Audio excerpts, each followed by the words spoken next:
The Invisible Man by H.G. Wells.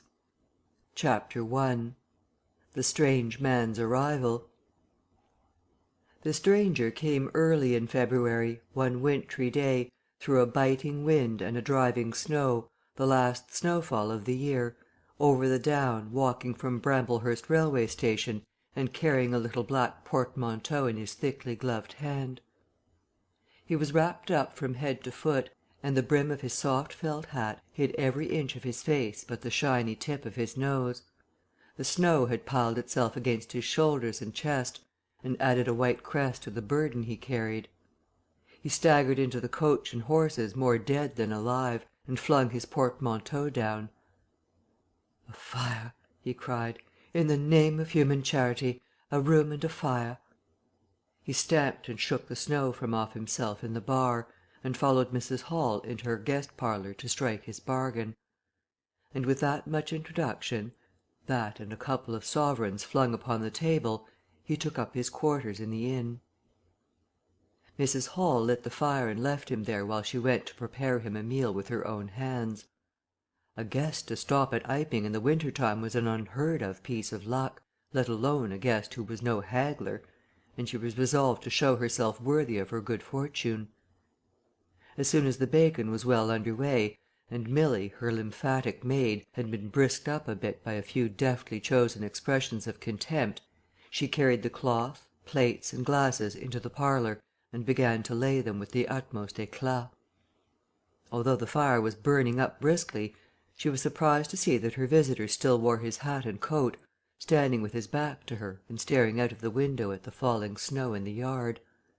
His gloved hands were clasped behind him, and he seemed to be lost in thought. She noticed that the melting snow that still sprinkled his shoulders dripped upon her carpet. "Can I take your hat and coat, sir?" she said, "and give 'em a good dry in the kitchen?" "No," he said without turning. She was not sure she had heard him, and was about to repeat her question. He turned his head and looked at her over his shoulder.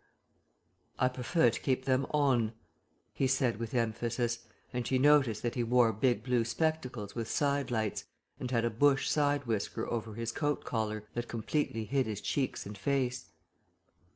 "Very well, sir," she said. "As you like. In a bit the room will be warmer." He made no answer, and had turned his face away from her again, and Mrs. Hall, feeling that her conversational advances were ill timed, laid the rest of the table things in a quick staccato and whisked out of the room. When she returned he was still standing there, like a man of stone, his back hunched, his collar turned up, his dripping hat brim turned down, hiding his face and ears completely. She put down the eggs and bacon with considerable emphasis, and called rather than said to him, "Your lunch is served, sir."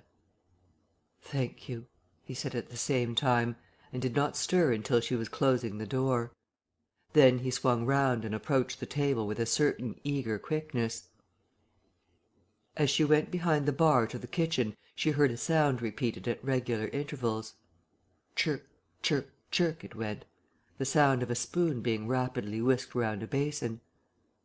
"That girl!" she said. "There, I clean forgot it. It's her being so long." And while she herself finished mixing the mustard, she gave Milly a few verbal stabs for her excessive slowness. She had cooked the ham and eggs, laid the table, and done everything, while Milly help indeed! Had only succeeded in delaying the mustard. And him a new guest and wanting to stay!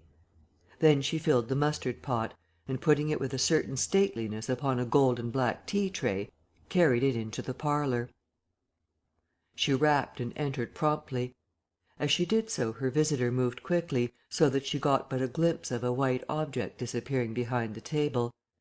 It would seem he was picking something from the floor.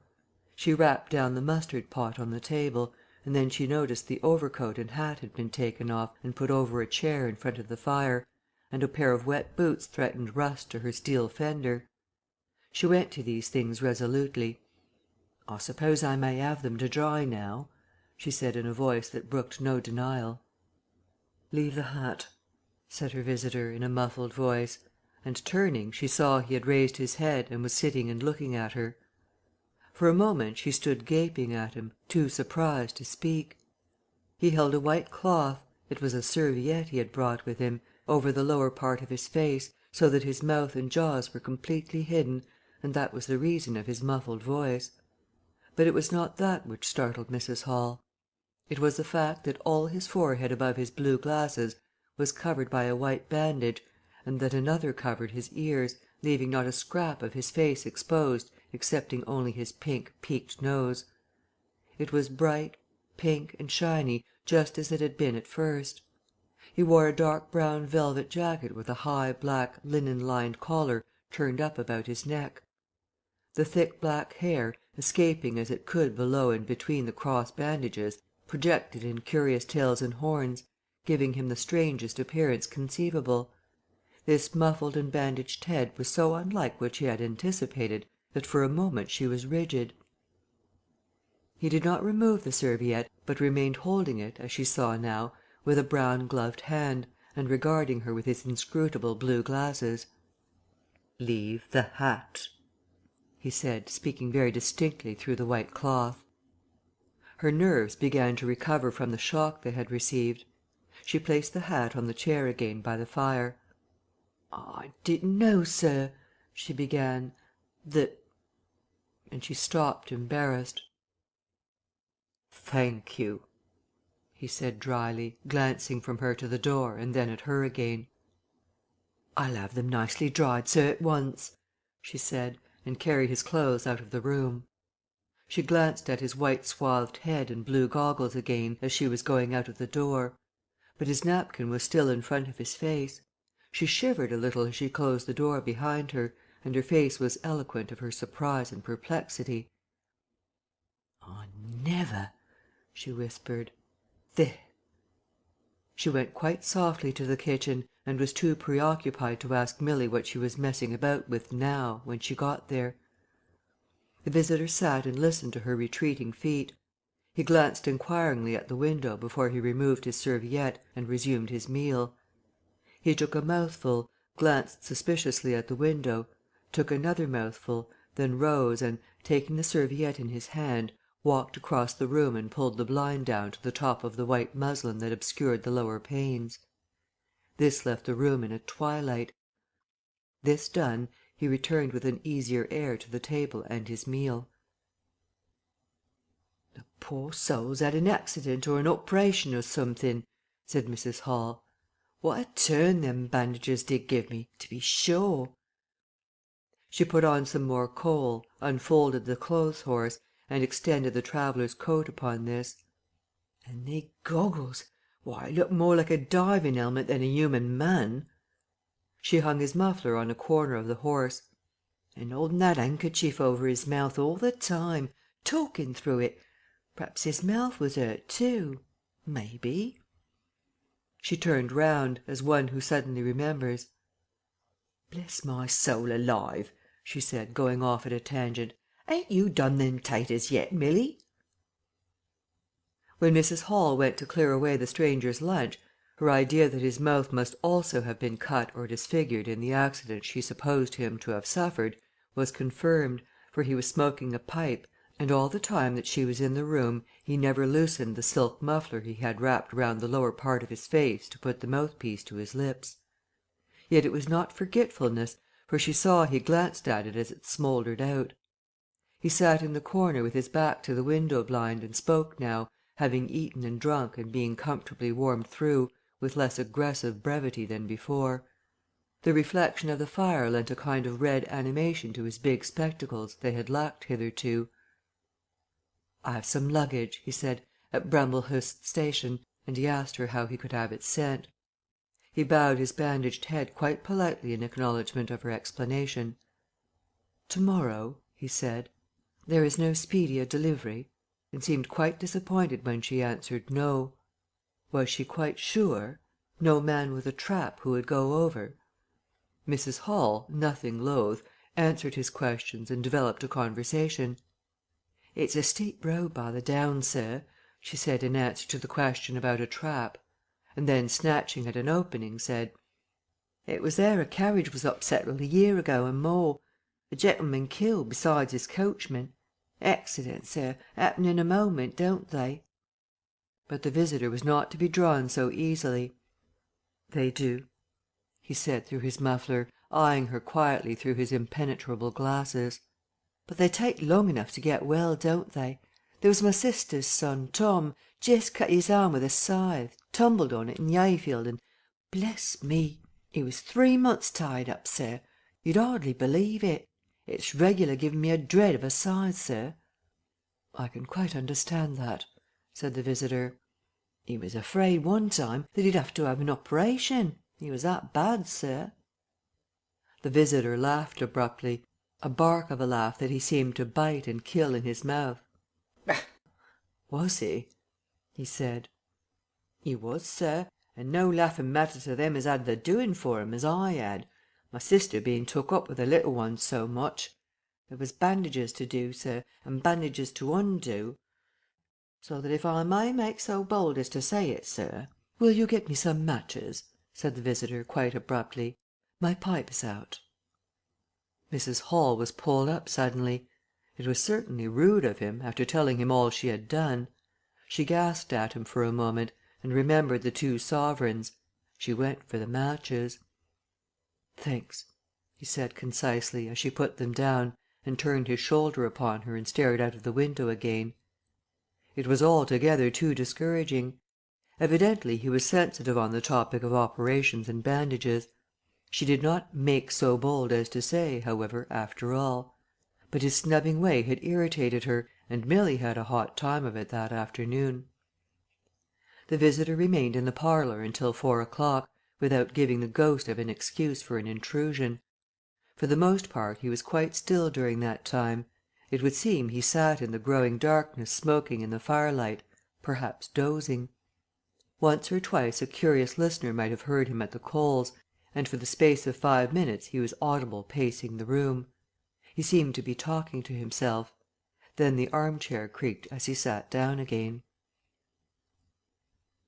Chapter 2 Mr. Teddy Henfrey's First Impressions At 4 o'clock, when it was fairly dark and Mrs. Hall was screwing up her courage to go in and ask her visitor if he would take some tea, Teddy Henfrey, the clock jobber, came into the bar. "My sakes, Mrs. Hall," said he, "but this is terrible weather for thin boots." The snow outside was falling faster. Mrs. Hall agreed, and then noticed he had his bag with him.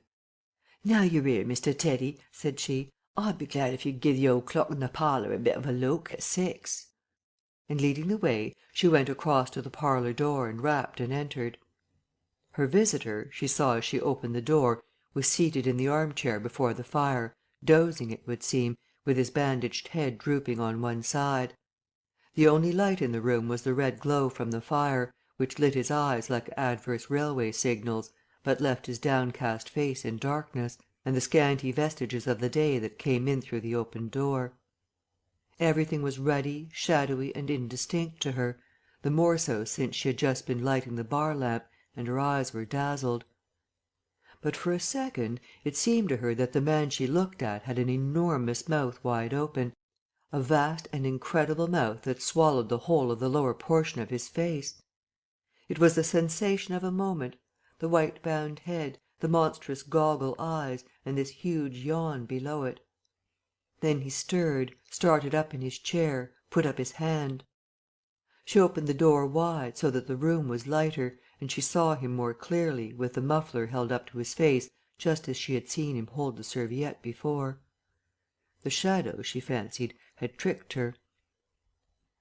"Would you mind, sir, this man's a coming to look at the clock, sir," she said, recovering from the momentary shock. "Look at the clock?" he said, staring round in a drowsy manner, and speaking over his hand, and then getting more fully awake. "Certainly." Mrs. Hall went away to get a lamp, and he rose and stretched himself. Then came the light, and Mr. Teddy Henfrey, entering, was confronted by this bandaged person. He was, he says, "taken aback." "Good afternoon," said the stranger, regarding him, as Mr. Henfrey says, with a vivid sense of the dark spectacles, "like a lobster." "I hope," said Mr. Henfrey, "that it's no intrusion." "None whatever," said the stranger. "Though I understand," he said, turning to Mrs. Hall, "that this room is really to be mine for my own private use." "I thought, sir," said Mrs. Hall, "you'd prefer the clock." "Certainly," said the stranger. "Certainly. But, as a rule, I like to be alone and undisturbed. But I am really glad to have the clock seen to," he said, seeing a certain hesitation in Mr. Henfrey's manner. "Very glad."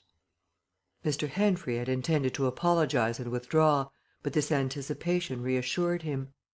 The stranger turned round with his back to the fireplace and put his hands behind his back. "And presently," he said, "when the clock mending is over, I think I should like to have some tea, but not till the clock mending is over." Mrs. Hall was about to leave the room. She made no conversational advances this time, because she did not want to be snubbed in front of Mr. Henfrey, when her visitor asked her if she had made any arrangements about his boxes at Bramblehurst.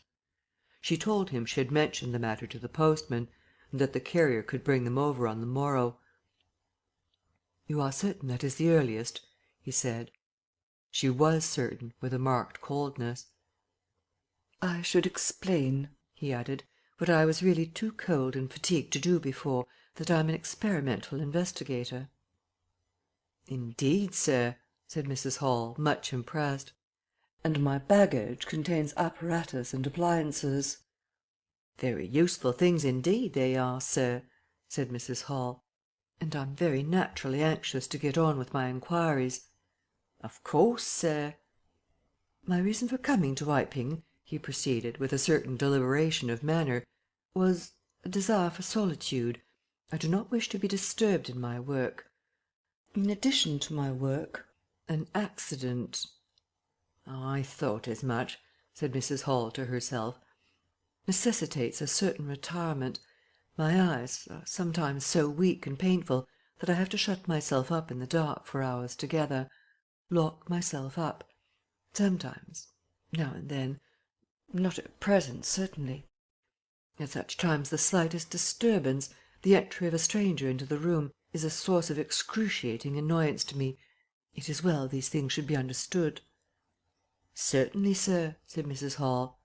"And if I might make so bold as to ask—" "That, I think, is all," said the stranger, with that quietly irresistible air of finality he could assume at will. Mrs. Hall reserved her question and sympathy for a better occasion. After Mrs. Hall had left the room, he remained standing in front of the fire, glaring, so Mr. Henfrey puts it, at the clock mending. Mr. Henfrey not only took off the hands of the clock and the face, but extracted the works, and he tried to work in as slow and quiet and unassuming a manner as possible. He worked with the lamp close to him, and the green shade threw a brilliant light upon his hands and upon the frame and wheels, and left the rest of the room shadowy. When he looked up, coloured patches swam in his eyes. Being constitutionally of a curious nature, he had removed the works, a quite unnecessary proceeding, with the idea of delaying his departure and perhaps falling into conversation with the stranger.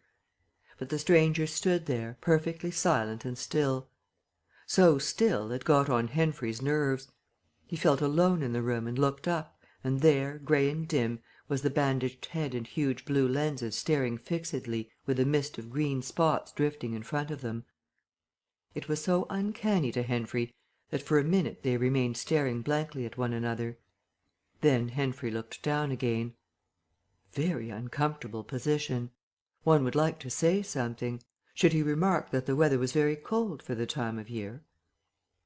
He looked up as if to take aim with that introductory shot.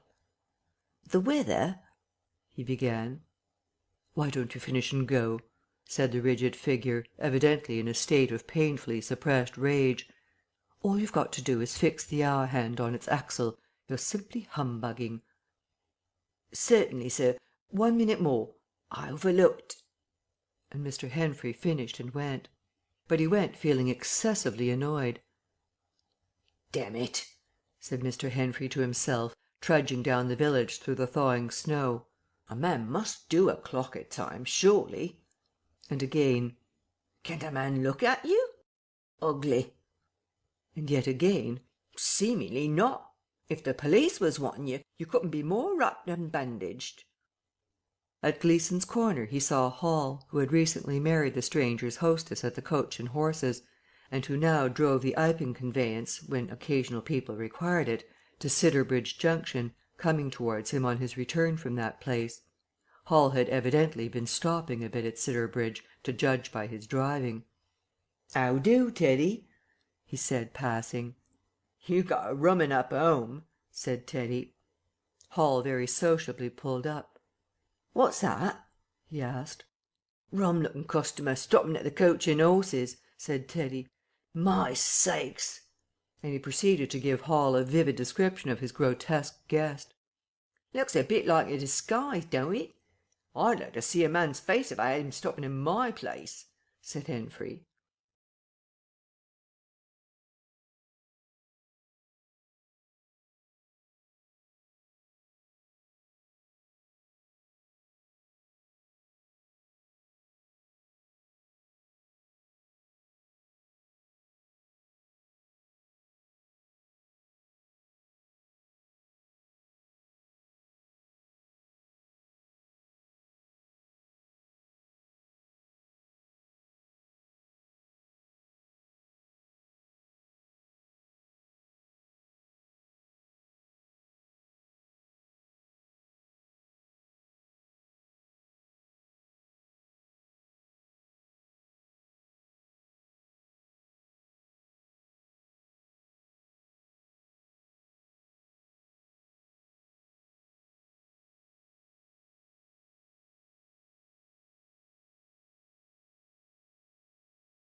Chapter 3 The 1001 Bottles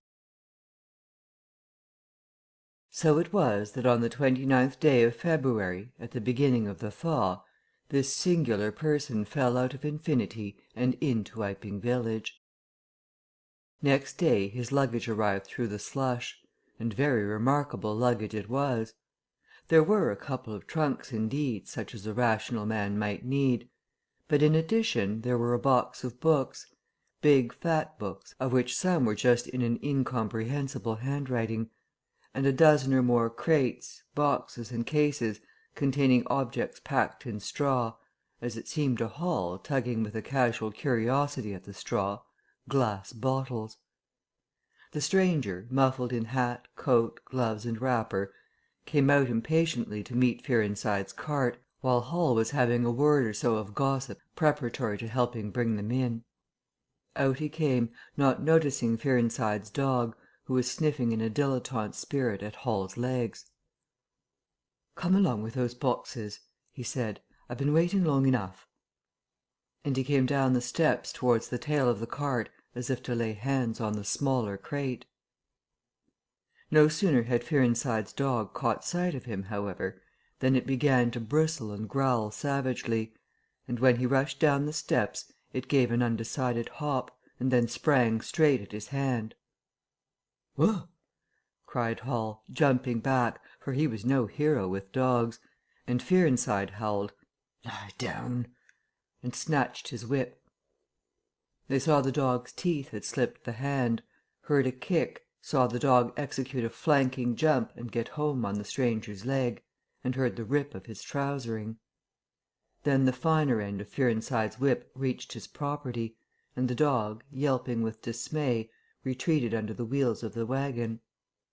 It was all the business of a swift half minute. No one spoke. Every one shouted. The stranger glanced swiftly at his torn glove and at his leg, made as if he would stoop to the latter, then turned and rushed swiftly up the steps into the inn. They heard him go headlong across the passage and up the uncarpeted stairs to his bedroom. "You brute, you!" said Fearenside, climbing off the wagon with his whip in his hand, while the dog watched him through the wheel. "Come here," said Fearenside. "You better." Hall had stood gaping. "He was bit," said Hall. "I'd better go and see to 'un," and he trotted after the stranger. He met Mrs. Hall in the passage. "Carrier's dog," he said. "Bitten." He went straight upstairs, and the stranger's door being ajar, he pushed it open, and was entering without any ceremony, being of a naturally sympathetic turn of mind. The blind was down and the room dim. He caught a glimpse of a most singular thing, what seemed a handless arm waving towards him, and a face of 3 huge indeterminate spots on white, very like the face of a pale pansy. Then he was struck violently in the chest, hurled back, and the door slammed in his face and locked. It was so rapid that it gave him no time to observe. A waving of indecipherable shapes, a blow and a concussion. There he stood on the dark little landing, wondering what it might be that he had seen. A couple of minutes after, he rejoined the little group that had formed outside the coach and horses. There was Fearenside telling about it all over again for the second time. There was Mrs. Hall saying his dog didn't have no business to bite her guests. There was Huxter, the general dealer from over the road, interrogative. And Sandy Wadgers from the forge, judicial. Besides women and children, all of them saying fatuities. "Wouldn't it bite me, I knows. Doesn't right have such dargs. What 'e biting for, then?" and so forth. Mr. Hall, staring at them from the steps and listening, found it incredible that he had seen anything so very remarkable happen upstairs. Besides, his vocabulary was altogether too limited to express his impressions. "'E don't want no help," he says. "Harry, we'd better be a taking of his luggage in." "You ought to have it cauterized at once," said Mr. Huxter, "'specially if it's at all inflamed." "I'd shoot 'un, that's what I'd do," said a lady in the group. Suddenly the dog began growling again. "Come along," cried an angry voice in the doorway, and there stood the muffled stranger with his collar turned up and his hat brim bent down. "The sooner you get those things in, the better I'll be pleased." It is stated by an anonymous bystander that his trousers and gloves had been changed. "Was you hurt, sir?" said Fearenside. "I'm rare sorry the darg—" "Not a bit," said the stranger. "Never broke the skin. Hurry up with those things." He then swore to himself, so Mr. Hall asserts. Directly the first crate was, in accordance with his directions, carried into the parlour, the stranger flung himself upon it with extraordinary eagerness, and began to unpack it, scattering the straw with an utter disregard of Mrs. Hall's carpet. And from it he began to produce bottles, little fat bottles containing powders, small and slender bottles containing coloured and white fluids, fluted blue bottles labelled poison, bottles with round bodies and slender necks, large green glass bottles, large white glass bottles, bottles with glass stoppers and frosted labels, bottles with fine corks, bottles with bungs, bottles with wooden caps, wine bottles, salad oil bottles, putting them in rows on the chiffonnier, on the mantel, on the table under the window, round the floor, on the bookshelf, everywhere. The chemist's shop in Bramblehurst could not boast half so many. Quite a sight it was. Crate after crate yielded bottles, until all 6 were empty and the table high with straw. The only things that came out of these crates besides the bottles were a number of test tubes and a carefully packed balance. And directly the crates were unpacked, the stranger went to the window and set to work, not troubling in the least about the litter of straw, the fire which had gone out, the box of books outside, nor for the trunks and other luggage that had gone upstairs. When Mrs. Hall took his dinner in to him, he was already so absorbed in his work, pouring little drops out of the bottles into test tubes, that he did not hear her until she had swept away the bulk of the straw and put the tray on the table, with some little emphasis perhaps, seeing the state that the floor was in. Then he half turned his head and immediately turned it away again. But she saw he had removed his glasses. They were beside him on the table, and it seemed to her that his eye sockets were extraordinarily hollow. He put on his spectacles again and then turned and faced her. She was about to complain of the straw on the floor when he anticipated her. "I wish you wouldn't come in without knocking," he said in the tone of abnormal exasperation that seemed so characteristic of him. "I knocked, but seemingly " "Perhaps you did. But in my investigations my really very urgent and necessary investigations the slightest disturbance the jar of a door I must ask you " "Certainly, sir. You can turn the lock if you're like that, you know. Any time." "A very good idea," said the stranger. "This straw, sir, if I may make so bold as to remark " "Don't. If the straw makes trouble, put it down in the bill." And he mumbled at her, words suspiciously like curses. He was so odd standing there, so aggressive and explosive, bottle in one hand and test tube in the other, that Mrs. Hall was quite alarmed. But she was a resolute woman. "In which case, I should like to know, sir, what you consider " "A shilling. Put down a shilling. Surely a shilling's enough." "So be it," said Mrs. Hall, taking up the tablecloth and beginning to spread it over the table. "If you're satisfied, of course." He turned and sat down with his coat collar toward her. All the afternoon he worked with the door locked, and, as Mrs. Hall testifies, for the most part in silence. But once there was a concussion and a sound of bottles ringing together, as though the table had been hit, and the smash of a bottle flung violently down, and then a rapid pacing athwart the room.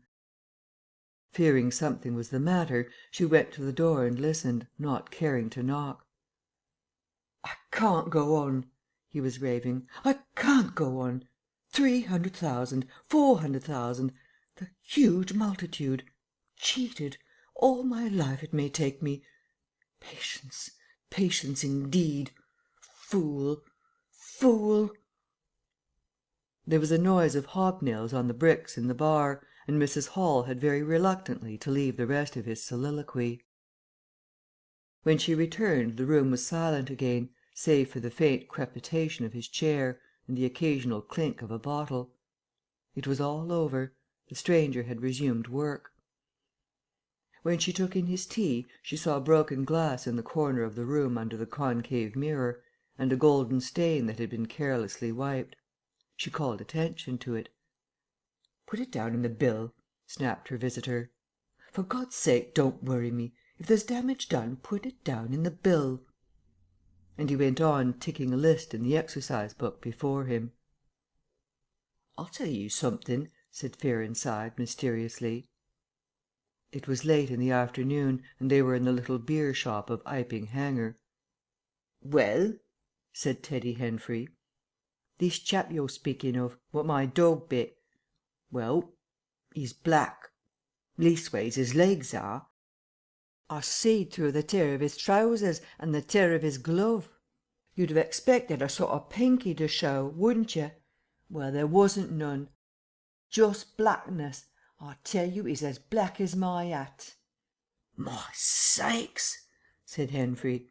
"It's a rummy case altogether. Why, his nose is as pink as paint." "That's true," said Fearenside. "I knows that. And I tell you what I'm thinking. That man's a piebald, Teddy. Black here and white there, in patches, and he's ashamed of it. He's a kind of half-breed, and the colours come off patchy instead of mixing.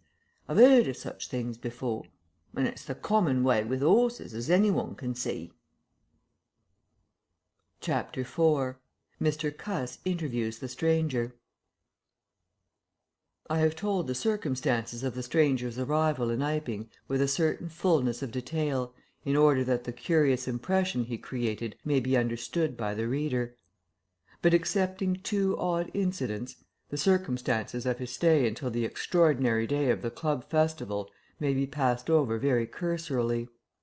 There were a number of skirmishes with Mrs. Hall on matters of domestic discipline, but in every case until late April, when the first signs of penury began, he overrode her by the easy expedient of an extra payment. Hall did not like him, and whenever he dared he talked of the advisability of getting rid of him, but he showed his dislike chiefly by concealing it ostentatiously, and avoiding his visitor as much as possible. "Wait till the summer," said Mrs. Hall sagely, "when the artists are beginning to come. Then we'll see. He may be a bit overbearing, but bills settled punctual is bills settled punctual, whatever you'd like to say." The stranger did not go to church, and indeed made no difference between Sunday and the irreligious days, even in costume. He worked, as Mrs. Hall thought, very fitfully. Some days he would come down early and be continuously busy. On others he would rise late, pace his room, fretting audibly for hours together, smoke, sleep in the armchair by the fire. Communication with the world beyond the village he had none. His temper continued very uncertain. For the most part, his manner was that of a man suffering under almost unendurable provocation, and once or twice things were snapped, torn, crushed or broken in spasmodic gusts of violence. He seemed under a chronic irritation of the greatest intensity. His habit of talking to himself in a low voice grew steadily upon him, but though Mrs. Hall listened conscientiously, she could make neither head nor tail of what she heard. He rarely went abroad by daylight, but at twilight he would go out muffled up invisibly, whether the weather were cold or not, and he chose the loneliest paths and those most overshadowed by trees and banks. His goggling spectacles and ghastly bandaged face under the penthouse of his hat came with a disagreeable suddenness out of the darkness upon one or two home going labourers, and Teddy Henfrey, tumbling out of the Scarlet Coat one night at 9:30, was scared shamefully by the stranger's skull like head he was walking hat in hand lit by the sudden light of the opened inn door. Such children as saw him at nightfall dreamt of bogies, and it seemed doubtful whether he disliked boys more than they disliked him, or the reverse; but there was certainly a vivid enough dislike on either side. It was inevitable that a person of so remarkable an appearance and bearing should form a frequent topic in such a village as Iping. Opinion was greatly divided about his occupation. Mrs. Hall was sensitive on the point. When questioned, she explained very carefully that he was an experimental investigator, going gingerly over the syllables as one who dreads pitfalls. When asked what an experimental investigator was, she would say with a touch of superiority that most educated people knew such things as that, and would thus explain that he discovered things. Her visitor had had an accident, she said, which temporarily discoloured his face and hands, and being of a sensitive disposition, he was averse to any public notice of the fact. Out of her hearing, there was a view largely entertained that he was a criminal trying to escape from justice by wrapping himself up so as to conceal himself altogether from the eye of the police. This idea sprang from the brain of Mr. Teddy Henfrey. No crime of any magnitude dating from the middle or end of February was known to have occurred. Elaborated in the imagination of Mr. Gould, the probationary assistant in the National School, this theory took the form that the stranger was an anarchist in disguise, preparing explosives, and he resolved to undertake such detective operations as his time permitted. These consisted for the most part in looking very hard at the stranger whenever they met, or in asking people who had never seen the stranger leading questions about him. But he detected nothing. Another school of opinion followed Mr. Fearnside, and either accepted the piebald view or some modification of it; as for instance Silence Durgan, who was heard to assert that if he chooses to show himself at fairs he'd make his fortune in no time, and being a bit of a theologian, compared the stranger to the man with the one talent. Yet another view explained the entire matter by regarding the stranger as a harmless lunatic. That had the advantage of accounting for everything straight away. Between these main groups there were waverers and compromisers. Sussex folk have few superstitions, and it was only after the events of early April that the thought of the supernatural was first whispered in the village.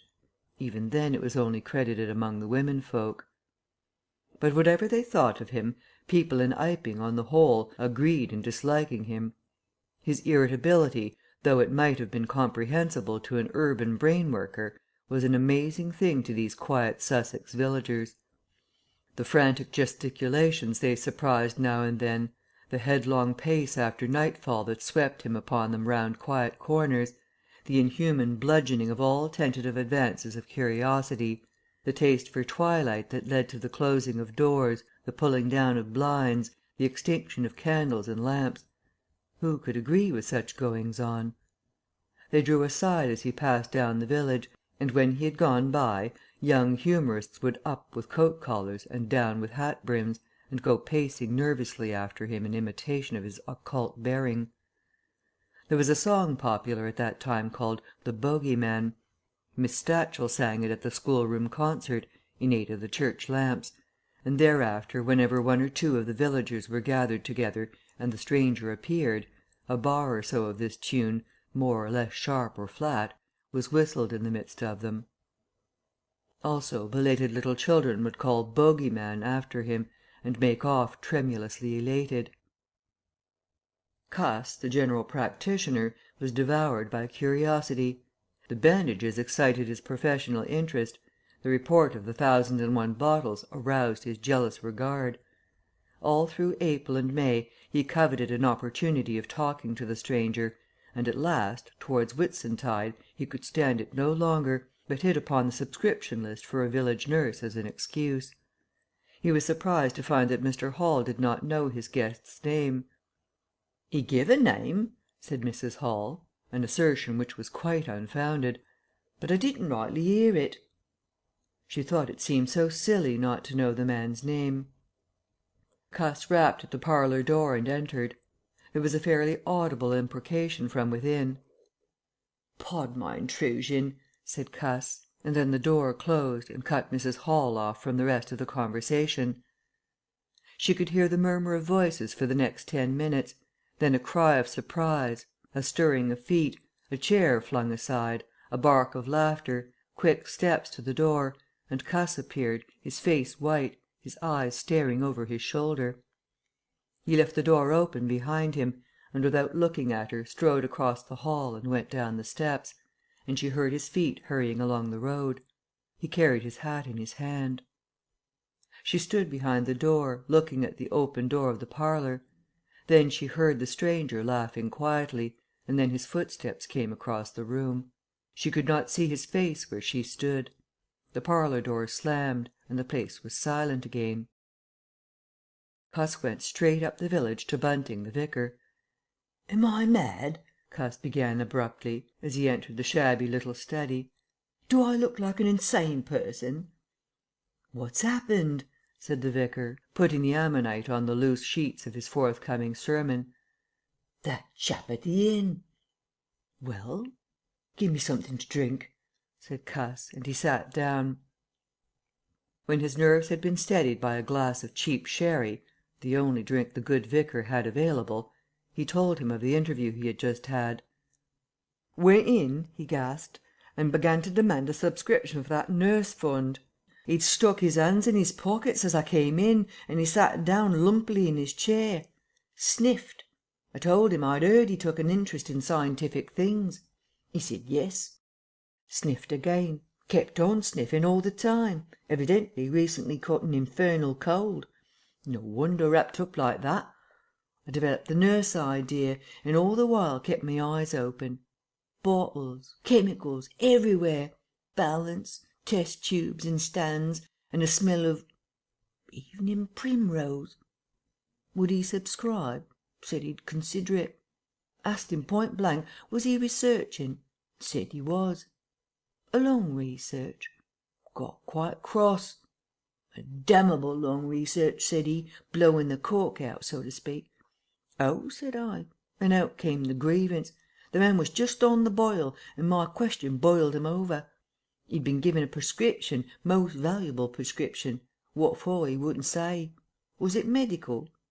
"Damn you, what are you fishing after?" I apologized. Dignified sniff and cough. He resumed. He'd read it. 5 ingredients. Put it down. Turned his head.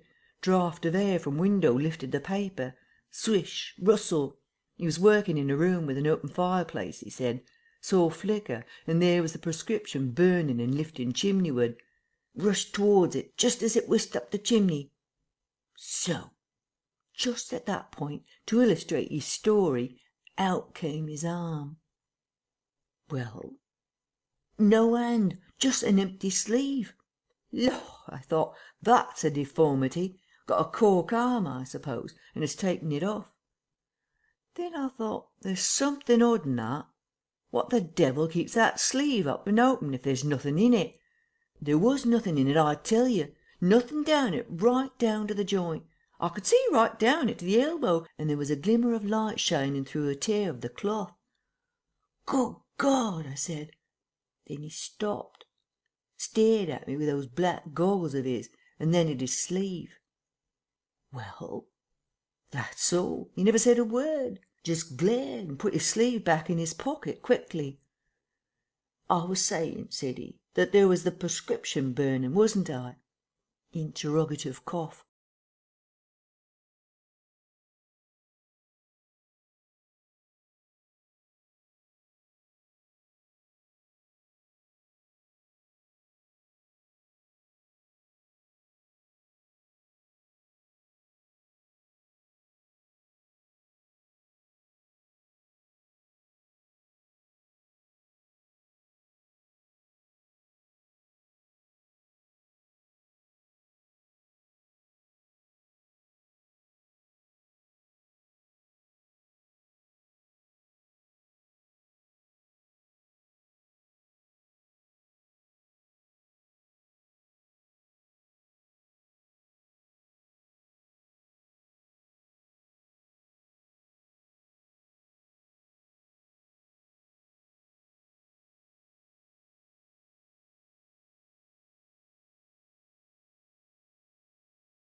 Chapter 5 The Burglary at the Vicarage The facts of the burglary at the vicarage came to us chiefly through the medium of the vicar and his wife.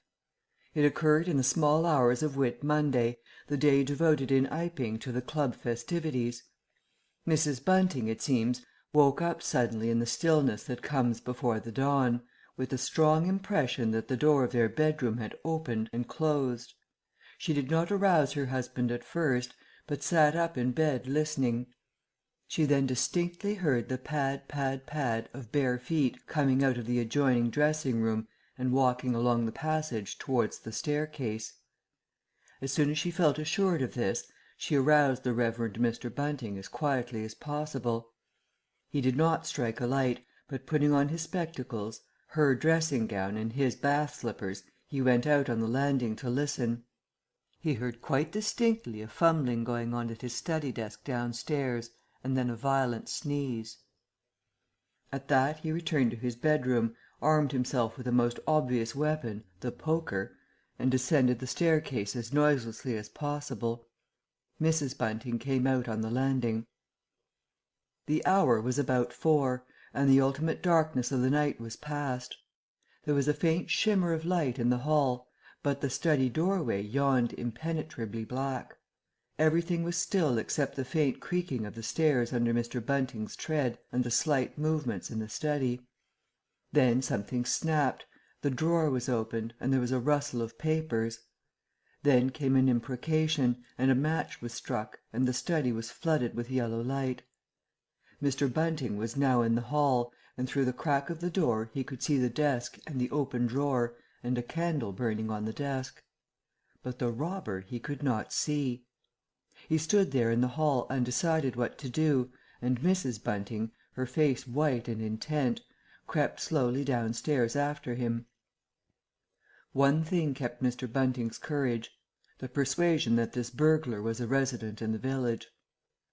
They heard the chink of money, and realized that the robber had found the housekeeping reserve of gold, £2 10 1/2 sovereigns altogether. At that sound Mr. Bunting was nerved to abrupt action.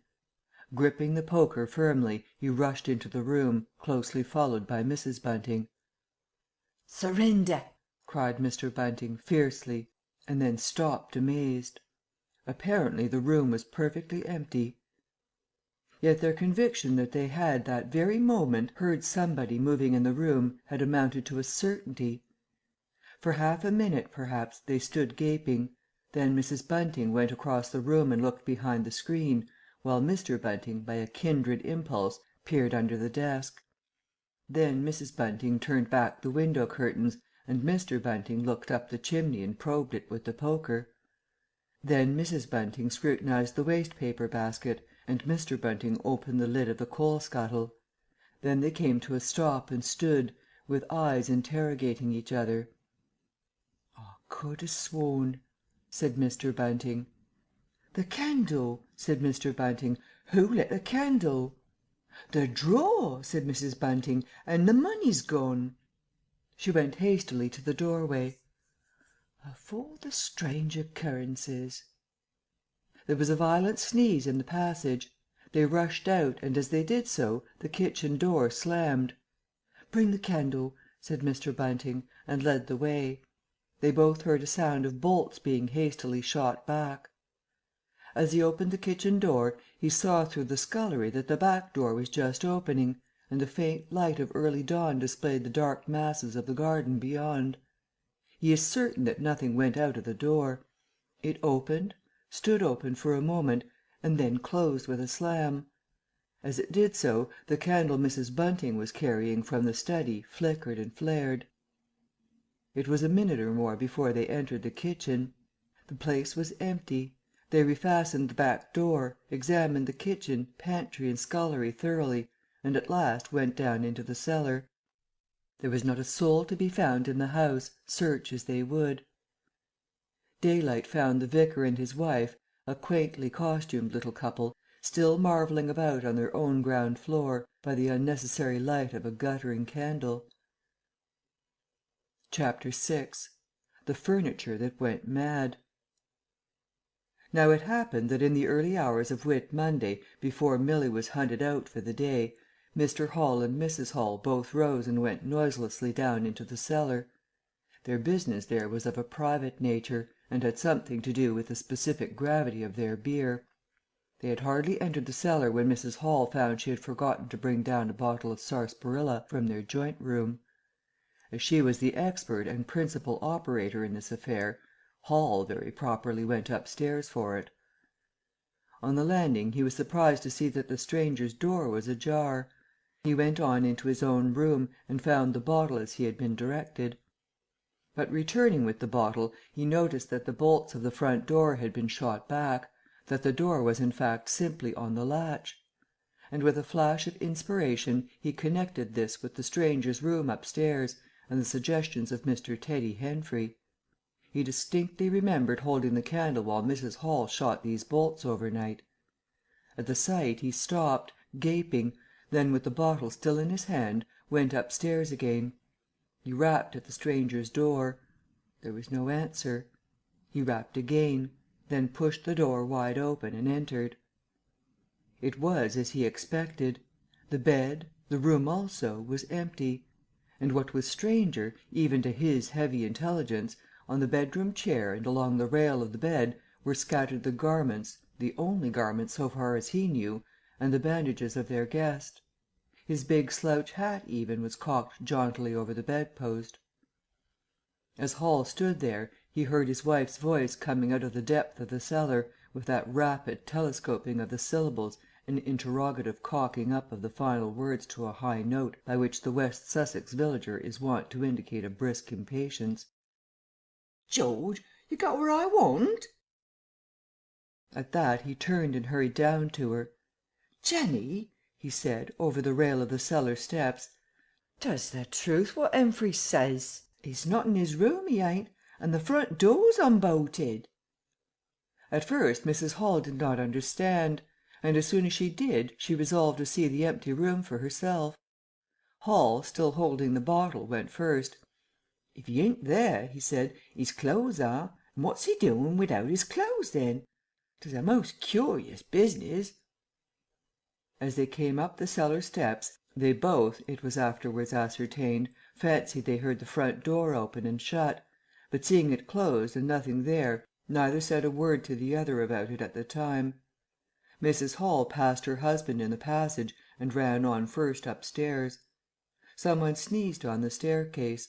Hall, following 6 steps behind, thought that he heard her sneeze. She, going on first, was under the impression that Hall was sneezing. She flung open the door and stood regarding the room. "Of all the curious!" she said. She heard a sniff close behind her head, as it seemed, and turning, was surprised to see Hall a dozen feet off on the topmost stair. But in another moment he was beside her. She bent forward and put her hand on the pillow and then under the clothes. "Cold," she said. "He's been up this hour or more." As she did so a most extraordinary thing happened. The bedclothes gathered themselves together, leapt up suddenly into a sort of peak, and then jumped headlong over the bottom rail. It was exactly as if a hand had clutched them in the centre and flung them aside. Immediately after, the stranger's hat hopped off the bedpost, described a whirling flight in the air through the better part of a circle, and then dashed straight at Mrs. Hall's face. Then as swiftly came the sponge from the washstand, and then the chair, flinging the stranger's coat and trousers carelessly aside, and laughing dryly in a voice singularly like the stranger's, turned itself up with its 4 legs at Mrs. Hall, seemed to take aim at her for a moment, and charged at her. She screamed and turned, and then the chair legs came gently but firmly against her back and impelled her and Hall out of the room. The door slammed violently and was locked. The chair and bed seemed to be executing a dance of triumph for a moment, and then abruptly everything was still. Mrs. Hall was left almost in a fainting condition in Mr. Hall's arms on the landing. It was with the greatest difficulty that Mr. Hall and Milly, who had been roused by her scream of alarm, succeeded in getting her downstairs, and applying the restoratives customary in such cases. "'Twas spirits," said Mrs. Hall. "I know 'tis spirits. I've read in papers of 'en. Tables and chairs leaping and dancing." "Take a drop more, Jenny," said Hall. "'Twill steady you." "Lock him out," said Mrs. Hall. "Don't let him come in again. I half guessed. I might ha' known. With them goggling eyes and bandaged head, and never going to church of a Sunday. And all they bottles. More'n it's right for any one to have. He's put the spirits into the furniture. My good old furniture. 'Twas in that very chair my poor dear mother used to sit when I was a little girl. To think it should rise up against me now." "Just a jot more, Janny," said Hall. "Your nerves is all upset." They sent Milly across the street through the golden 5 o'clock sunshine to rouse up Mr. Sandy Wadgers, the blacksmith. Mr. Hall's compliments, and the furniture upstairs was behaving most extraordinary. Would Mr. Wadgers come round? He was a knowing man, was Mr. Wadgers, and very resourceful. He took quite a grave view of the case. "I'm damned if they ain't witchcraft," was the view of Mr. Sandy Wadgers. "You want horseshoes for such gentry as he." He came round greatly concerned. They wanted him to lead the way upstairs to the room, but he didn't seem to be in any hurry. He preferred to talk in the passage. Over the way Huxter's apprentice came out and began taking down the shutters of the tobacco window. He was called over to join the discussion. Mr. Huxter naturally followed over in the course of a few minutes. The Anglo Saxon genius for parliamentary government asserted itself. There was a great deal of talk and no decisive action. "Let's have the facts first," insisted Mr. Sandy Wadgers. "Let's be sure we'd be acting perfectly right in busting that there door open. A door unbust is always open to busting, but you can't unbust a door once you've busted un." And suddenly and most wonderfully the door of the room upstairs opened of its own accord, and as they looked up in amazement they saw descending the stairs the muffled figure of the stranger staring more blackly and blankly than ever with those unreasonably large blue glass eyes of his. He came down stiffly and slowly, staring all the time. He walked across the passage staring, then stopped. "Look there," he said, and their eyes followed the direction of his gloved finger and saw a bottle of sarsaparilla hard by the cellar door. Then he entered the parlour, and suddenly, swiftly, viciously, slammed the door in their faces. Not a word was spoken until the last echoes of the slam had died away. They stared at one another. "Well, if that don't lick everythin'," said Mr. Wadgers, and left the alternative unsaid. "I'd go in and ask him 'bout it," said Wadgers to Mr. Hall. "I'd demand an explanation." It took some time to bring the landlady's husband up to that pitch. At last he rapped, opened the door, and got as far as "Excuse me." "Go to the devil," said the stranger in a tremendous voice, "and shut that door after you." So that brief interview terminated. Chapter 7 The Unveiling of the Stranger. The stranger went into the little parlour of the Coach and Horses about 5:30 in the morning, and there he remained until near midday, the blinds down, the door shut, and none, after Hall's repulse, venturing near him. All that time he must have fasted. Thrice he rang his bell, the third time furiously and continuously, but no one answered him. "'Im and 'is go to the devil, indeed," said Mrs. Hall. Presently came an imperfect rumour of the burglary at the vicarage, and 2 and 2 were put together. Hall, assisted by Wadgers, went off to find Mr. Shuttleforth, the magistrate, and take his advice. No one ventured upstairs. How the stranger occupied himself is unknown. Now and then he would stride violently up and down, and twice came an outburst of curses, a tearing of paper, and a violent smashing of bottles. The little group of scared but curious people increased. Mrs. Huxter came over. Some gay young fellows resplendent in black ready-made jackets and piqué paper ties, for it was Whit Monday, joined the group with confused interrogations. Young Archie Harker distinguished himself by going up the yard and trying to peep under the window blinds. He could see nothing, but gave reason for supposing that he did, and others of the Iping youth presently joined him. It was the finest of all possible Whit Mondays, and down the village street stood a row of nearly a dozen booths, a shooting gallery, and on the grass by the forge were 3 yellow and chocolate wagons and some picturesque strangers of both sexes putting up a cocoanut shy. The gentlemen wore blue jerseys, the ladies white aprons and quite fashionable hats with heavy plumes.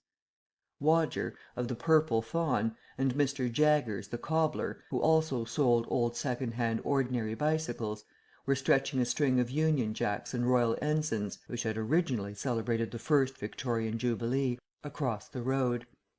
And inside, in the artificial darkness of the parlour, into which only one thin jet of sunlight penetrated, the stranger, hungry we must suppose, and fearful, hidden in his uncomfortable hot wrappings, pored through his dark glasses upon his paper or chinked his dirty little bottles, and occasionally swore savagely at the boys, audible if invisible, outside the windows. In the corner by the fireplace lay the fragments of half a dozen smashed bottles, and a pungent twang of chlorine tainted the air. So much we know from what was heard at the time and from what was subsequently seen in the room.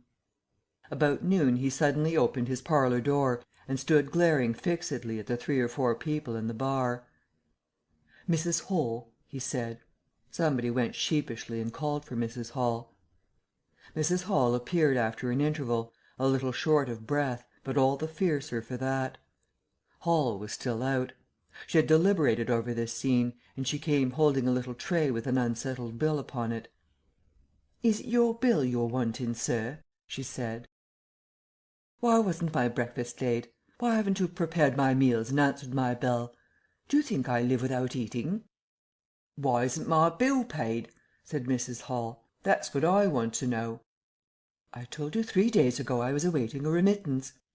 "I told you 2 days ago I wasn't going to await no remittances. You can't grumble if your breakfast waits a bit if my bill's been waiting these 5 days, can you?" The stranger swore briefly but vividly. "No, no," from the bar. "And I'd thank you kindly, sir, if you'd keep your swearing to yourself, sir," said Mrs. Hall. The stranger stood looking more like an angry diving helmet than ever. It was universally felt in the bar that Mrs. Hall had the better of him. His next words showed as much. "Look here, my good woman," he began. "Don't good woman me," said Mrs. Hall.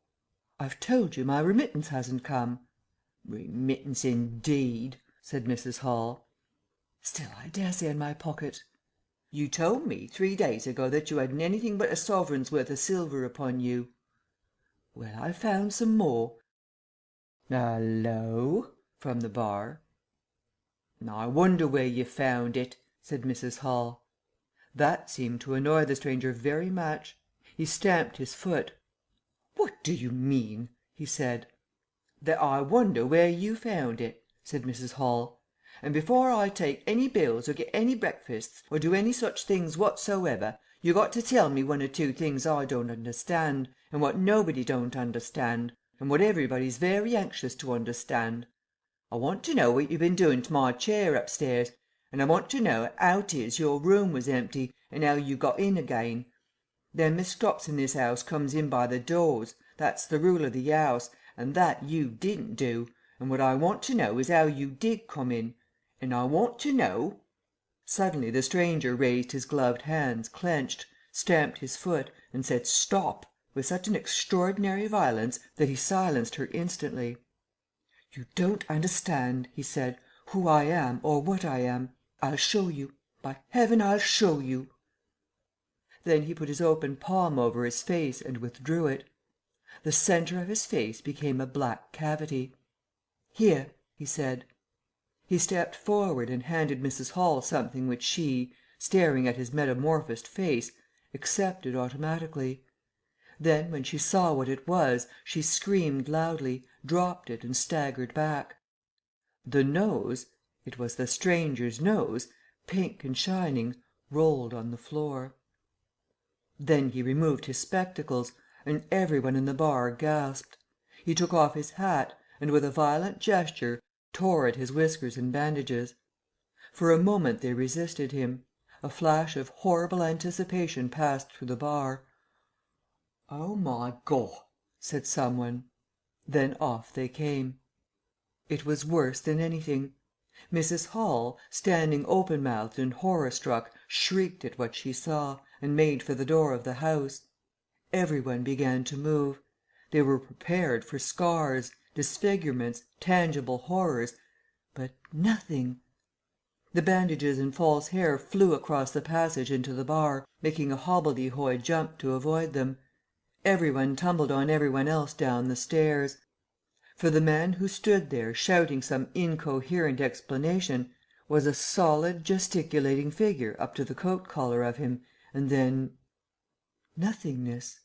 No visible thing at all. People down the village heard shouts and shrieks, and looking up the street saw the coach and horses violently firing out its humanity. They saw Mrs. Hall fall down, and Mr. Teddy Henfrey jump to avoid tumbling over her, and then they heard the frightful screams of Milly, who, emerging suddenly from the kitchen at the noise of the tumult, had come upon the headless stranger from behind. These increased suddenly. Forthwith, every one all down the street, the sweetstuff seller, cocoanut shy proprietor and his assistant, the swing man, little boys and girls, rustic dandies, smart wenches, smocked elders and aproned gypsies, began running towards the inn, and in a miraculously short space of time a crowd of perhaps 40 people, and rapidly increasing, swayed and hooted, and inquired and exclaimed and suggested, in front of Mrs. Hall's establishment. Every one seemed eager to talk at once, and the result was Babel. A small group supported Mrs. Hall, who was picked up in a state of collapse. There was a conference, and the incredible evidence of a vociferous eye-witness. "Oh, bogey! What's he been doing then? Ain't hurt the girl, has he? Run at 'em with a knife, I believe. No head, I tell you. I don't mean no manner of speaking. I mean man without a head. Nonsense! 'Tis some conjuring trick. Fetched off his wrapping, he did." In its struggles to see in through the open door, the crowd formed itself into a straggling wedge, with the more adventurous apex nearest the inn. "He stood for a moment. I heard the gal scream and he turned. I saw her skirts whisk and he went after her. Didn't take 10 seconds. Back he comes with a knife in his hand and a loaf. Stood just as if he was staring. Not a moment ago. Went in that there door. I tell you, he ain't got no head at all. You just missed him." There was a disturbance behind, and the speaker stopped to step aside for a little procession that was marching very resolutely towards the house. First Mr. Hall, very red and determined, then Mr. Bobby Jaffers, the village constable, and then the wary Mr. Wadgers. They had come now armed with a warrant. People shouted conflicting information of the recent circumstances. "'Ead or no 'ead," said Jaffers, "I got to restin', and restin' I will." Mr. Hall marched up the steps, marched straight to the door of the parlour and flung it open. "Constable," he said, "do your duty." Jaffers marched in, Hall next, Wadgers last. They saw in the dim light the headless figure facing them, with a gnawed crust of bread in one gloved hand and a chunk of cheese in the other. "That's him," said Hall. "What the devil is this?" came in a tone of angry expostulation from above the collar of the figure. "You're a damned rum customer, mister," said Mr. Jaffers, "but 'ead or no 'ead, the warrant says body, and duty's duty." "Keep off," said the figure, starting back. Abruptly he whipped down the bread and cheese, and Mr. Hall just grasped the knife on the table in time to save it. Off came the stranger's left glove and was slapped in Jaffers' face. In another moment, Jaffers, cutting short some statement concerning a warrant, had gripped him by the handless wrist and caught his invisible throat. He got a sounding kick on the shin that made him shout, but he kept his grip. Hall sent the knife sliding along the table to Wadgers, who acted as goalkeeper for the offensive, so to speak, and then stepped forward as Jaffers and the stranger swayed and staggered towards him, clutching and hitting in. A chair stood in the way and went aside with a crash as they came down together.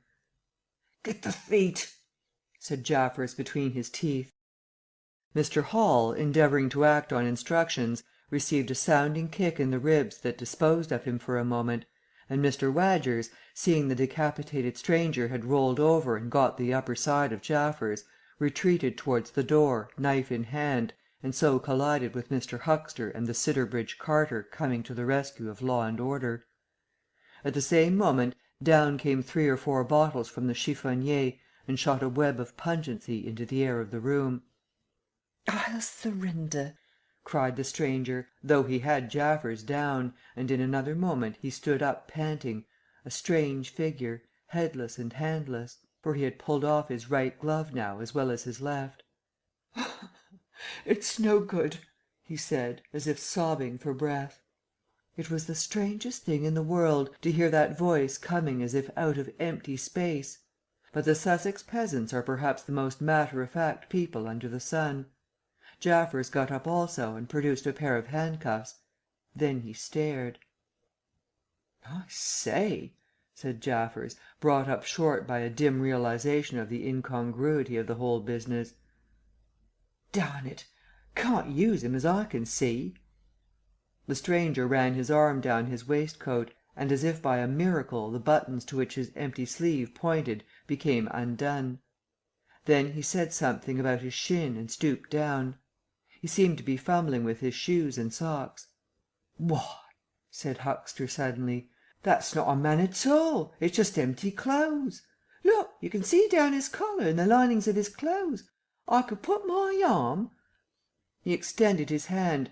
It seemed to meet something in mid air, and he drew it back with a sharp exclamation. "I wish you'd keep your fingers out of my eye," said the aerial voice, in a tone of savage expostulation. "The fact is, I'm all here, head, hands, legs, and all the rest of it, but it happens I'm invisible. It's a confounded nuisance, but I am. That's no reason why I should be poked to pieces by every stupid bumpkin in Iping, is it?" The suit of clothes, now all unbuttoned and hanging loosely upon its unseen supports, stood up, arms akimbo. Several other of the men folks had now entered the room, so that it was closely crowded. "Invisible, eh?" said Huxter, ignoring the stranger's abuse.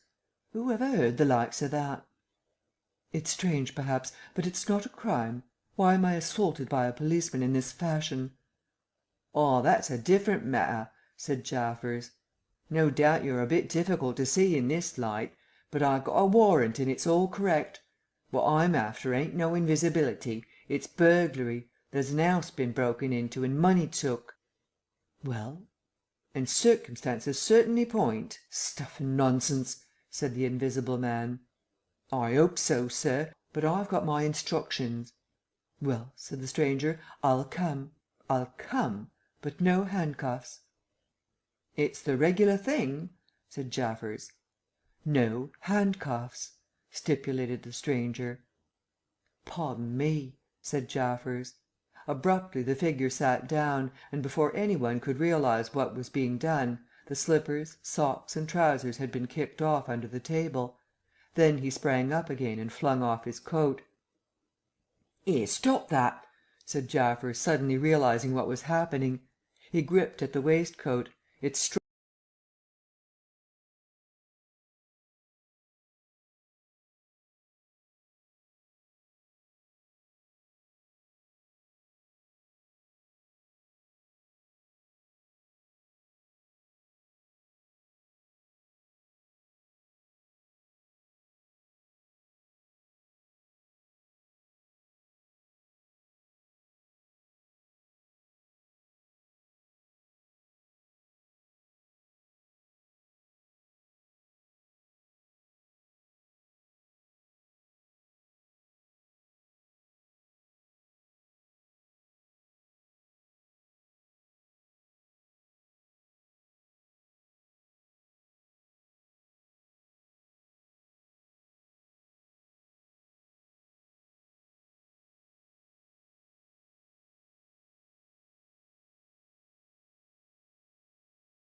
Chapter VIII In Transit The 8th chapter is exceedingly brief, and relates that Gibbons, the amateur naturalist of the district, while lying out on the spacious open downs without a soul within a couple of miles of him, as he thought, and almost dozing, heard close to him the sound as of a man coughing, sneezing, and then swearing savagely to himself, and looking, beheld nothing. Yet the voice was indisputable. It continued to swear with that breadth and variety that distinguishes the swearing of a cultivated man. It grew to a climax, diminished again, and died away in the distance, going, as it seemed to him, in the direction of Aberdeen. It lifted to a spasmodic sneeze and ended. Gibbons had heard nothing of the morning's occurrences, but the phenomenon was so striking and disturbing that his philosophical tranquillity vanished. He got up hastily, and hurried down the steepness of the hill towards the village as fast as he could go. Chapter IX Mr. Thomas Marvel You must picture Mr. Thomas Marvel as a person of copious, flexible visage, a nose of cylindrical protrusion, a liquorish, ample, fluctuating mouth, and a beard of bristling eccentricity. His figure inclined to embonpoint. His short limbs accentuated this inclination. He wore a furry silk hat, and the frequent substitution of twine and shoelaces for buttons, apparent at critical points of his costume, marked a man essentially bachelor. Mr. Thomas Marvel was sitting with his feet in a ditch by the roadside over the down towards Aberdeen, about a mile and a half out of Iping. His feet, save for socks of irregular openwork, were bare, his big toes were broad, and pricked like the ears of a watchful dog. In a leisurely manner he did everything in a leisurely manner he was contemplating trying on a pair of boots. They were the soundest boots he had come across for a long time, but too large for him, whereas the ones he had were, in dry weather, a very comfortable fit, but too thin-soled for damp. Mr. Marvel hated roomy shoes, but then he hated damp. He had never properly thought out which he hated most, and it was a pleasant day, and there was nothing better to do. So he put the 4 shoes in a graceful group on the turf and looked at them. And seeing them there among the grass and springing agrimony, it suddenly occurred to him that both pairs were exceedingly ugly to see. He was not at all startled by a voice behind him. "They're boots, anyhow," said the voice. "They are charity boots," said Mr. Thomas Marvel, with his head on one side regarding them distastefully. "And which is the ugliest pair in the old blessed universe, I'm darned if I know." Said the voice. "I've worn worse. In fact, I've worn none, but none so audacious ugly, if you'll allow the expression. I've been caging boots in particular for days, because I was sick of them. They're sound enough, of course, but a gentleman on tramp sees such a thundering lot of his boots. And if you'll believe me, I've raised nothing in the old blessed country, try as I would, but them. Look at 'em, and a good country for boots, too, in a general way, but it's just my promiscuous luck. I got boots in this country 10 years or more, and then they treat you like this." "It's a beast of a country," said the voice, "and pigs for people." "Ain't it?" said Mr. Thomas Marvel. "Lor', but them boots! It beats it." He turned his head over his shoulder to the right to look at the boots of his interlocutor with a view to comparisons, and lo! where the boots of his interlocutor should have been, were neither legs nor boots. He was irradiated by the dawn of a great amazement. "Where are you?" said Mr. Thomas Marvel over his shoulder, and coming on all fours. He saw a stretch of empty downs with the wind swaying the remote green-pointed furze bushes. "Am I drunk?" said Mr. Marvel. "Have I had visions? Was I talking to myself? What the—" "Don't be alarmed," said a voice. "None of your ventriloquising me," said Mr. Thomas Marvel, rising sharply to his feet. "Where are you? Alarmed, indeed!" "Don't be alarmed," repeated the voice. "You'll be alarmed in a minute, you silly fool," said Mr. Thomas Marvel. "Where are you? Let me get my mark on you." "Are you buried?" said Mr. Thomas Marvel, after an interval. There was no answer. Mr. Thomas Marvel stood bootless and amazed, his jacket nearly thrown off. "You!" said a peewit very remote. "Peewit, indeed," said Mr. Thomas Marvel. "This ain't no time for foolery." The down was desolate, east and west, north and south. The road, with its shallow ditches and white bordering stakes, ran smooth and empty north and south, and save for that peewit, the blue sky was empty too. "So help me," said Mr. Thomas Marvel, shuffling his coat on to his shoulders again. "It's the drink. I might ha' known." "It's not the drink," said the voice. "You keep your nerves steady." "Ow!" said Mr. Marvel, and his face grew white amidst its patches. "It's the drink," his lips repeated noiselessly. He remained staring about him, rotating slowly backwards. "I could ha' swore I heard a voice," he whispered. "Of course you did." "It's there again," said Mr. Marvel, closing his eyes and clasping his hand on his brow with a tragic gesture. He was suddenly taken by the collar and shaken violently, and left more dazed than ever. "Don't be a fool," said the voice. "I'm off my bloomin' jump," said Mr. Marvel. "It's no good. It's frettin' about them blasted boots. I'm off my blessed bloomin' jump. Or it's spirits." "Neither one nor the other," said the voice. "Listen." "Jump," said Mr. Marvel. "1 minute," said the voice, penetratingly, tremulous with self-control. "Well?"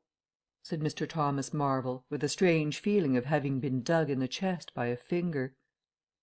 "You think I'm just imagination? Just imagination?" "What else can you be?" said Mr. Thomas Marvel, rubbing the back of his neck. "Very well," said the voice, in a tone of relief. "Then I'm going to throw flints at you till you think differently." "But where are you?" The voice made no answer. Whiz came a flint, apparently out of the air, and missed Mr. Marvel's shoulder by a hair's breadth. Mr. Marvel, turning, saw a flint jerk up into the air, trace a complicated path, hang for a moment, and then fling at his feet with almost invisible rapidity. He was too amazed to dodge. Whiz it came, and ricocheted from a bare toe into the ditch. Mr. Thomas Marvel jumped a foot and howled aloud. Then he started to run, tripped over an unseen obstacle, and came head over heels into a sitting position. "Now," said the voice, as a third stone curved upward and hung in the air above the tramp. "Am I imagination?"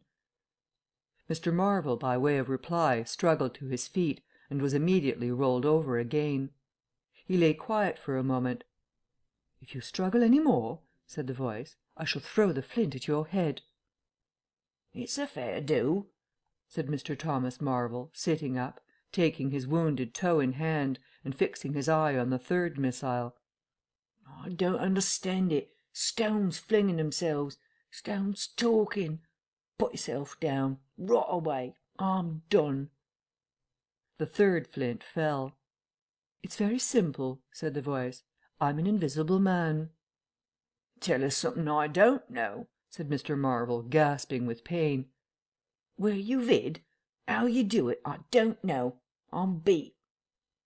"That's all," said the voice. "I'm invisible. That's what I want you to understand." "Any one could see that. There's no need for you to be so confounded impatient, mister. Now then, give us a notion. How are you hid?" "I'm invisible. That's the great point. And what I want you to understand is this." "But whereabouts?" interrupted Mr. Marvel. "Here, 6 yards in front of you." "Oh, come, I ain't blind. You be telling me next you're just thin air. I'm not one of your ignorant tramps." "Yes, I am. Thin air. You're looking through me." "What? Ain't there any stuff, do you? Vox it what is it? Jabber? Is that it?" I am just a human being, solid, needing food and drink, needing covering too, but I'm invisible. You see? Invisible. Simple idea. Invisible." "What? Real like?" "Yes, real." "Let's have a hand of you," said Marvel. "If you are real, it won't be so darn out of the way like, then Law!" he said. "How you made me jump, gripping me like that." He felt the hand that had closed round his wrist with his disengaged fingers, and his fingers went timorously up the arm, patted a muscular chest, and explored a bearded face. Marvel's face was astonishment. "I'm dashed," he said, "if this don't beat cockfighting. Most remarkable. And there I can see a rabbit clean through you, half a mile away. Not a bit of you visible. Except—" He scrutinized the apparently empty space keenly. "You haven't been eating bread and cheese?" he asked, holding the invisible arm. "You're quite right, and it's not quite assimilated into the system." "Ah!" said Mr. Marvel. "Sort of ghostly, though." "Of course all this isn't half so wonderful as you think." "It's quite wonderful enough for my modest wants," said Mr. Thomas Marvel. "How'd you manage it? How the deuce is it done?" "It's too long a story, and besides—" "I tell you, the whole business fairly beats me," said Mr. Marvel. "What I want to say at present is this. I need help. I have come to that. I came upon you suddenly. I was wandering, mad with rage, naked, impotent. I could have murdered. And I saw you." "Lord!" said Mr. Marvel. "I came up behind you, hesitated, went on." Mr. Marvel's expression was eloquent. "Then stopped. 'Here,' I said, 'is an outcast like myself. This is the man for me.' So I turned back and came to you. You. And—" "Lord!" said Mr. Marvel. "But I'm all in a tizzy. May I ask how is it, and what you may be requiring in the way of help? Invisible!" "I want you to help me get clothes and shelter and then, with other things. I've left them long enough. If you won't, well, but you will, must." "Look here," said Mr. Marvel. "I'm too flabbergasted. Don't knock me about any more, and leave me go. I must get steady a bit, and you've pretty near broken my toe. It's all so unreasonable. Empty downs, empty sky, nothing visible for miles except the bosom of nature, and then comes a voice out of heaven, and stones, and a fist. Lord!" "Pull yourself together," said the voice, "for you have to do the job I've chosen for you." Mr. Marvel blew out his cheeks, and his eyes were round. "I've chosen you," said the voice. "You are the only man except some of those fools down there who knows there is such a thing as an invisible man. You have to be my helper. Help me, and I will do great things for you. An invisible man is a man of power." He stopped for a moment to sneeze violently. "But if you betray me," he said, "if you fail to do as I direct you—" He paused and tapped Mr. Marvel's shoulder smartly.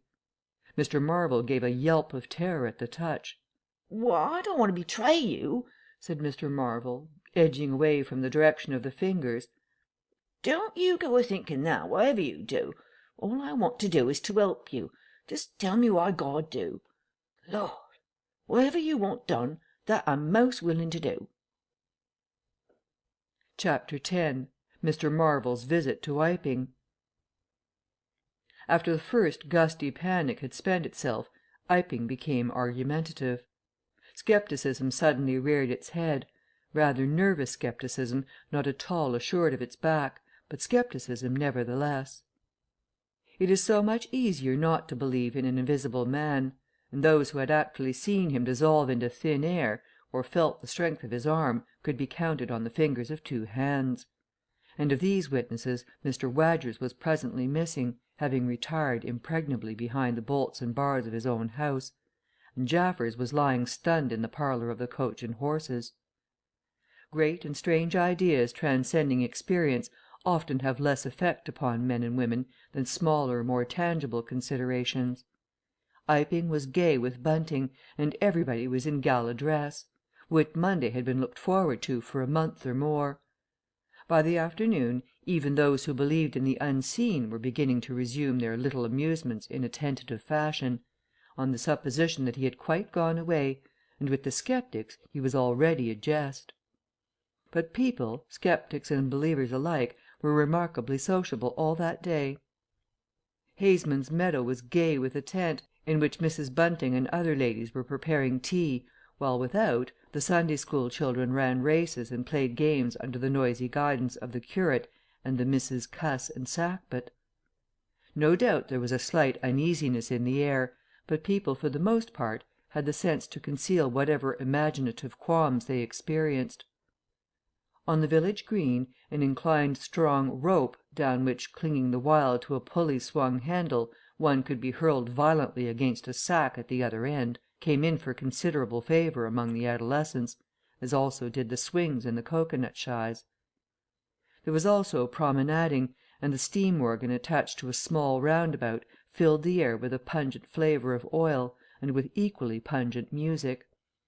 Members of the club, who had attended church in the morning, were splendid in badges of pink and green, and some of the gayer minded had also adorned their bowler hats with brilliant coloured favours of ribbon. Old Fletcher, whose conceptions of holiday making were severe, was visible through the jasmine about his window, or through the open door, whichever way you chose to look, poised delicately on a plank supported on 2 chairs, and whitewashing the ceiling of his front room. About 4 o'clock a stranger entered the village from the direction of the Downs.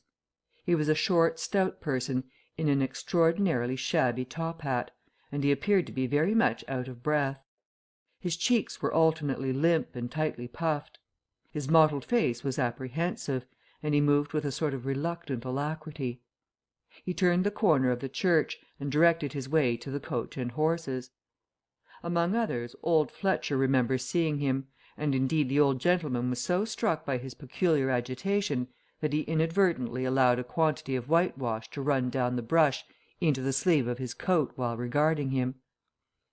This stranger, to the perceptions of the proprietor of the cocoanut shy, appeared to be talking to himself, and Mr. Huxter remarked the same thing. He stopped at the foot of the Coach and Horses steps, and, according to Mr. Huxter, appeared to undergo a severe internal struggle before he could induce himself to enter the house. Finally he marched up the steps, and was seen by Mr. Huxter to turn to the left and open the door of the parlour. Mr. Huxter heard voices from within the room and from the bar apprising the man of his error. "That room's private," said Hall, and the stranger shut the door clumsily and went into the bar. In the course of a few minutes he reappeared, wiping his lips with the back of his hand with an air of quiet satisfaction that somehow impressed Mr. Huxter as assumed. He stood looking about him for some moments, and then Mr. Huxter saw him walk in an oddly furtive manner towards the gates of the yard, upon which the parlour window opened. The stranger, after some hesitation, leaned against one of the gate posts, produced a short clay pipe, and prepared to fill it. His fingers trembled while doing so.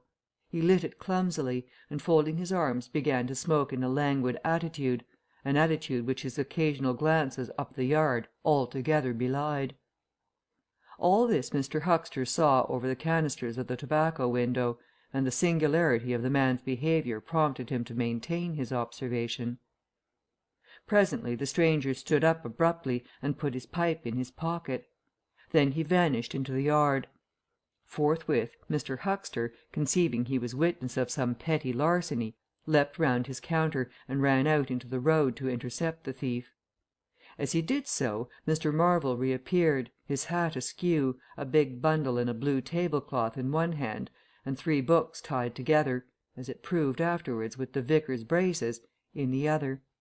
Directly he saw Huxter he gave a sort of gasp, and turning sharply to the left began to run. "Stop, thief!" cried Huxter, and set off after him. Mr. Huxter's sensations were vivid but brief. He saw the man just before him and spurting briskly for the church corner and the hill road. He saw the village flags and festivities beyond, and a face or so turned towards him. He bawled "Stop!" again.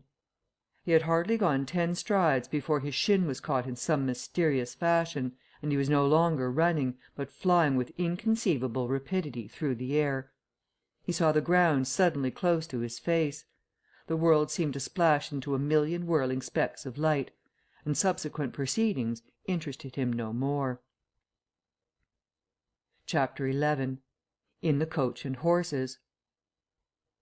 Now, in order clearly to understand what had happened in the inn, it is necessary to go back to the moment when Mr. Marvell first came into view of Mr. Huxter's window. At that precise moment Mr. Cuss and Mr. Bunting were in the parlour. They were seriously investigating the strange occurrences of the morning, and were, with Mr. Hall's permission, making a thorough examination of the invisible man's belongings. Jaffers had partially recovered from his fall, and had gone home in the charge of his sympathetic friends. The stranger's scattered garments had been removed by Mrs. Hall, and the room tidied up. And on the table under the window where the stranger had been wont to work, Cuss had hit almost at once on 3 big books in manuscript labelled Diary.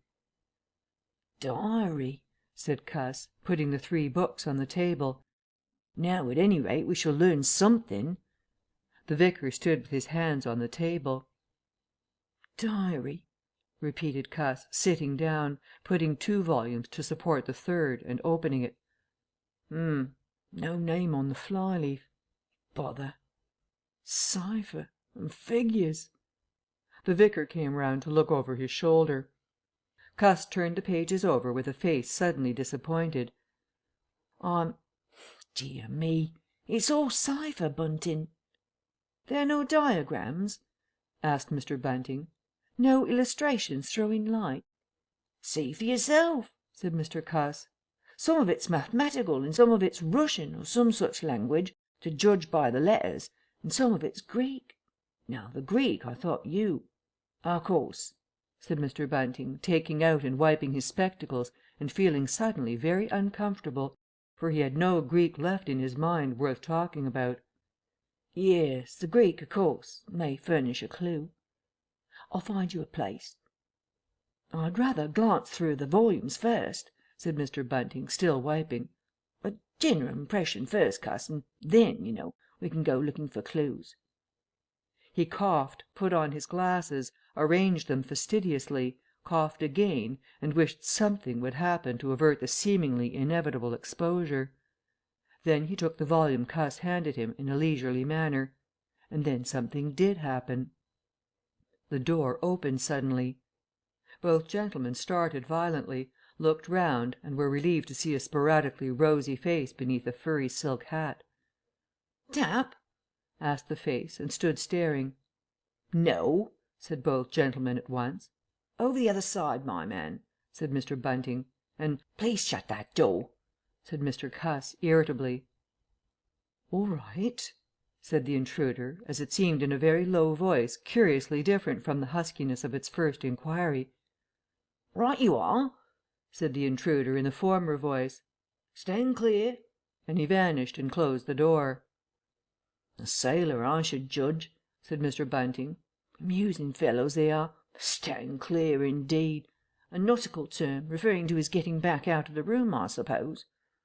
"I daresay so," said Cuss. "My nerves are all loose to day. It quite made me jump, the door opening like that." Mr. Bunting smiled as if he had not jumped. "And now," he said with a sigh, "these books." Some one sniffed as he did so. "One thing is indisputable," said Bunting, drawing up a chair next to that of Cuss. "There certainly have been very strange things happening in Iping during the last few days. Very strange. I cannot, of course, believe in this absurd invisibility story." "It's incredible," said Cuss. "Incredible! But the fact remains that I certainly saw right down his sleeve." "But did you? Are you sure? Suppose a mirror, for instance? Hallucinations are so easily produced. I don't know if you've ever seen a really good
CHAPTER XII The Invisible Man Loses His Temper.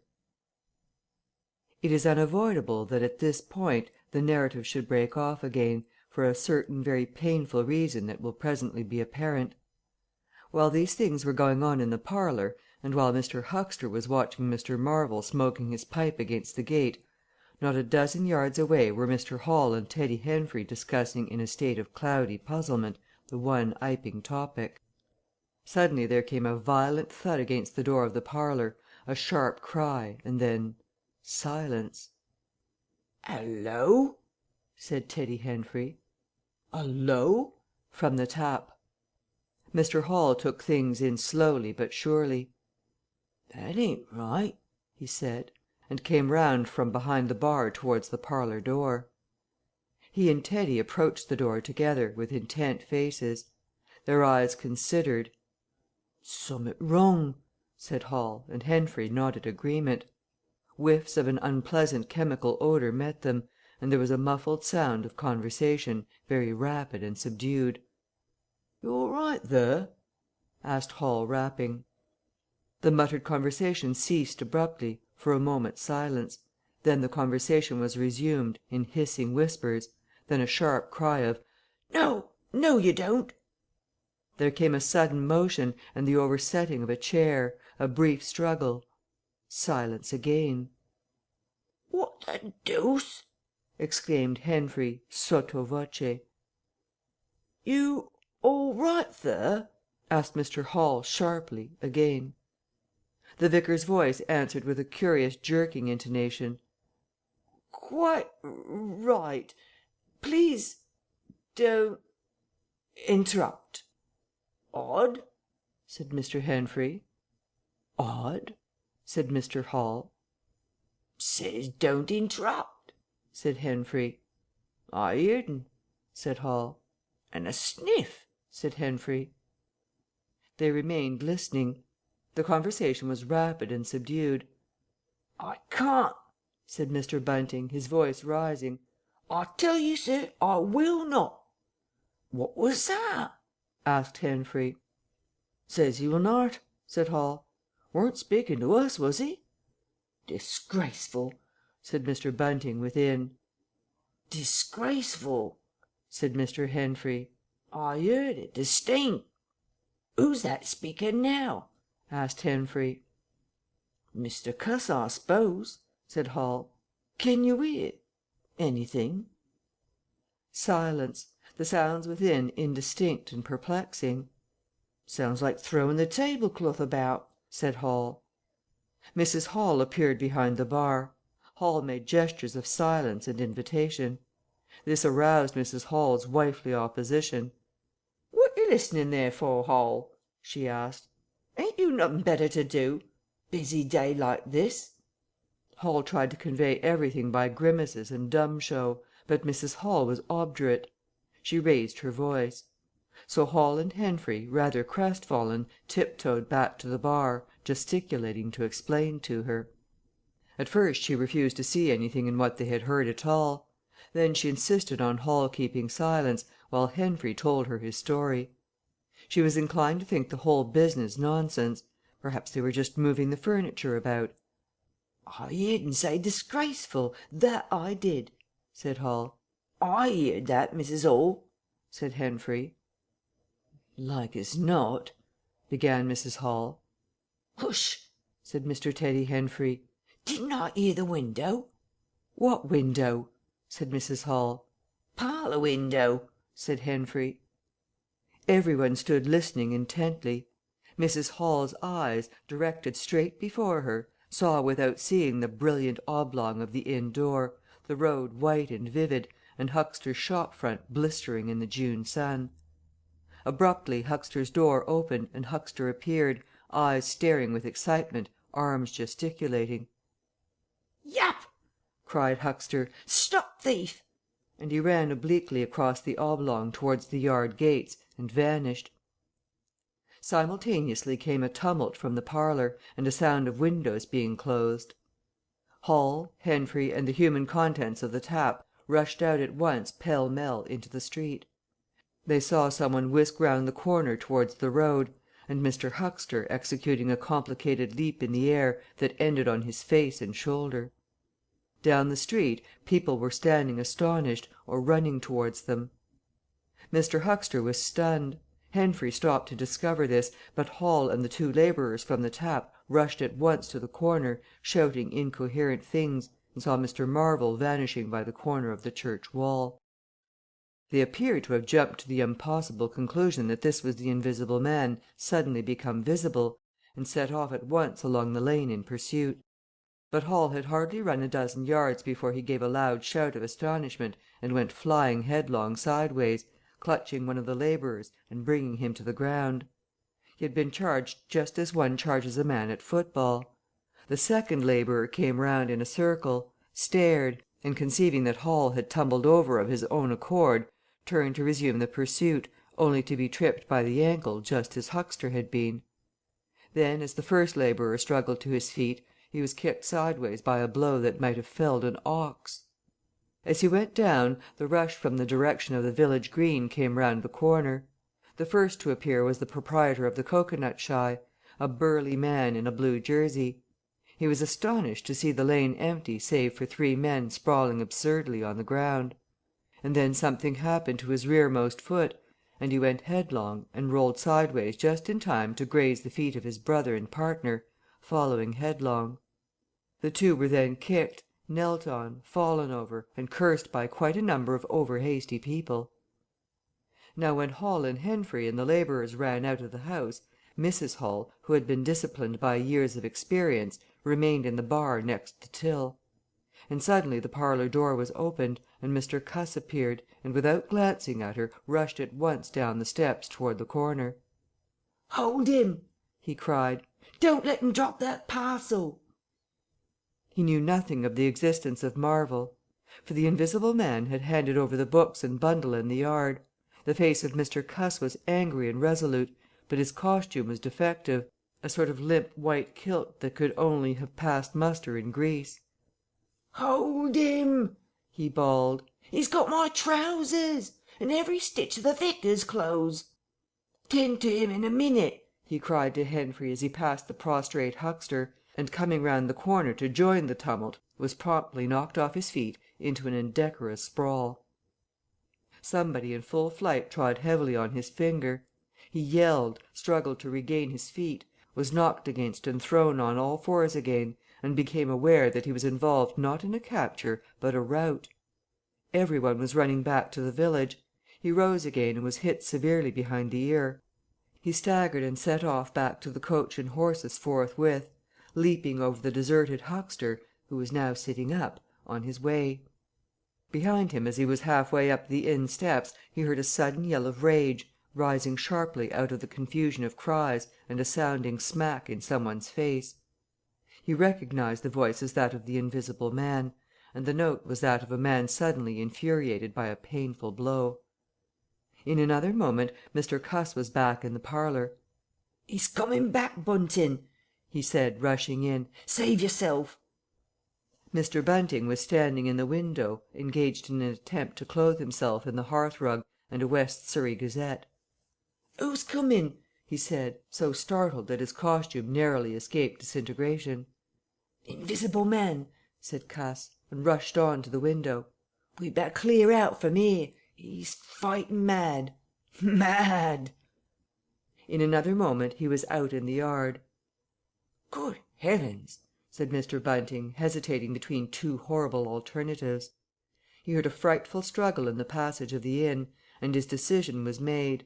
He clambered out of the window, adjusted his costume hastily, and fled up the village as fast as his fat little legs would carry him. From the moment when the invisible man screamed with rage and Mr. Bunting made his memorable flight up the village, it became impossible to give a consecutive account of affairs in Iping.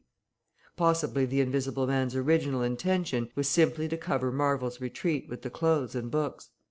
But his temper, at no time very good, seems to have gone completely at some chance blow, and forthwith he set to smiting and overthrowing for the mere satisfaction of hurting.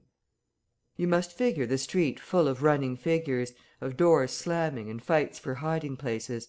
You must figure the tumult suddenly striking on the unstable equilibrium of old Fletcher's planks and 2 chairs, with cataclysmic results. You must figure an appalled couple caught dismally in a swing. And then the whole tumultuous rush is past, and the Iping Street with its gauds and flags is deserted save for the still raging unseen, and littered with cocoanuts, overthrown canvas screens, and the scattered stock in trade of a sweetstuff stall. Everywhere there is a sound of closing shutters and shoving bolts, and the only visible humanity is an occasional flitting eye under a raised eyebrow in the corner of a window pane.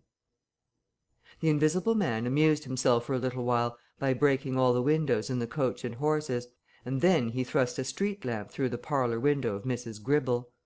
He it must have been who cut the telegraph wire to Adderdean just beyond Higgins Cottage on the Adderdean Road; and after that, as his peculiar qualities allowed, he passed out of human perceptions altogether, and he was neither heard, seen, nor felt in Iping any more.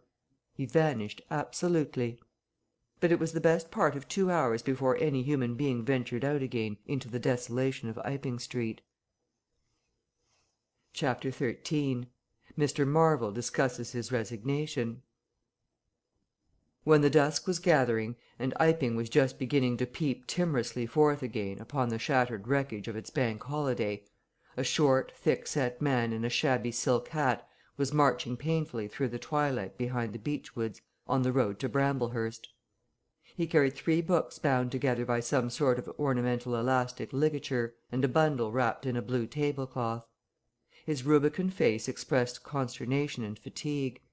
He appeared to be in a spasmodic sort of hurry. He was accompanied by a voice other than his own, and ever and again he winced under the touch of unseen hands. "If you give me the slip again," said the voice, "if you attempt to give me the slip again." Lord, said Mr. Marvel, that shoulder's a mass of bruises as it is. "On my honour," said the voice, "I will kill you." "I didn't try to give you the slip," said Marvel, in a voice that was not far remote from tears. "I swear I didn't. I didn't know the blessed turning, that was all. How the devil was I to know the blessed turning? As it is, I've been knocked about." "You'll get knocked about a great deal more if you don't mind," said the voice, and Mr. Marvel abruptly became silent. He blew out his cheeks, and his eyes were eloquent of despair. "It's bad enough to let these floundering yokels explode my little secret without your cutting off with my books. It's lucky for some of them they cut and ran when they did. Here am I. No one knew I was invisible. And now what am I to do?" "What am I to do?" asked Marvel, sotto voce. "It's all about. It will be in the papers. Everybody will be looking for me. Everyone on their guard." The voice broke off into vivid curses and ceased. The despair of Mr. Marvel's face deepened, and his pace slackened. "Go on," said the voice. Mr. Marvel's face assumed a greyish tint between the ruddier patches. "Don't drop those books, stupid," said the voice sharply, overtaking him. "The fact is," said the voice, "I shall have to make use of you. You're a poor tool, but I must." "I'm a miserable tool," said Marvel. "You are," said the voice. "I'm the worst possible tool you could have," said Marvel. "I'm not strong," he said after a discouraging silence. "I'm not over strong," he repeated. "No?" "And my heart's weak. That little business I pulled it through, of course, but bless you, I could have dropped." "Well?" "I haven't the nerve and strength for the sort of thing you want." "I'll stimulate you." "I wish you wouldn't. I wouldn't like to mess up your plans, you know, but I might, out of sheer funk and misery." "You'd better not," said the voice with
Chapter 14 At Port Stowe 10 o'clock the next morning found Mr. Marvel, unshaven, dirty, and travel stained, sitting with the books beside him and his hands deep in his pockets, looking very weary, nervous, and uncomfortable, and inflating his cheeks at infrequent intervals, on the bench outside a little inn on the outskirts of Port Stowe. Beside him were the books, but now they were tied with string. The bundle had been abandoned in the pine woods beyond Bramblehurst, in accordance with a change in the plans of the Invisible Man. Mr. Marvel sat on the bench, and although no one took the slightest notice of him, his agitation remained at fever heat. His hands would go ever and again to his various pockets with a curious, nervous fumbling. When he had been sitting for the best part of an hour, however, an elderly mariner, carrying a newspaper, came out of the inn and sat down beside him. "Pleasant day," said the mariner. Mr. Marvel glanced about him with something very like terror. "Very," he said. "Just seasonable weather for the time o' year," said the mariner, taking no denial. "Quite," said Mr. Marvel. The mariner produced a toothpick, and, saving his regard, was engrossed thereby for some minutes. His eyes meanwhile were at liberty to examine Mr. Marvel's dusty figure, and the books beside him. As he had approached Mr. Marvel, he had heard a sound like the dropping of coins into a pocket. He was struck by the contrast of Mr. Marvel's appearance with this suggestion of opulence. Thence his mind wandered back again to a topic that had taken a curiously firm hold of his imagination. "Books?" he said suddenly, noisily finishing with the toothpick. Mr. Marvel started and looked at them. "Oh, yes," he said. "Yes, they're books." "There's some extraordinary things in books," said the mariner. "I believe you," said Mr. Marvel. "And some extraordinary things out of 'em," said the mariner. "True, likewise," said Mr. Marvel. He eyed his interlocutor, and then glanced about him. "There's some extraordinary things in newspapers, for example," said the mariner. "There are." "In this newspaper," said the mariner. "Ah!" said Mr. Marvel. "There's a story," said the mariner, fixing Mr. Marvel with an eye that was firm and deliberate. "There's a story about an invisible man, for instance." Mr. Marvel pulled his mouth askew and scratched his cheek, and felt his ears glowing. "What will they be writing next?" he asked faintly. "Austria or America?" "Neither," said the mariner. "Here." "Law!" said Mr. Marvel, starting. "When I say 'here,'" said the mariner, to Mr. Marvel's intense relief, "I don't of course mean 'here in this place. I mean hereabouts." "An invisible man!" said Mr. Marvel. "And what's he been up to?" "Everything," said the mariner, controlling Marvel with his eye, and then amplifying. "Every blessed thing." "I ain't seen a paper these 4 days," said Marvel. "'Apen's the place he started at," said the mariner. "Indeed!" said Mr. Marvel. "He started there, and where he came from nobody don't seem to know. Here it is. Peculiar story from Iping. And it says in this paper that the evidence is extraordinary strong. Extraordinary." "Law!" said Mr. Marvel.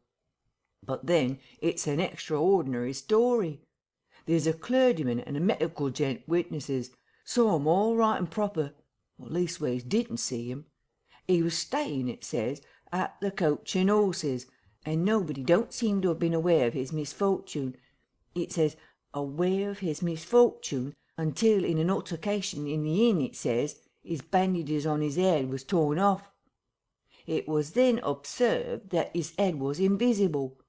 Attempts were at once made to secure him, but casting off his garments, it says, he succeeded in escaping, but not until after a desperate struggle, in which he had inflicted serious injuries, it says, on our worthy and able constable, Mr. J. A. Jaffers. Pretty straight story, eh? Names and everything." "Law!" said Mr. Marvel, looking nervously about him. trying to count the money in his pockets by his unaided sense of touch, and full of a strange and novel idea. Sounds most astonishing. Don't it? Extraordinary, I call it. Never heard tell of invisible men before, I haven't, but nowadays one hears such a lot of extraordinary things. That all he did? Asked Marvel, trying to seem at his ease. It's enough, ain't it? Said the mariner. Didn't go back by any chance? Asked Marvel. Just escape, and that's all, eh? All? Said the mariner. Why, ain't it enough? Quite enough, said Marvel. I should think it was enough, said the mariner. I should think it was enough. He didn't have any pals. Don't say he had any pals, does it? Asked Mr. Marvel, anxious. Ain't one of the sort enough for you? Asked the mariner. No, thank heaven, as one might say, he didn't. He nodded his head slowly. Makes me regular uncomfortable, the bare thought of that chap running about the country. He is at present at large, and from certain evidence it is supposed that he has took, I suppose they mean, the road to Port Stowe. You see, we're right in it. None of your American wonders this time.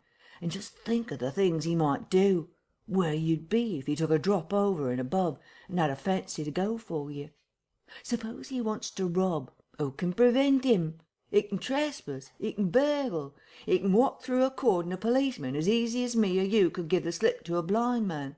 Easier, for these here blind chaps here uncommon sharp, I'm told, and wherever there was liquor he fancied.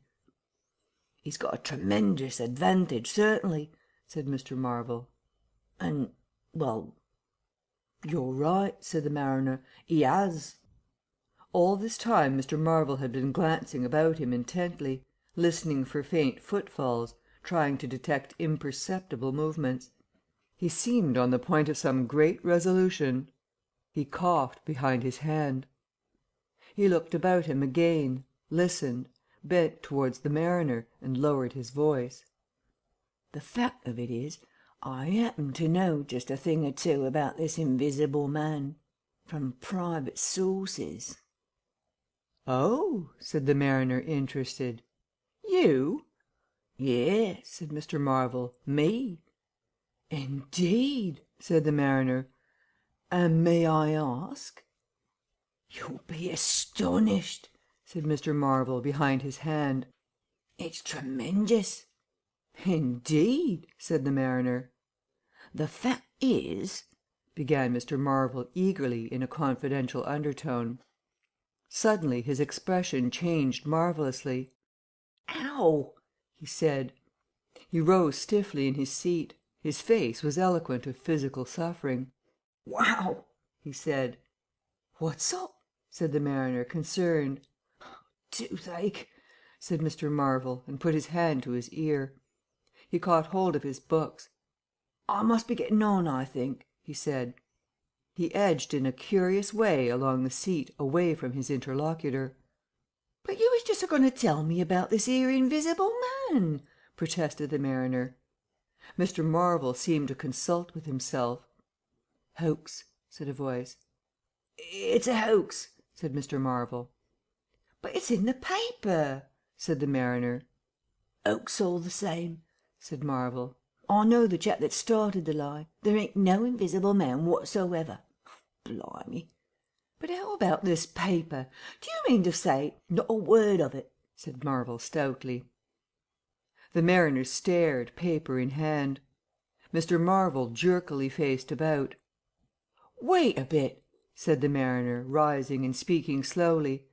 Do you mean to say?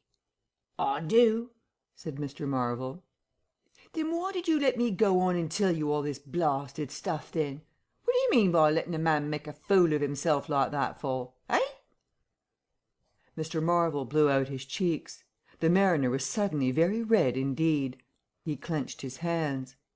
I've been talking here this 10 minutes, he said, and you little pot-bellied, leathery-faced son of an old boot, couldn't have the elementary manners. Don't you come bandying words with me, said Mr. Marvel. Bendian words, I'm a jolly good mind. Come up, said a voice, and Mr. Marvel was suddenly whirled about and started marching off in a curious spasmodic manner. You better move on, said the mariner. Who's moving on? said Mr. Marvel.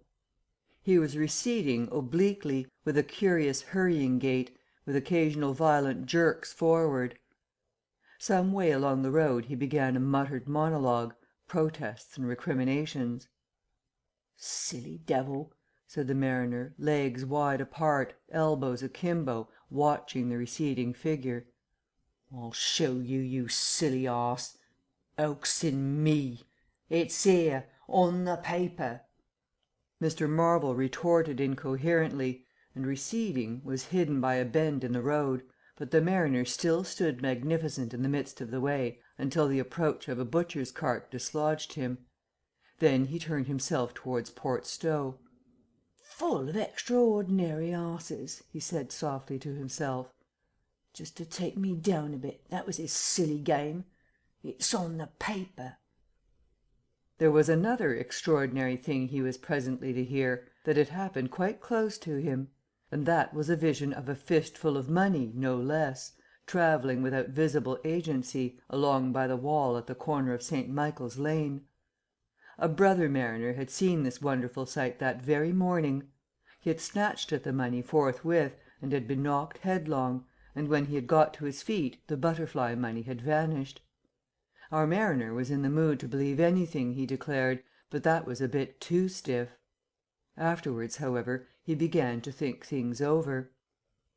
The story of the flying money was true, and all about that neighbourhood, even from the august London and Country Banking Company, from the tills of shops and inns, doors standing that sunny weather entirely open, money had been quietly and dexterously making off that day in handfuls and rouleaus, floating quietly along by walls and shady places, dodging quickly from the approaching eyes of men; and it had, though no man had traced it, invariably ended its mysterious flight in the pocket of that agitated gentleman in the obsolete silk hat, sitting outside the little inn on the outskirts of Port Stowe. It was 10 days after, and indeed only when the Burdock story was already old, that the mariner collated these facts and began to understand how near he had been to the wonderful invisible man. Chapter 15 The Man Who Was Running In the early evening time Dr. Kemp was sitting in his study in the Belvedere on the hill overlooking Burdock. It was a pleasant little room, with 3 windows, north, west, and south, and bookshelves covered with books and scientific publications, and a broad writing table, and under the north window a microscope, glass slips, minute instruments, some cultures, and scattered bottles of reagents. Dr. Kemp's solar lamp was lit, albeit the sky was still bright with the sunset light, and his blinds were up because there was no offence of peering outsiders to require them pulled down. Dr. Kemp was a tall and slender young man, with flaxen hair and a moustache almost white, and the work he was upon would earn him, he hoped, the fellowship of the Royal Society, so highly did he think of it. And his eye, presently wandering from his work, caught the sunset blazing at the back of the hill that is over against his own. For a minute perhaps he sat, pen in mouth, admiring the rich golden colour above the crest, and then his attention was attracted by the little figure of a man, inky black, running over the hill brow towards him. He was a shortish little man, and he wore a high hat, and he was running so fast that his legs verily twinkled. "Another of those fools," said Dr. Kemp. "Like that arse who ran into me this morning round a corner with the visible man a coming, sir. I can't imagine what possesses people. One might think we were in the 13th century."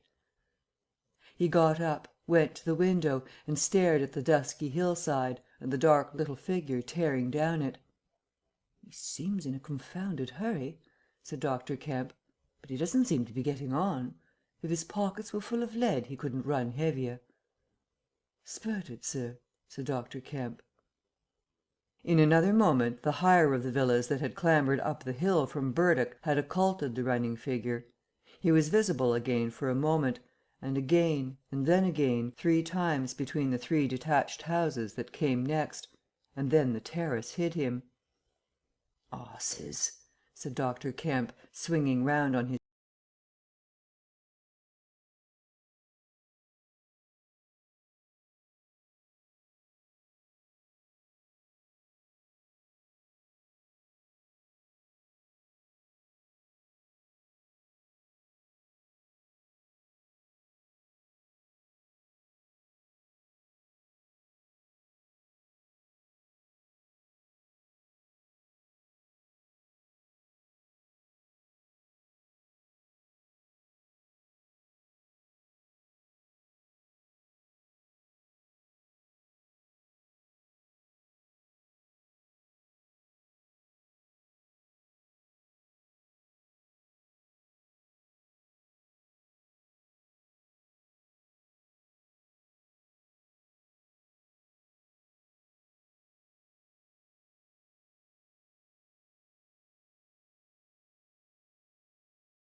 Chapter 16 In the Jolly Cricketers The Jolly Cricketers is just at the bottom of the hill where the tram lines begin.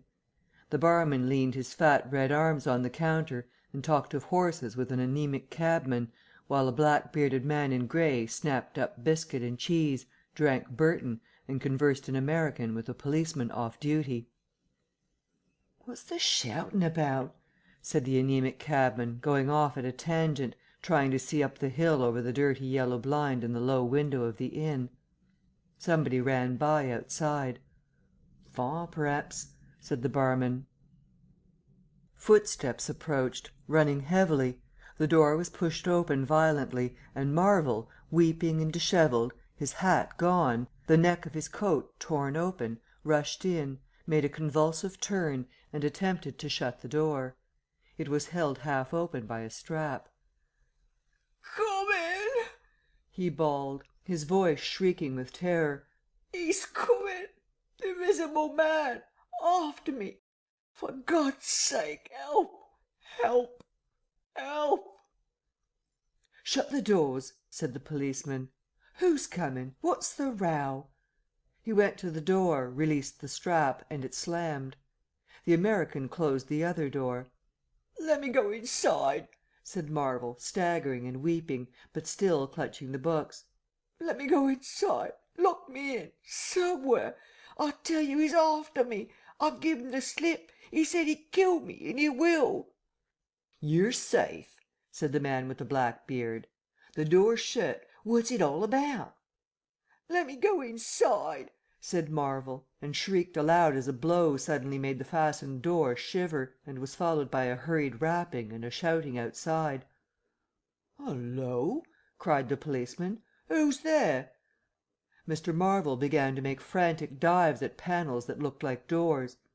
"You kill me. He's got a knife or something. For God's sake." "Here you are," said the barman. "Come in here," and he held up the flap of the bar. Mr. Marvel rushed behind the bar as the summons outside was repeated. "Don't open the door," he screamed. "Please don't open the door. Where shall I hide?" This invisible man, then?" asked the man with the black beard, with one hand behind him. "I guess it's about time we saw him." The window of the inn was suddenly smashed in, and there was a screaming and running to and fro in the street. The policeman had been standing on the settee staring out, craning to see who was at the door. He got down with raised eyebrows. "It's that," he said. The barman stood in front of the bar parlour door, which was now locked on Mr. Marvel, stared at the smashed window, and came round to the two other men. Everything was suddenly quiet. "I wish I had my truncheon," said the policeman, going irresolutely to the door. "Once we open, in he comes. There's no stopping him." "Don't you be in too much hurry about that door," said the anaemic cabman, anxiously. "Draw the bolts," said the man with the black beard, "and if he comes " He showed a revolver in his hand. "That won't do," said the policeman. "That's murder." "I know what country I'm in," said the man with the beard. "I'm going to let off at his legs. Draw them bolts." "Not with that blinkin' thing going off behind me," said the barman, craning over the blind. "Very well," said the man with the black beard, and stooping down, revolver ready, drew them himself. Barman, cabman, and policeman faced about. "Come in," said the bearded man in an undertone, standing back and facing the unbolted doors with his pistol behind him. No one came in. The door remained closed. 5 minutes afterwards, when a second cabman pushed his head in cautiously, they were still waiting, and an anxious face peered out of the bar parlour and supplied information. "Are all the doors of the house shut?" asked Marvel. "He's going round, prowling round. He's as artful as a devil." "Good Lord!" said the burly barman. "There's the back. Just watch them doors. I say!" He looked about him helplessly. The bar parlour door slammed and they heard the key turn. "There's the yard door and the private door. The yard door." He rushed out of the bar. In a minute he reappeared with a carving knife in his hand. "The yard door was open," he said, and his fat underlip dropped. "He may be in the house now," said the first cabman. "He's not in the kitchen," said the barman. "There's 2 women there, and I've stabbed every inch of it with this little beef slicer, and they don't think he's come in. They haven't noticed." "Have you fastened it?" asked the first cabman. "I'm out of frocks," said the barman. The man with the beard replaced his revolver. And even as he did so the flap of the bar was shut down and the bolt clicked, and then with a tremendous thud the catch of the door snapped and the bar parlour door burst open. They heard Marvel squeal like a caught leveret, and forthwith they were clambering over the bar to his rescue. The bearded man's revolver cracked and the looking glass at the back of the parlour starred and came smashing and tinkling down. As the barman entered the room he saw Marvel, curiously crumpled up and struggling against the door that led to the yard and kitchen. The door flew open while the barman hesitated, and Marvel was dragged into the kitchen. There was a scream and a clatter of pans. Marvel, head down, and lugging back obstinately, was forced to the kitchen door, and the bolts were drawn. Then the policeman, who had been trying to pass the barman, rushed in, followed by one of the cabmen, gripped the wrist of the invisible hand that collared Marvel, was hit in the face and went reeling back. The door opened, and Marvel made a frantic effort to obtain a lodgment behind it. Then the cabman collared something. "I got him," said the cabman. The barman's red hands came clawing at the unseen. "Here he is," said the barman. Mr. Marvel, released, suddenly dropped to the ground and made an attempt to crawl behind the legs of the fighting men. The struggle blundered round the edge of the door. The voice of the invisible man was heard for the first time, yelling out sharply, as the policeman trod on his foot. Then he cried out passionately, and his fists flew round like flails. The cabman suddenly whooped and doubled up, kicked under the diaphragm. The door into the bar parlour from the kitchen slammed and covered Mr. Marvel's retreat. The men in the kitchen found themselves clutching at and struggling with empty air. "Where's he gone?" cried the man with the beard. "Out?" "This way," said the policeman, stepping into the yard and stopping. A piece of tile whizzed by his head and smashed among the crockery on the kitchen table. "I'll show him," shouted the man with the black beard, and suddenly a steel barrel shone over the policeman's shoulder, and 5 bullets had followed one another into the twilight whence the missile had come. As he fired, the man with the beard moved his hand in a horizontal curve so that his shots radiated out into the narrow yard like spokes from a wheel. A silence followed. "5 cartridges," said the man with the black beard. That's the best of all. 4 aces and a joker. Get a lantern, some one, and come and feel about for his body." CHAPTER XVII DR. KEMP's Visitor Dr. Kemp had continued writing in his study until the shots aroused him. Crack, crack, crack they came, one after the other. "Hullo!" said Dr. Kemp, putting his pen into his mouth again and listening. "Who's letting off revolvers in Berwick? What are the 'osses at now?" He went to the south window, threw it up, and leaning out stared down on the network of windows, beaded gas lamps and shops, with its black interstices of roof and yard that made up the town at night. "Looks like a crowd down the hill," he said, "by the cricketers," and remained watching. Thence his eyes wandered over the town to far away where the ships' lights shone, and a pier glowed, a little illuminated faceted pavilion like a gem of yellow light. The moon in its first quarter hung over the westward hill, and the stars were clear and almost tropically bright. After 5 minutes, during which his mind had travelled into a remote speculation of social conditions of the future, and lost itself at last over the time dimension, Dr. Kemp roused himself with a sigh, pulled down the window again, and returned to his writing desk. It must have been about an hour after this that the front door bell rang. He had been writing slackly, and with intervals of abstraction, since the shots. He sat listening. He heard the servant answer the door, and waited for her feet on the staircase, but she did not come. "Wonder what that was?" said Dr. Kemp. He tried to resume his work, failed, got up, went downstairs from his study to the landing, rang, and called over the balustrade to the housemaid as she appeared in the hall below. "Was that a letter?" he asked. "Only a runaway ring, sir," she answered. "I'm restless to night," he said to himself. He went back to his study, and this time attacked his work resolutely. In a little while he was hard at work again, and the only sounds in the room were the ticking of the clock and the subdued shrillness of his quill, hurrying in the very centre of the circle of light his lamp shade threw on his table. It was 2 o'clock before Dr. Kemp had finished his work for the night. He rose, yawned, and went downstairs to bed. He had already removed his coat and vest, when he noticed that he was thirsty. He took a candle and went down to the dining room in search of a syphon and whiskey. Dr. Kemp's scientific pursuits have made him a very observant man, and as he recrossed the hall he noticed a dark spot on the linoleum near the mat at the foot of the stairs. He went on upstairs, and then it suddenly occurred to him to ask himself what the spot on the linoleum might be. Apparently some subconscious element was at work. At any rate, he turned with his burden, went back to the hall, put down the syphon and whiskey, and bending down, touched the spot. Without any great surprise, he found it had the stickiness and colour of drying blood. He took up his burden again, and returned upstairs, looking about him and trying to account for the blood spot. On the landing he saw something, and stopped, astonished. The door handle of his own room was blood-stained. He looked at his own hand. It was quite clean, and then he remembered that the door of his room had been open when he came down from his study, and that consequently he had not touched the handle at all. He went straight into his room, his face quite calm, perhaps a trifle more resolute than usual. His glance, wandering inquisitively, fell on the bed.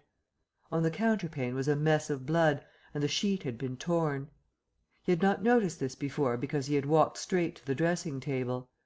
On the further side the bedclothes were depressed as if some one had been recently sitting there. Then he had an odd impression that he had heard a low voice say, "Good heavens! Kemp!" But Dr. Kemp was no believer in voices. He stood staring at the tumbled sheets. Was that really a voice? He looked about again, but noticed nothing further than the disordered and blood-stained bed. Then he distinctly heard a movement across the room, near the wash-hand stand. All men, however highly educated, retain some superstitious inklings. The feeling that is called eerie came upon him. He closed the door of the room, came forward to the dressing table, and put down his burdens. Suddenly, with a start, he perceived a coiled and blood-stained bandage of linen rag hanging in mid-air, between him and the wash-hand stand. He stared at this in amazement. It was an empty bandage, a bandage properly tied, but quite empty. He would have advanced to grasp it, but a touch arrested him, and a voice speaking quite close to him. "Kemp," said the voice. "Eh?" said Kemp, with his mouth open. "Keep your nerve," said the voice. "I'm an invisible man." Kemp made no answer for a space, simply stared at the bandage. "Invisible man," he said. "I'm an invisible man," repeated the voice. The story he had been active to ridicule only that morning rushed through Kemp's brain. He does not appear to have been either very much frightened or very greatly surprised at the moment. Realization came later. "I thought it was all a lie," he said. The thought uppermost in his mind was the reiterated arguments of the morning. "Have you a bandage on?" he asked. "Yes," said the invisible man. "Oh," said Kemp, and then roused himself. "I say," he said, "but this is nonsense. It's some trick." He stepped forward suddenly, and his hand, extended towards the bandage, met invisible fingers. He recoiled at the touch, and his colour changed. "Keep steady, Kemp, for God's sake. I want help badly. Stop." The hand gripped his arm. He struck at it. "Kemp!" cried the voice. "Kemp, keep steady." And the grip tightened. A frantic desire to free himself took possession of Kemp. The hand of the bandaged arm gripped his shoulder, and he was suddenly tripped and flung backwards upon the bed. He opened his mouth to shout, and the corner of the sheet was thrust between his teeth. The invisible man had him down grimly, but his arms were free, and he struck and tried to kick savagely. "Listen to reason, will you?" said the invisible man, sticking to him in spite of a pounding in the ribs. "By heaven, you'll madden me in a minute. Lie still, you fool," bawled the invisible man in Kemp's ear. Kemp struggled for another moment, and then lay still. "If you shout, I'll smash your face," said the invisible man, relieving his mouth. "I'm an invisible man. It's no foolishness and no magic. I really am an invisible man, and I want your help. I don't want to hurt you, but if you behave like a frantic rustic, I must. Don't you remember me, Kemp? Griffin, of University College?" "Let me get up," said Kemp. "I'll stop where I am, and let me sit quiet for a minute." He sat up and felt his neck. "I am Griffin of University College, and I have made myself invisible. I am just an ordinary man. A man you have known. Made invisible." "Griffin?" said Kemp. "Griffin," answered the voice. "A younger student than you were, almost an albino, 6 feet high, and broad, with a pink and white face and red eyes, who won the medal for chemistry." "I'm confused," said Kemp. "My brain is rioting. What has this to do with Griffin?" "I am Griffin." Kemp thought. "It's horrible," he said. "But what devilry must happen to make a man invisible?" "It's no devilry. It's a process, sane and intelligible enough." "It's horrible," said Kemp. "How on earth—" "It's horrible enough, but I'm wounded and in pain and tired. Great God, Kemp, you are a man. Take it steady. Give me some food and drink, and let me sit down here." Kemp stared at the bandage as it moved across the room, then saw a basket chair dragged across the floor and come to rest near the bed. It creaked, and the seat was depressed the quarter of an inch or so. He rubbed his eyes and felt his neck again. "This beats ghosts," he said, and laughed stupidly. "That's better. Thank heaven you're getting sensible." "Oh, silly," said Kemp, and knuckled his eyes. "Give me some whiskey. I'm near dead." "It didn't feel so. Where are you? If I get up, shall I run into you? There. All right. Whiskey? Here. Where shall I give it to you?" The chair creaked and Kemp felt the glass drawn away from him. He let go by an effort. His instinct was all against it. It came to rest poised 20 inches above the front edge of the seat of the chair. He stared at it in infinite perplexity. This must be hypnotism. You have suggested you are invisible." "Nonsense!" said the voice. "It's frantic." "Listen to me." "I demonstrated conclusively this morning," began Kemp, "that invisibility " "Never mind what you've demonstrated. I'm starving," said the voice, "and the night is chilly to a man without clothes." "Food?" said Kemp. The tumbler of whiskey tilted itself. "Yes," said the invisible man, rapping it down. "Have you a dressing gown?" Kemp made some exclamation in an undertone. He walked to a wardrobe and produced a robe of dingy scarlet. "This do?" he asked. It was taken from him.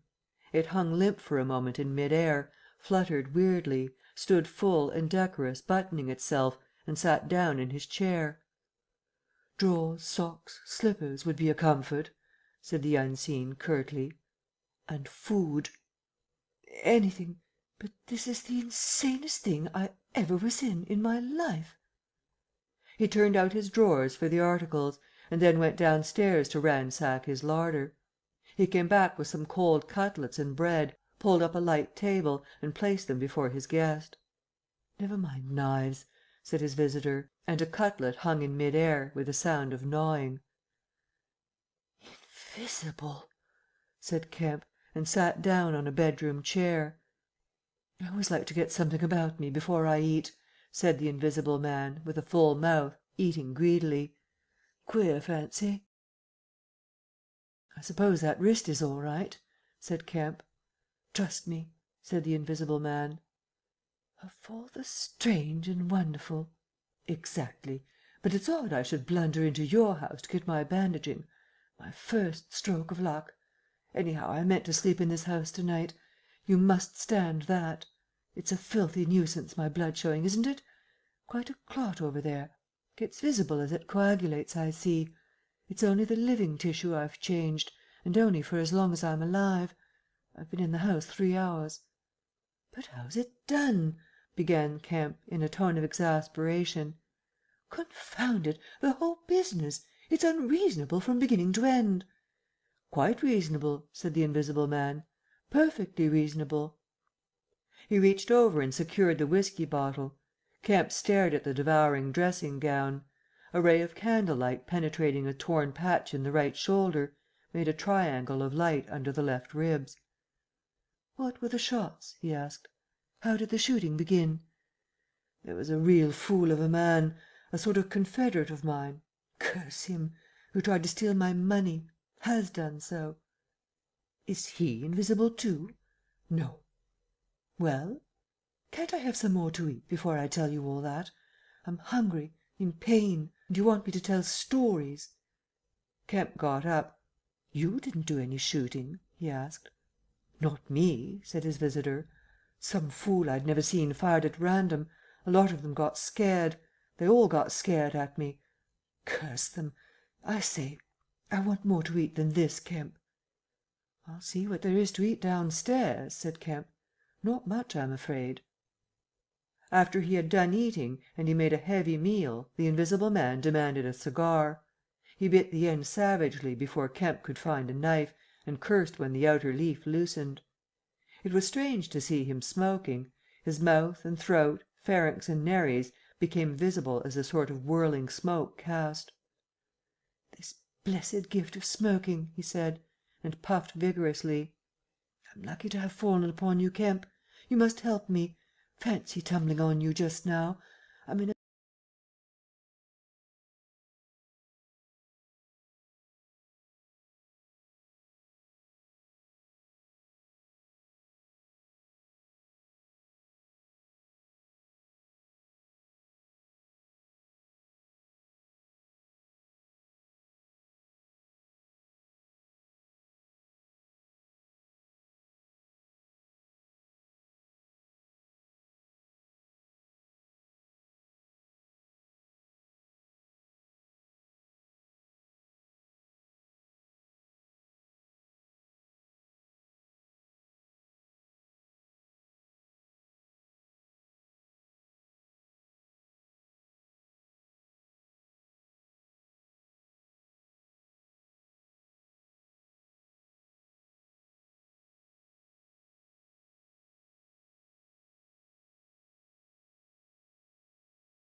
CHAPTER XVIII The Invisible Man Sleeps Exhausted and wounded as the Invisible Man was, he refused to accept Kemp's word that his freedom should be respected. He examined the two windows of the bedroom, drew up the blinds and opened the sashes, to confirm Kemp's statement that a retreat by them would be possible. Outside, the night was very quiet and still, and the new moon was setting over the down. Then he examined the keys of the bedroom and the two dressing room doors, to satisfy himself that these also could be made an assurance of freedom. Finally he expressed himself satisfied. He stood on the hearth rug and Kemp heard the sound of a yawn. "I'm sorry," said the Invisible Man, "if I cannot tell you all that I have done to night. But I am worn out. It's grotesque, no doubt. It's horrible, but believe me, Kemp, in spite of your arguments of this morning, it is quite a possible thing. I have made a discovery. I meant to keep it to myself. I can't. I must have a partner. And you we can do such things. But to morrow now, Kemp, I feel as though I must sleep or perish." Kemp stood in the middle of the room staring at the headless garment. "I suppose I must leave you," he said. "It's incredible. 3 things happening like this, overturning all my preconceptions, would make me insane. But it's real. Is there anything more that I can get you?" "Only bid me good night," said Griffin. "Good night," said Kemp, and shook an invisible hand. He walked sideways to the door. Suddenly the dressing gown walked quickly towards him. "Understand me," said the dressing gown. "No attempts to hamper me, or capture me, or—" Kemp's face changed a little. "I thought I gave you my word," he said. Kemp closed the door softly behind him, and the key was turned upon him forthwith. Then, as he stood with an expression of passive amazement on his face, the rapid feet came to the door of the dressing room, and that too was locked. Kemp slapped his brow with his hand. "Am I dreaming? Has the world gone mad? Or have I?" He laughed and put his hand to the locked door. "Barred out of my own bedroom by a flagrant absurdity," he said. He walked to the head of the staircase, turned, and stared at the locked doors. "It's fact," he said. He put his fingers to his slightly bruised neck. "Undeniable fact. But—" He shook his head hopelessly, turned, and went downstairs. He lit the dining room lamp, got out a cigar, and began pacing the room, ejaculating. Now and then he would argue with himself. "Invisible!" he said. "Is there such a thing as an invisible animal? In the sea, yes. Thousands, millions. All the larvae, all the little nauplii and tornarias, all the microscopic things, the jellyfish. In the sea there are more things invisible than visible. I never thought of that before. And in the ponds, too. All those little pond-life things, specks of colourless, translucent jelly. But in air? No. It can't be. But after all, why not? If a man was made of glass, he would still be visible." His meditation became profound. The bulk of 3 cigars had passed into the invisible, or diffused as a white ash over the carpet before he spoke again. Then it was merely an exclamation. He turned aside, walked out of the room, and went into his little consulting room and lit the gas there. It was a little room because Dr. Kemp did not live by practice, and in it were the day's newspapers. The morning's paper lay carelessly opened and thrown aside. He caught it up, turned it over, and read the account of a strange story from Iping that the mariner at Port Stowe had spelt over so painfully to Mr. Marvel. Kemp read it swiftly. "Wrapped up," said Kemp.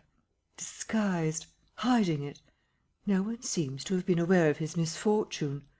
What the devil is his game?" He dropped the paper, and his eye went seeking. "Ah!" he said, and caught up the St. James's Gazette, lying folded up as it arrived. "Now we shall get at the truth," said Dr. Kemp. He rent the paper open. A couple of columns confronted him. "An entire village in Sussex goes mad," was the heading. "Good heavens!" said Kemp, reading eagerly an incredulous account of the events in Iping of the previous afternoon that have already been described. Over the leaf the report in the morning paper had been reprinted. He re-read it. "Ran through the streets striking right and left. Jaffas insensible. Mr. Huxter in great pain, still unable to describe what he saw. Painful humiliation. Vicar. Woman ill with terror. Windows smashed. This extraordinary story probably a fabrication. Too good not to print. Cum grano." He dropped the paper and stared blankly in front of him. "Probably a fabrication." He caught up the paper again and re-read the whole business. "But when does the tramp come in? Why the deuce was he chasing a tramp?" He sat down abruptly on the surgical bench. "He's not only invisible," he said, "but he's mad, homicidal." When dawn came to mingle its pallor with the lamplight and cigar smoke of the dining room, Kemp was still pacing up and down, trying to grasp the incredible. He was altogether too excited to sleep. His servants, descending sleepily, discovered him, and were inclined to think that overstudy had worked this ill on him. He gave them extraordinary but quite explicit instructions to lay breakfast for two in the Belvedere study, and then to confine themselves to the basement and ground floor. Then he continued to pace the dining room until the morning's paper came. That had much to say and little to tell, beyond the confirmation of the evening before, and a very badly written account of another remarkable tale from Port Burdock. This gave Kemp the essence of the happenings at the Jolly Cricketers, and the name of Marvel. "He has made me keep with him 24 hours," Marvel testified. Certain minor facts were added to the Iping story, notably the cutting of the village telegraph wire. But there was nothing to throw light on the connection between the invisible man and the tramp, for Mr. Marvel had supplied no information about the 3 books, or the money with which he was linked. The incredulous tone had vanished, and a shoal of reporters and inquirers were already at work elaborating the matter. Kemp read every scrap of the report and sent his housemaid out to get every one of the morning papers she could. These also he devoured. "He is invisible," he said, "and it reads like rage growing to mania. The things he may do, the things he may do, and he's upstairs free as the air. What on earth ought I to do? For instance, would it be a breach of faith if... No?" He went to a little untidy desk in the corner and began a note. He tore this up half written and wrote another. He read it over and considered it. Then he took an envelope and addressed it to Colonel Addy, Port Burdock. The invisible man awoke even as Kemp was doing this. He awoke in an evil temper, and Kemp, alert for every sound, heard his pattering feet rush suddenly across the bedroom overhead. Then a chair was flung over and the washstand tumbler smashed. Kemp hurried upstairs and rapped eagerly. Chapter 19. Certain First Principles. "What's the matter?" asked Kemp when the invisible man admitted him. "Nothing," was the answer. "But confound it, the smash!" "Fit of temper," said the invisible man. "Forgot this arm, and it's sore. You're rather liable to that sort of thing." "I am." Kemp walked across the room and picked up the fragments of broken glass. "All the facts are out about you," said Kemp, standing up with the glass in his hand. "All that happened in Iping and down the hill. The world has become aware of its invisible citizen, but no one knows you are here." The invisible man swore. "The secret's out. I gather it was a secret. I don't know what your plans are, but of course I'm anxious to help you." The invisible man sat down on the bed. "There's breakfast upstairs," said Kemp, speaking as easily as possible, and he was delighted to find his strange guest rose willingly. Kemp led the way up the narrow staircase to the Belvedere. "Before we can do anything else," said Kemp, "I must understand a little more about this invisibility of yours." He had sat down, after one nervous glance out of the window, with the air of a man who has talking to do. His doubts of the sanity of the entire business flashed and vanished again as he looked across to where Griffin sat at the breakfast table, a headless, handless dressing gown, wiping unseen lips on a miraculously held serviette. "It's simple enough, and credible enough," said Griffin, putting the serviette aside, and leaning the invisible head on an invisible hand. "No doubt to you, but—" Kemp laughed. "Well, yes, to me it seemed wonderful at first, no doubt. But now, great God! But we will do great things yet. I came on the stuff first at Chesilstowe." "Chesilstowe?" "I went there after I left London. You know I dropped medicine and took up physics?" "No. Well, I did. Light fascinated me." "Ah!" "Optical density. The whole subject is a network of riddles, a network with solutions glimmering elusively through, and being but 22 and full of enthusiasm, I said, 'I will devote my life to this. This is worth while.' You know what fools we are at 22." "Fools then or fools now," said Kemp. "As though knowing could be any satisfaction to a man." "But I went to work like a slave, and I had hardly worked and thought about the matter 6 months before light came through one of the meshes suddenly, blindingly. I found a general principle of pigments and refraction, a formula, a geometrical expression involving 4 dimensions. Fools, common men, even common mathematicians, do not know anything of what some general expression may mean to the student of molecular physics. In the books that tramp has hidden, there are marvels, miracles, but this was not a method, it was an idea, that might lead to a method by which it would be possible, without changing any other property of matter, except, in some instances colours, to lower the refractive index of a substance, solid or liquid, to that of air, so far as all practical purposes are concerned." "Whew!" said Kemp. "That's odd, but still I don't see quite—" "I can understand that thereby you could spoil a valuable stone, but personal invisibility is a far cry." "Precisely," said Griffin.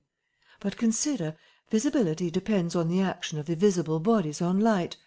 Either a body absorbs light, or it reflects or refracts it, or does all these things. If it neither reflects, nor refracts, nor absorbs light, it cannot of itself be visible. You see an opaque red box, for instance, because the colour absorbs some of the light and reflects the rest, all the red part of the light, to you. If it did not absorb any particular part of the light, but reflected it all, then it would be a shining white box, silver. A diamond box would neither absorb much of the light nor reflect much from the general surface, but just here and there where the surfaces were favourable the light would be reflected and refracted, so that you would get a brilliant appearance of flashing reflections and translucencies, a sort of skeleton of light. A glass box would not be so brilliant, nor so clearly visible as a diamond box, because there would be less refraction and reflection. See that? From certain points of view you would see quite clearly through it. Some kinds of glass would be more visible than others. A box of flint glass would be brighter than a box of ordinary window glass. A box of very thin common glass would be hard to see in a bad light, because it would absorb hardly any light and reflect very little. And if you put a sheet of common white glass in water, still more if you put it in some denser liquid than water, it would vanish almost altogether, because light passing from water to glass is only slightly refracted, or reflected, or indeed affected in any way. It is almost as invisible as a jet of coal gas or hydrogen is in air, and for precisely the same reason." "Yes," said Kemp, "that is pretty plain sailing. And here's another fact you will know to be true. If a sheet of glass is smashed, Kemp, and beaten into a powder, it becomes much more visible while it is in the air. It becomes at last an opaque white powder. This is because the powdering multiplies the surfaces of the glass at which refraction and reflection occur. In the sheet of glass there are only 2 surfaces. In the powder the light is reflected or refracted by each grain it passes through, and very little gets right through the powder. But if the white powdered glass is put into water, it forthwith vanishes. The powdered glass and water have much the same refractive index, that is, the light undergoes very little refraction or reflection in passing from one to the other.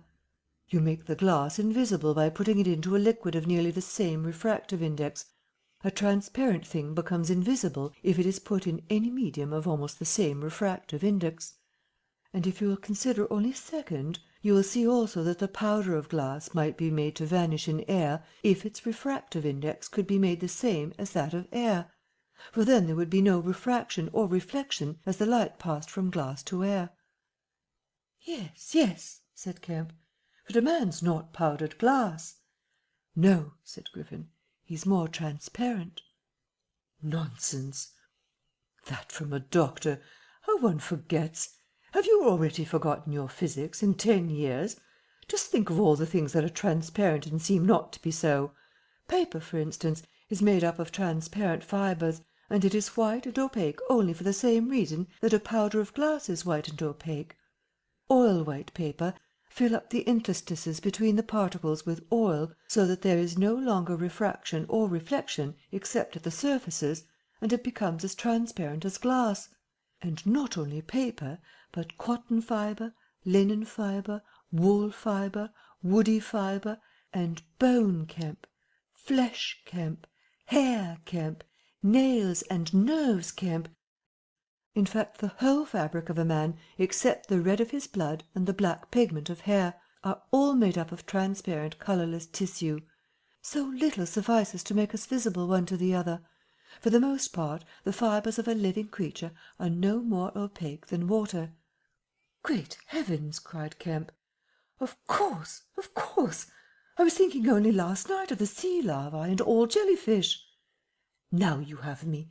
And all that I knew and had in mind a year after I left London. 6 years ago. But I kept it to myself. I had to do my work under frightful disadvantages. Oliver, my professor, was a scientific bounder, a journalist by instinct, a thief of ideas. He was always prying. And you know the knavish system of the scientific world. I simply would not publish, and let him share my credit. I went on working. I got nearer and nearer making my formula into an experiment, a reality. I told no living soul, because I meant to flush my work upon the world with a crushing effect, and become famous at a blow. I took up the question of pigments to fill up certain gaps, and suddenly, not by design but by accident, I made a discovery in physiology." "Yes?" "You know the red colouring matter of blood? It can be made white, colourless, and remain with all the functions it has now." Kemp gave a cry of incredulous amazement. The invisible man rose and began pacing the little study. "You may well exclaim. I remember that night.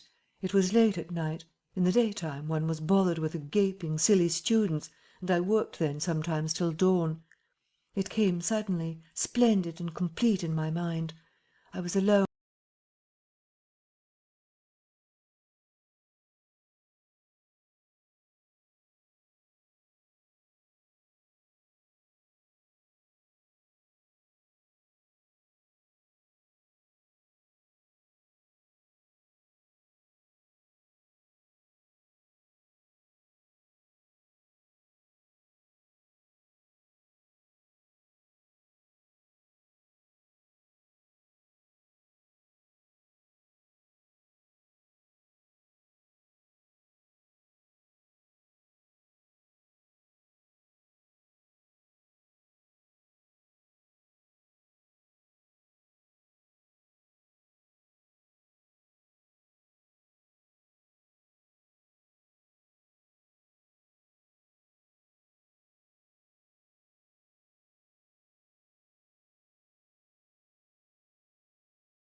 Chapter 20.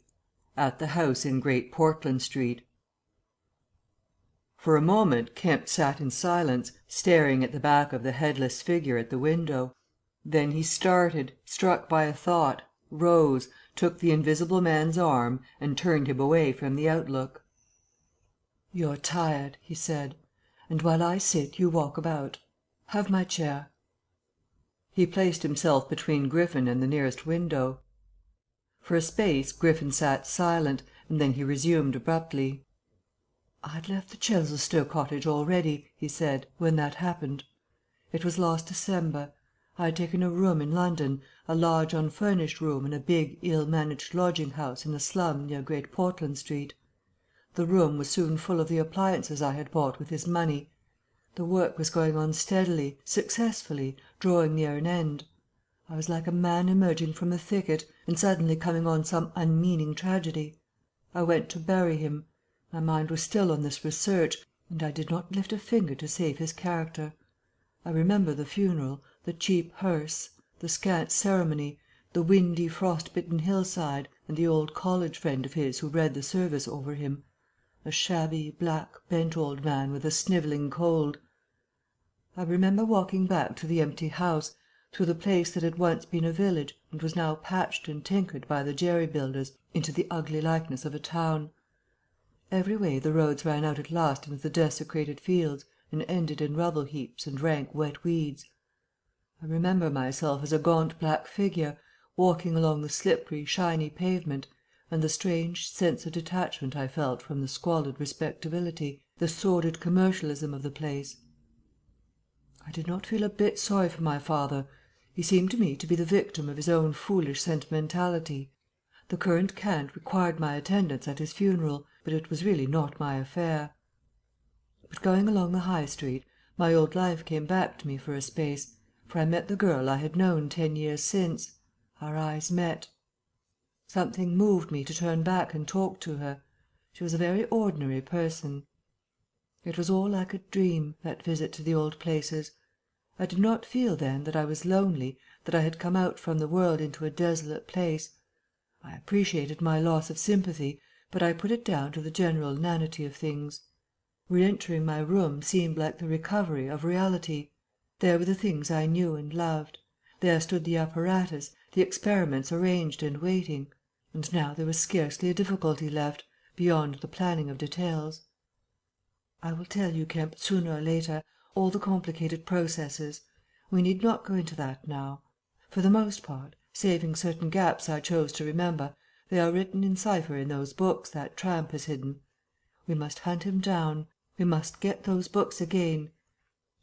But the essential phase was to place the transparent object whose refractive index was to be lowered between two radiating centres of a sort of ethereal vibration, of which I will tell you more fully later. No, not those Röntgen vibrations. I don't know that these others of mine have been described. Yet they are obvious enough. I needed 2 little dynamos, and these I worked with a cheap gas engine. My first experiment was with a bit of white wool fabric. It was the strangest thing in the world to see it in the flicker of the flashes, soft and white, and then to watch it fade like a wreath of smoke and vanish. I could scarcely believe I had done it. I put my hand into the emptiness, and there was the thing as solid as ever. I felt it awkwardly, and threw it on the floor. I had a little trouble finding it again. And then came a curious experience. I heard a meow behind me, and turning saw a lean white cat, very dirty, on the cistern cover outside the window. A thought came into my head. "Everything ready for you," I said, and went to the window, opened it, and called softly. She came in purring. The poor beast was starving, and I gave her some milk. All my food was in a cupboard in the corner of the room. After that she went smelling round the room, evidently with the idea of making herself at home. The invisible rag upset her a bit. You should have seen her spit at it. But I made her comfortable on the pillow of my truckle bed, and I gave her butter to get her to wash." "And you processed her?" "I processed her. But giving drugs to a cat is no joke, Kemp, and the process failed." "Failed?" "In 2 particulars. These were the claws and the pigment stuff. What is it? At the back of the eye in a cat. You know." "Tapetum." Yes, the tapetum. It didn't go.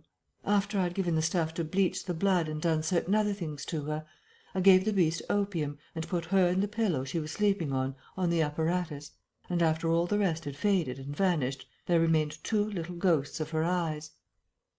"Odd." "I can't explain it. She was bandaged and clamped, of course, so I had her safe.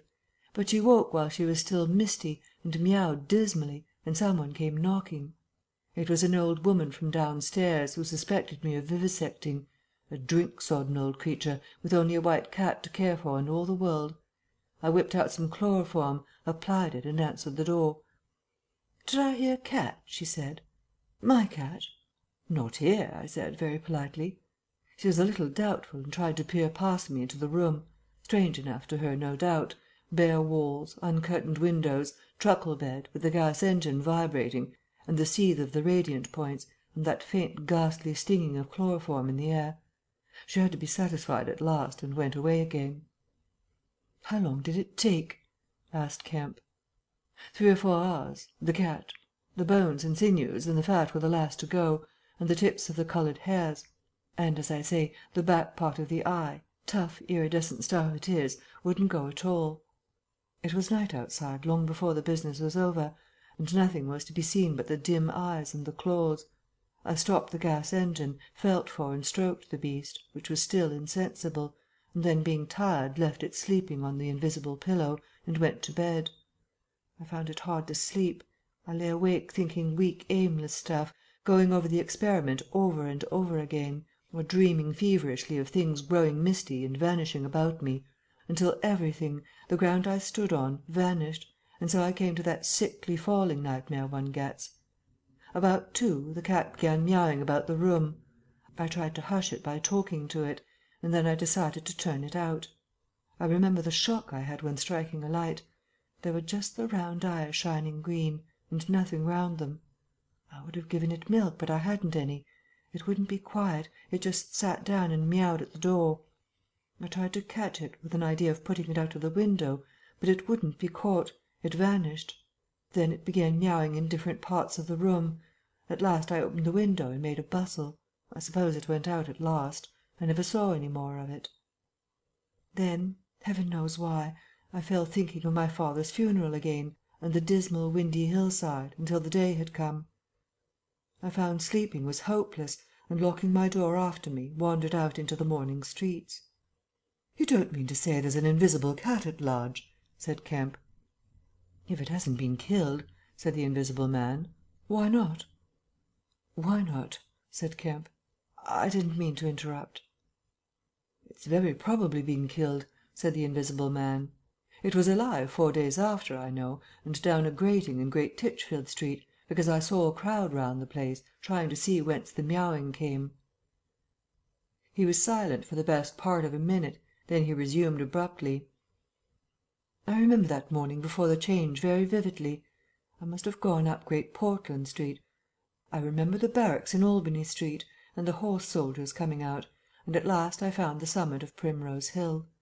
It was a sunny day in January, one of those sunny frosty days that came before the snow this year. My weary brain tried to formulate the position, to plot out a plan of action.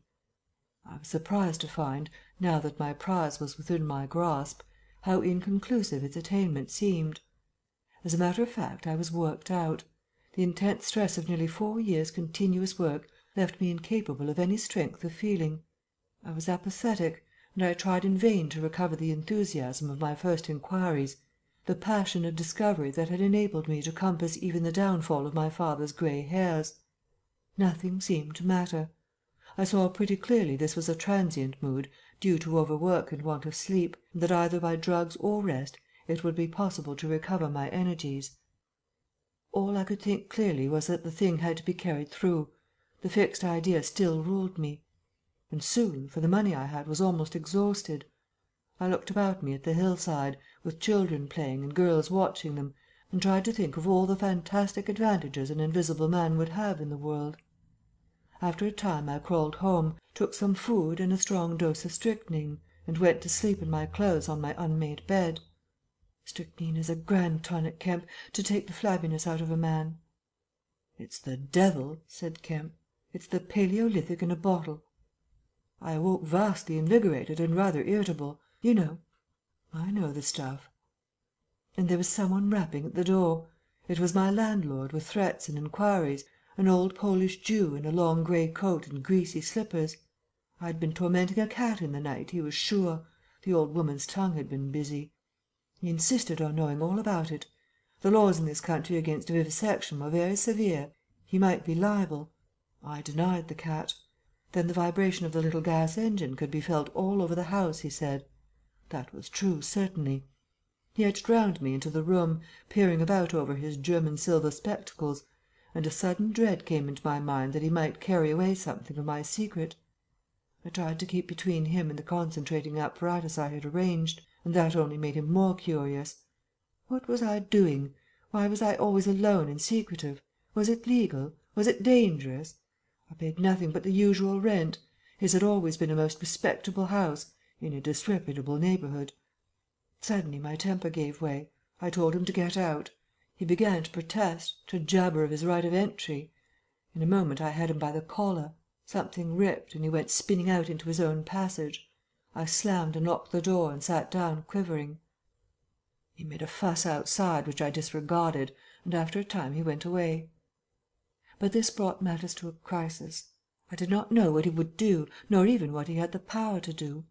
To move to fresh apartments would have meant delay. Altogether I had barely £20 left in the world, for the most part in a bank, and I could not afford that. Vanish. It was irresistible. Then there would be an inquiry, a sacking of my room.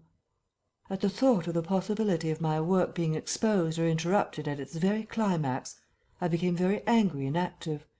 I hurried out with my 3 books of notes, my cheque book the tramp has them now and directed them from the nearest post office to a house of call for letters and parcels in Great Portland Street. I tried to go out noiselessly. Coming in, I found my landlord going quietly upstairs. He had heard the door close, I suppose. You would have laughed to see him jump aside on the landing as I came tearing after him. He glared at me as I went by him, and I made the house quiver with the slamming of my door. I heard him come shuffling up to my floor, hesitate, and go down. I set to work upon my preparations forthwith. It was all done that evening and night. While I was still sitting under the sickly, drowsy influence of the drugs that decolorize blood, there came a repeated knocking at the door. It ceased, footsteps went away and returned, and the knocking was resumed. There was an attempt to push something under the door, a blue paper. Then, in a fit of irritation, I rose and went and flung the door wide open. "Now then," said I. It was my landlord, with a notice of ejectment or something. He held it out to me, saw something odd about my hands, I expect, and lifted his eyes to my face. For a moment he gaped. Then he gave a sort of inarticulate cry, dropped candle and writ together, and went blundering down the dark passage to the stairs. I shut the door, locked it, and went to the looking-glass. Then I understood his terror. My face was white, like white stone. But it was all horrible. I had not expected the suffering. A night of racking anguish, sickness, and fainting. I set my teeth, though my skin was presently afire, all my body afire. But I lay there like grim death. I understood now how it was the cat had howled until I chloroformed it. Lucky it was I lived alone and untended in my room. There were times when I sobbed and groaned and talked. But I stuck to it. I became insensible and woke languid in the darkness. The pain had passed. I thought I was killing myself, and I did not care. I shall never forget that dawn, and the strange horror of seeing that my hands had become as clouded glass, and watching them grow clearer and thinner as the day went by, until at last I could see the sickly disorder of my room through them, though I closed my transparent eyelids. My limbs became glassy, the bones and arteries faded, vanished, and the little white nerves went lost. I gritted my teeth and stayed there to the end. At last only the dead tips of the finger-nails remained, pallid and white, and the brown stain of some acid upon my fingers. I struggled up. At first I was as incapable as a swathed infant, stepping with limbs I could not see. I was weak and very hungry. I went and stared at nothing in my shaving-glass, at nothing save where an attenuated pigment still remained behind the retina of my eyes, fainter than mist. I had to hang on to the table and press my forehead against the glass. It was only by a frantic effort of will that I dragged myself back to the apparatus and completed the process. I slept during the forenoon, pulling the sheet over my eyes to shut out the light, and about midday I was awakened again by a knocking. My strength had returned. I sat up and listened and heard a whispering. I sprang to my feet and, as noiselessly as possible, began to detach the connections of my apparatus and to distribute it about the room so as to destroy the suggestions of its arrangement. Presently the knocking was renewed and voices called, first my landlord's and then two others. To gain time I answered them. The invisible rag and pillow came to hand, and I opened the window and pitched them out on to the cistern cover. As the window opened, a heavy crash came at the door. Someone had charged it with the idea of smashing the lock, but the stout bolts I had screwed up some days before stopped him. That startled me, made me angry. I began to tremble and do things hurriedly. I tossed together some loose paper, straw, packing paper and so forth, in the middle of the room, and turned on the gas. Heavy blows began to rain upon the door. I could not find the matches. I beat my hands on the wall with rage. I turned down the gas again, stepped out of the window on the cistern cover, very softly lowered the sash, and sat down, secure and invisible, but quivering with anger, to watch events. They split a panel, I saw, and in another moment they had broken away the staples of the bolts and stood in the open doorway. It was the landlord and his two stepsons, sturdy young men of 3 or 4 and 20. Behind them fluttered the old hag of a woman from downstairs. You may imagine their astonishment to find the room empty. One of the younger men rushed to the window at once, flung it up and stared out. His staring eyes and thick-lipped, bearded face came a foot from my face. I was half-minded to hit his silly countenance, but I arrested my doubled fist.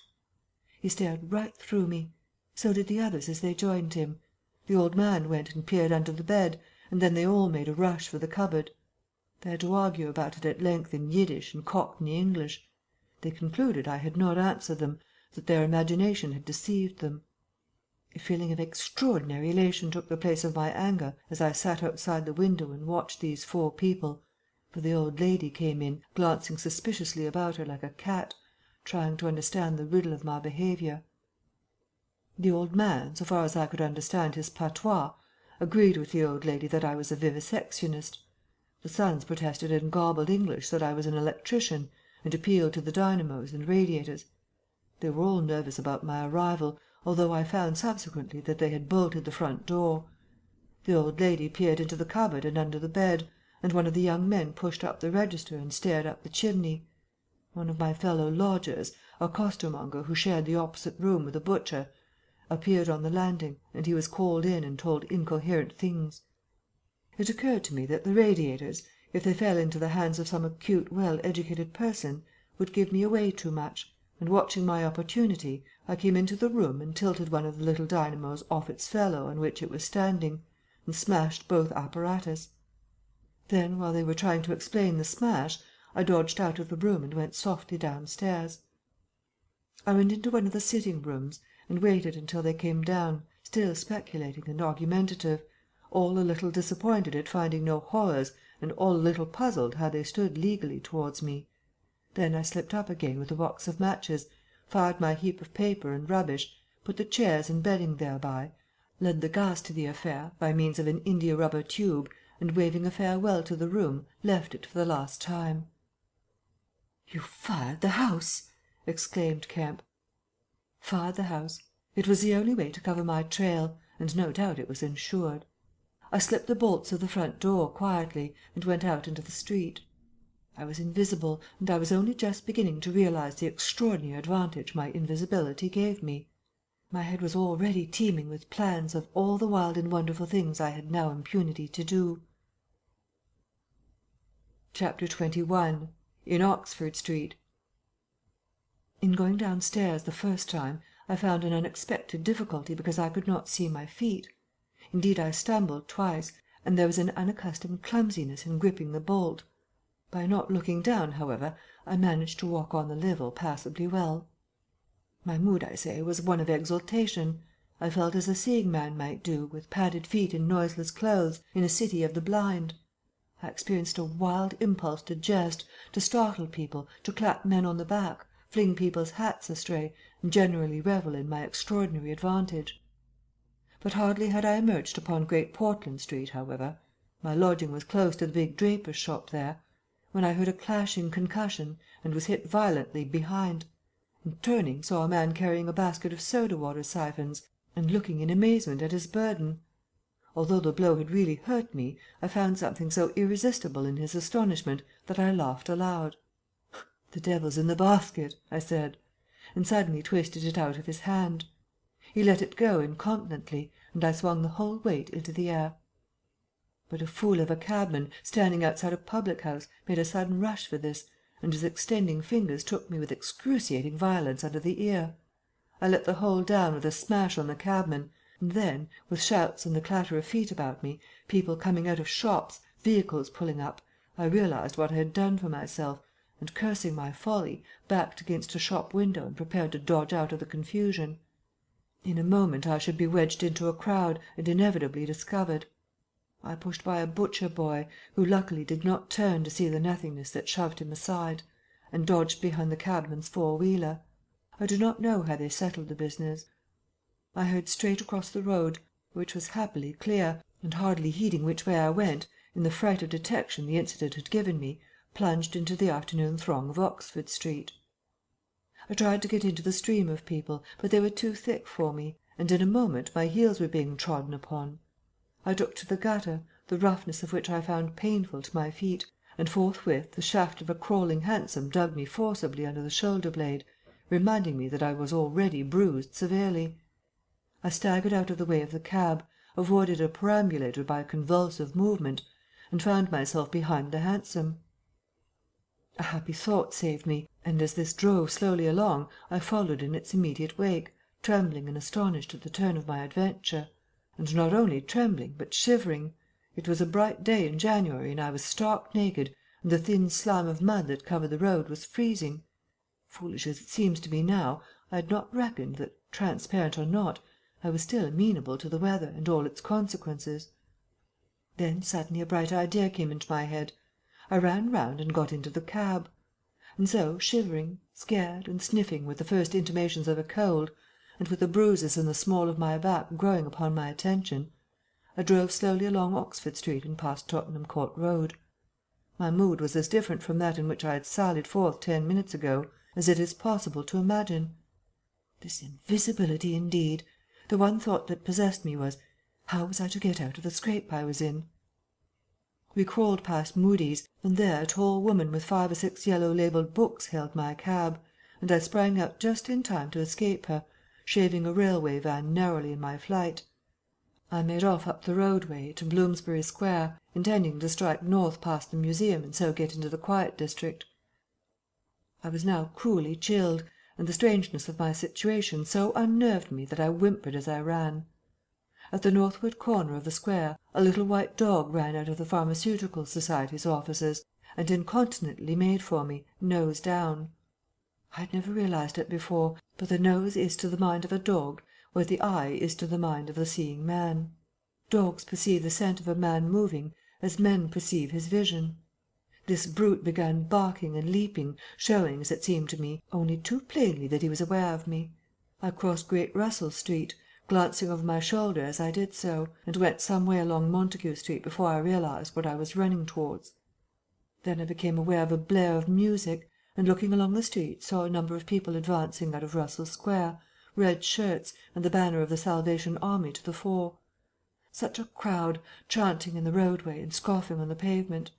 I could not hope to penetrate, and dreading to go back and farther from home again, and deciding on the spur of the moment, I ran up the white steps of a house facing the museum railings, and stood there until the crowd should have passed. Happily the dog stopped at the noise of the band too, hesitated, and turned tail, running back to Bloomsbury Square again. On came the band, bawling with unconscious irony some hymn about "When shall we see his face?" and it seemed an interminable time to me before the tide of the crowd washed along the pavement by me.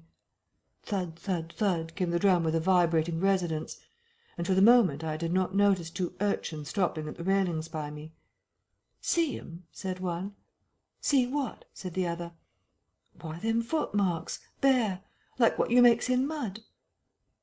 I looked down and saw the youngsters had stopped and were gaping at the muddy footmarks I had left behind me up the newly whitened steps. The passing people elbowed and jostled them, but their confounded intelligence was arrested. Thud, thud, thud, when thud shall we see thud his face, thud, thud. "There's a barefoot man gone up them steps, or I don't know nothin'," said one. "And he ain't never come down again, and his foot was a bleeding."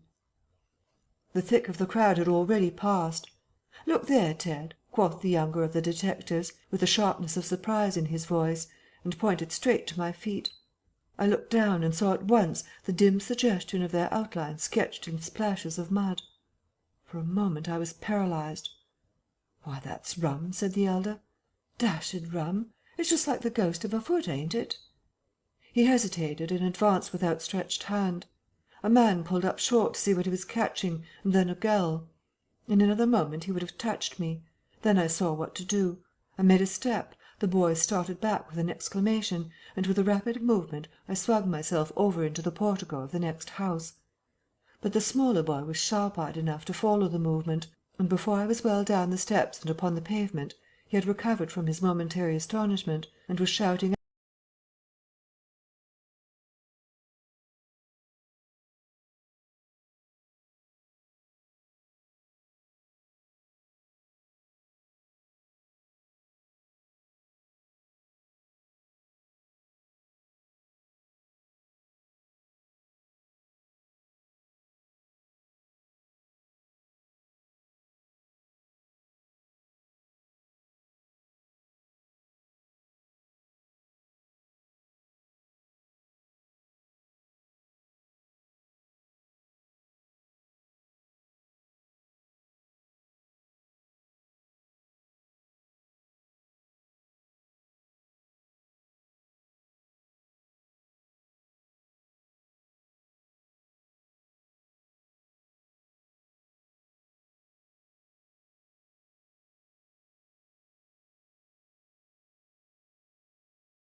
Chapter 22 In the Emporium.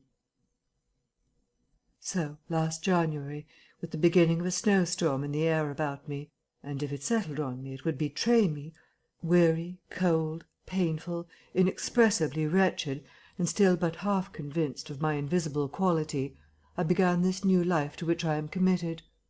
I had no refuge, no appliances, no human being in the world in whom I could confide. To have told my secret would have given me away, made a mere show and rarity of me. Nevertheless, I was half-minded to accost some passer-by and throw myself upon his mercy. But I knew too clearly the terror and brutal cruelty my advances would evoke. I made no plans in the street. My sole object was to get shelter from the snow, to get myself covered and warm. Then I might hope to plan. But even to me, an invisible man, the rows of London houses stood latched, barred, and bolted impregnably. Only one thing could I see clearly before me: the cold exposure and misery of the snowstorm and the night. And then I had a brilliant idea. I turned down one of the roads leading from Gower Street to Tottenham Court Road, and found myself outside Omnium's, the big establishment where everything is to be bought. You know the place: meat, grocery, linen, furniture, clothing, oil paintings even. A huge meandering collection of shops rather than a shop. I had thought I should find the doors open, but they were closed, and as I stood in the wide entrance a carriage stopped outside, and a man in uniform, you know the kind of personage with Omnium on his cap, flung open the door. I contrived to enter, and walking down the shop, it was a department where they were selling ribbons and gloves and stockings and that kind of thing, came to a more spacious region devoted to picnic baskets and wicker furniture. I did not feel safe there, however. People were going to and fro, and I prowled restlessly about until I came upon a huge section in an upper floor containing multitudes of bedsteads, and over these I clambered and found a resting place at last among a huge pile of folded flock mattresses. The place was already lit up and agreeably warm, and I decided to remain where I was, keeping a cautious eye on the 2 or 3 sets of shopmen and customers who were meandering through the place until closing time came. Then I should be able, I thought, to rob the place for food and clothing, and disguised, prowl through it and examine its resources, perhaps sleep on some of the bedding. That seemed an acceptable plan. My idea was to procure clothing to make myself a muffled but acceptable figure, to get money, and then to recover my books and parcels where they awaited me, take a lodging somewhere, and elaborate plans for the complete realization of the advantages my invisibility gave me, as I still imagined, over my fellow men. Closing time arrived quickly enough. It could not have been more than an hour after I took up my position on the mattresses before I noticed the blinds of the windows being drawn, and customers being marched doorward. And then a number of brisk young men began with remarkable alacrity to tidy up the goods that remained disturbed. I left my lair as the crowds diminished, and prowled cautiously out into the less desolate parts of the shop. I was really surprised to observe how rapidly the young men and women whipped away the goods displayed for sale during the day. All the boxes of goods, the hanging fabrics, the festoons of lace, the boxes of sweets in the grocery section, the displays of this and that, were being whipped down, folded up, slapped into tidy receptacles, and everything that could not be taken down and put away had sheets of some coarse stuff like sacking flung over them. Finally, all the chairs were turned up onto the counters, leaving the floor clear. Directly each of these young people had done, he or she made promptly for the door with such an expression of animation as I have rarely observed in a shop assistant before. Then came a lot of youngsters, scattering straw dust and carrying pails and brooms. I had to dodge to get out of the way, and as it was, my ankle got stung with the sawdust. For some time, wandering through the swathed and darkened departments, I could hear the brooms at work, and at last, a good hour or more after the shop had been closed, came a noise of locking doors. Silence came upon the place, and I found myself wandering through the vast and intricate shops, galleries, show-rooms of the place, alone. It was very still. In one place I remember passing near one of the Tottenham Court Road entrances and listening to the tapping of boot heels of the passers-by. My first visit was to the place where I had seen stockings and gloves for sale. It was dark, and I had the devil of a hunt after matches, which I found at last in the drawer of the little cash desk. Then I had to get a candle. I had to tear down wrappings and ransack a number of boxes and drawers, but at last I managed to turn out what I sought. The box label called them lambswool pants and lambswool vests. Then socks, a thick comforter, and then I went to the clothing place and got trousers, a lounge jacket, an overcoat and a slouch hat, a clerical sort of hat with the brim turned down. I began to feel a human being again, and my next thought was food. Upstairs was the refreshment department, and there I got cold meat. There was coffee still in the urn, and I lit the gas and warmed it up again, and altogether I did not do badly. Afterwards, prowling through the place in search of blankets, I had to put up at last with a heap of down quilts. I came upon a grocery section with a lot of chocolate and candied fruits, more than was good for me, indeed, and some white burgundy. And near that was a toy department, and I had a brilliant idea. I found some artificial noses, dummy noses, you know, and I thought of dark spectacles. But Omniums had no optical department. My nose had been a difficulty indeed. I had thought of paint, but the discovery set my mind running on wigs and masks and the like. Finally I went to sleep in a heap of down quilts, very warm and comfortable. My last thoughts before sleeping were the most agreeable I had had since the change. I was in a state of physical serenity, and that was reflected in my mind. I thought that I should be able to slip out unobserved in the morning with my clothes upon me, muffling my face with a white wrapper I had taken, purchase with the money I had taken, spectacles and so forth, and so complete my disguise. I lapsed into disorderly dreams of all the fantastic things that had happened during the last few days. I saw the ugly little Jew of a landlord vociferating in his rooms. I saw his two sons marvelling, and the wrinkled old woman's gnarled face as she asked for her cat. I experienced again the strange sensation of seeing the cloth disappear, and so I came round to the windy hillside and the sniffing old clergyman mumbling earth to earth, ashes to ashes, dust to dust, at my father's open grave. "You also," said a voice, and suddenly I was being forced towards the grave. I struggled, shouted, appealed to the mourners, but they continued stonily following the service. The old clergyman, too, never faltered, droning and sniffing through the ritual. I realized I was invisible and inaudible, that overwhelming forces had their grip on me. I struggled in vain. I was forced over the brink. The coffin rang hollow as I fell upon it, and the gravel came flying after me in spadefuls. Nobody heeded me. Nobody was aware of me. I made convulsive struggles and awoke. The pale London dawn had come. The place was full of a chilly grey light that filtered round the edges of the window blinds. I sat up, and for a time I could not think where this ample apartment, with its counters, its piles of rolled stuff, its heap of quilts and cushions, its iron pillars, might be. Then, as recollection came back to me, I heard voices in conversation. Then far down the place, in the brighter light of some department which had already raised its blinds, I saw two men approaching.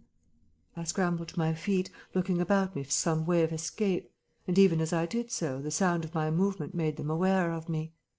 I suppose they saw merely a figure moving quietly and quickly away.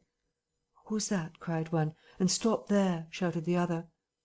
I dashed around a corner and came full tilt, a faceless figure, mind you, on a lanky lad of 15. He yelled and I bowled him over, rushed past him, turned another corner, and by a happy inspiration threw myself behind a counter. In another moment feet went running past, and I heard voices shouting, "All hands to the doors," asking what was up, and giving one another advice how to catch me. Lying on the ground, I felt scared out of my wits. But, odd as it may seem, it did not occur to me at the moment to take off my clothes as I should have done. I had made up my mind, I suppose, to get away in them, and that ruled me. And then down the vista of the counters came a bawling of "Here he is!" I sprang to my feet, whipped a chair off the counter, and sent it whirling at the fool who had shouted, turned, came into another round a corner, sent him spinning, and rushed up the stairs. He kept his footing, gave a view hallo, and came up the staircase hot after me. Up the staircase were piled a multitude of those bright coloured pot things. What are they? "Art pots," suggested Kemp. "That's it, art pots.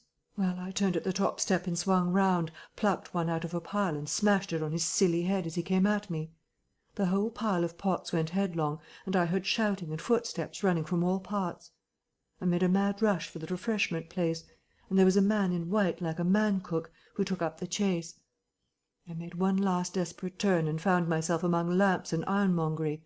I went behind the counter of this and waited for my cook, and as he bolted in at the head of the chase I doubled him up with a lamp. Down he went, and I crouched behind the counter and began whipping off my clothes as fast as I could. Coat, jacket, trousers, shoes were all right, but a lamb's-wool vest fits a man like a skin. I had more men coming. My cook was lying quiet on the other side of the counter, stunned or scared speechless, and I had to make another dash for it, like a rabbit hunted out of a wood-pile. "This way, policeman," I heard someone shouting. I found myself in my bedstead storeroom again, and at the end of a wilderness of wardrobes. I rushed among them, went flat, got rid of my vest after infinite wriggling, and stood a free man again, panting and scared, as the policeman and 3 of the shopmen came round the corner. They made a rush for the vest and pants, and collared the trousers. "He's dropping his plunder," said one of the young men. "He must be somewhere here." But they did not find me all the same. I stood watching them hunt for me for a time, and cursing my ill luck in losing the clothes. Then I went into the refreshment room, drank a little milk I found there, and sat down by the fire to consider my position. In a little while 2 assistants came in and began to talk over the business very excitedly and like the fools they were. I had a magnified account of my depredations, and other speculations as to my whereabouts.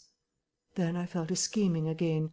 The insurmountable difficulty of the place, especially now it was alarmed, was to get any plunder out of it. I went down into the warehouse to see if there was any chance of packing and addressing a parcel, but I could not understand the system of checking. About 11 o'clock, the snow having thawed as it fell, and the day being finer and a little warmer than the previous one, I decided that the Emporium was hopeless, and went out again, exasperated at my want of success, with only the vaguest plans of action in my mind. Chapter 23. In Drury Lane. "But you begin now to realize," said the invisible man, "the full disadvantage of my condition. I had no shelter, no covering. To get clothing was to forego all my advantage, to make myself a strange and terrible thing. I was fasting, for to eat, to fill myself with unassimilated matter, would be to become grotesquely visible again." "I never thought of that," said Kemp. "Nor had I, and the snow had warned me of other dangers. I could not go abroad in snow. It would settle on me and expose me. Rain, too, would make me a watery outline, a glistening surface of a man, a bubble. And fog, I should be like a fainter bubble in a fog, a surface, a greasy glimmer of humanity. Moreover, as I went abroad, in the London air, I gathered dirt about my ankles, floating smuts and dust upon my skin. I did not know how long it would be before I should become visible from that cause also, but I saw clearly it could not be for long. Not in London, at any rate. I went into the slums towards Great Portland Street, and found myself at the end of the street in which I had lodged. I did not go that way, because of the crowd half-way down it opposite to the still smoking ruins of the house I had fired. My most immediate problem was to get clothing. What to do with my face puzzled me. Then I saw in one of those little miscellaneous shops, news, sweets, toys, stationery, belated Christmas tomfoolery, and so forth, an array of masks and noses. I realized that problem was solved. In a flash I saw my course. I turned about, no longer aimless, and went, circuitously in order to avoid the busy ways, towards the back streets north of the Strand, for I remembered, though not very distinctly where, that some theatrical costumiers had shops in that district. The day was cold, with a nipping wind down the northward running streets. I walked fast to avoid being overtaken. Every crossing was a danger, every passenger a thing to watch alertly. One man, as I was about to pass him at the top of Bedford Street, turned upon me abruptly and came into me, sending me into the road and almost under the street of a passing hansom. The verdict of the cab rank was that he had had some sort of stroke. I was so unnerved by this encounter that I went into Covent Garden Market and sat down for some time in a quiet corner by a stall of violets, panting and trembling. I found I had caught a fresh cold, and had to turn out after a time lest my sneezes should attract attention. At last I reached the object of my quest, a dirty, fly-blown little shop in a byway near Drury Lane, with a window full of tinsel robes, sham jewels, wigs, slippers, dominoes, and theatrical photographs.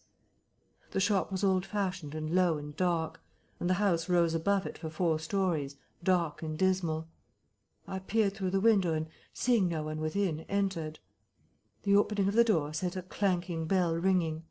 I left it open, and walked round a bare costume stand into a corner behind a cheval glass. For a minute or so no one came.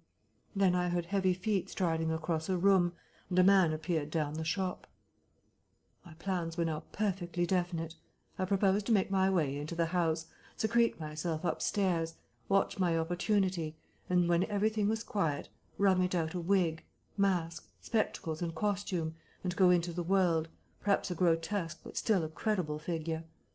And incidentally, of course, I could rob the house of any available money.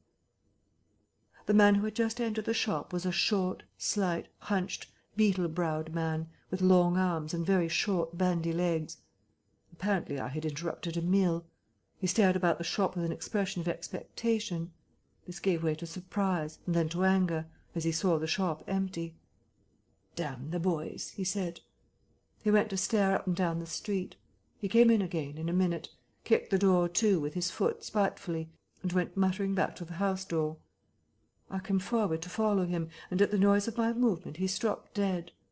I did so too, startled by his quickness of ear. He slammed the house door in my face. I stood hesitating. Suddenly I heard his quick footsteps returning, and the door reopened.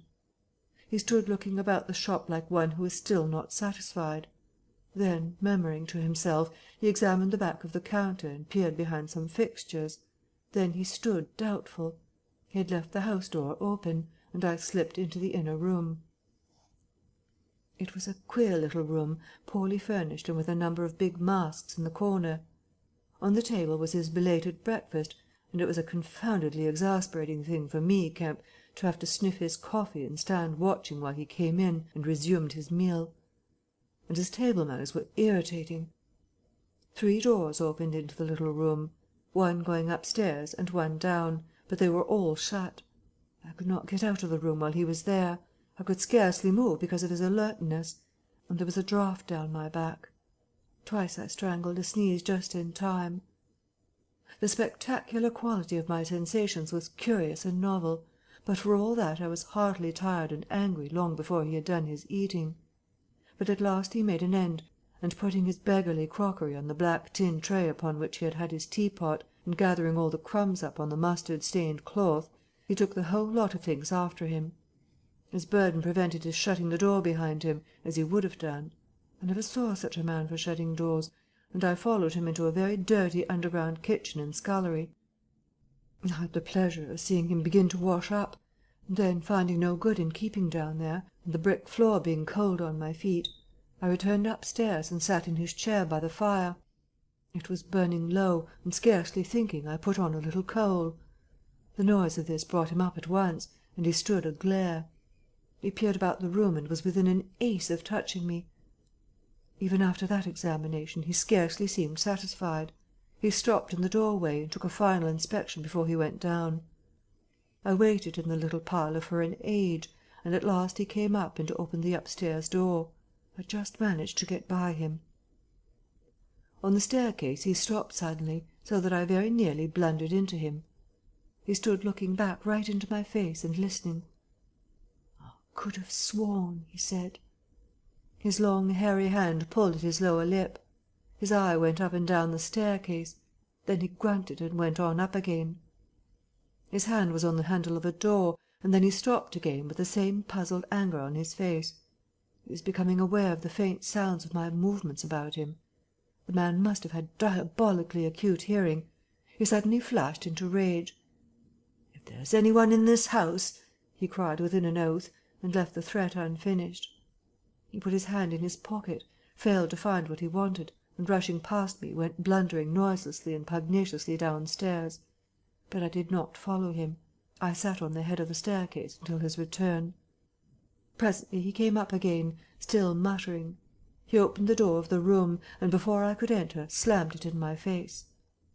I resolved to explore the house, and spent some time in doing so as noiselessly as possible. The house was very old and tumble-down, damp so that the paper in the attics was peeling from the walls, and rat-infested. Some of the door-handles were stiff, and I was afraid to turn them. Several rooms I did inspect were unfurnished, and others were littered with theatrical lumber, bought second-hand, I judged, from its appearance. In one room next to his I found a lot of old clothes. I began rooting among these, and in my eagerness forgot again the evident sharpness of his ears. I heard a stealthy footstep and, looking up just in time, saw him peering in at the tumbled heap and holding an old-fashioned revolver in his hand. I stood perfectly still while he stared about open-mouthed and suspicious. "It must have been her," he said slowly. "Damn her!" He shut the door quietly, and immediately I heard the key turn in the lock. Then his footsteps retreated. I realized abruptly that I was locked in. For a minute I did not know what to do. I walked from door to window and back, and stood perplexed.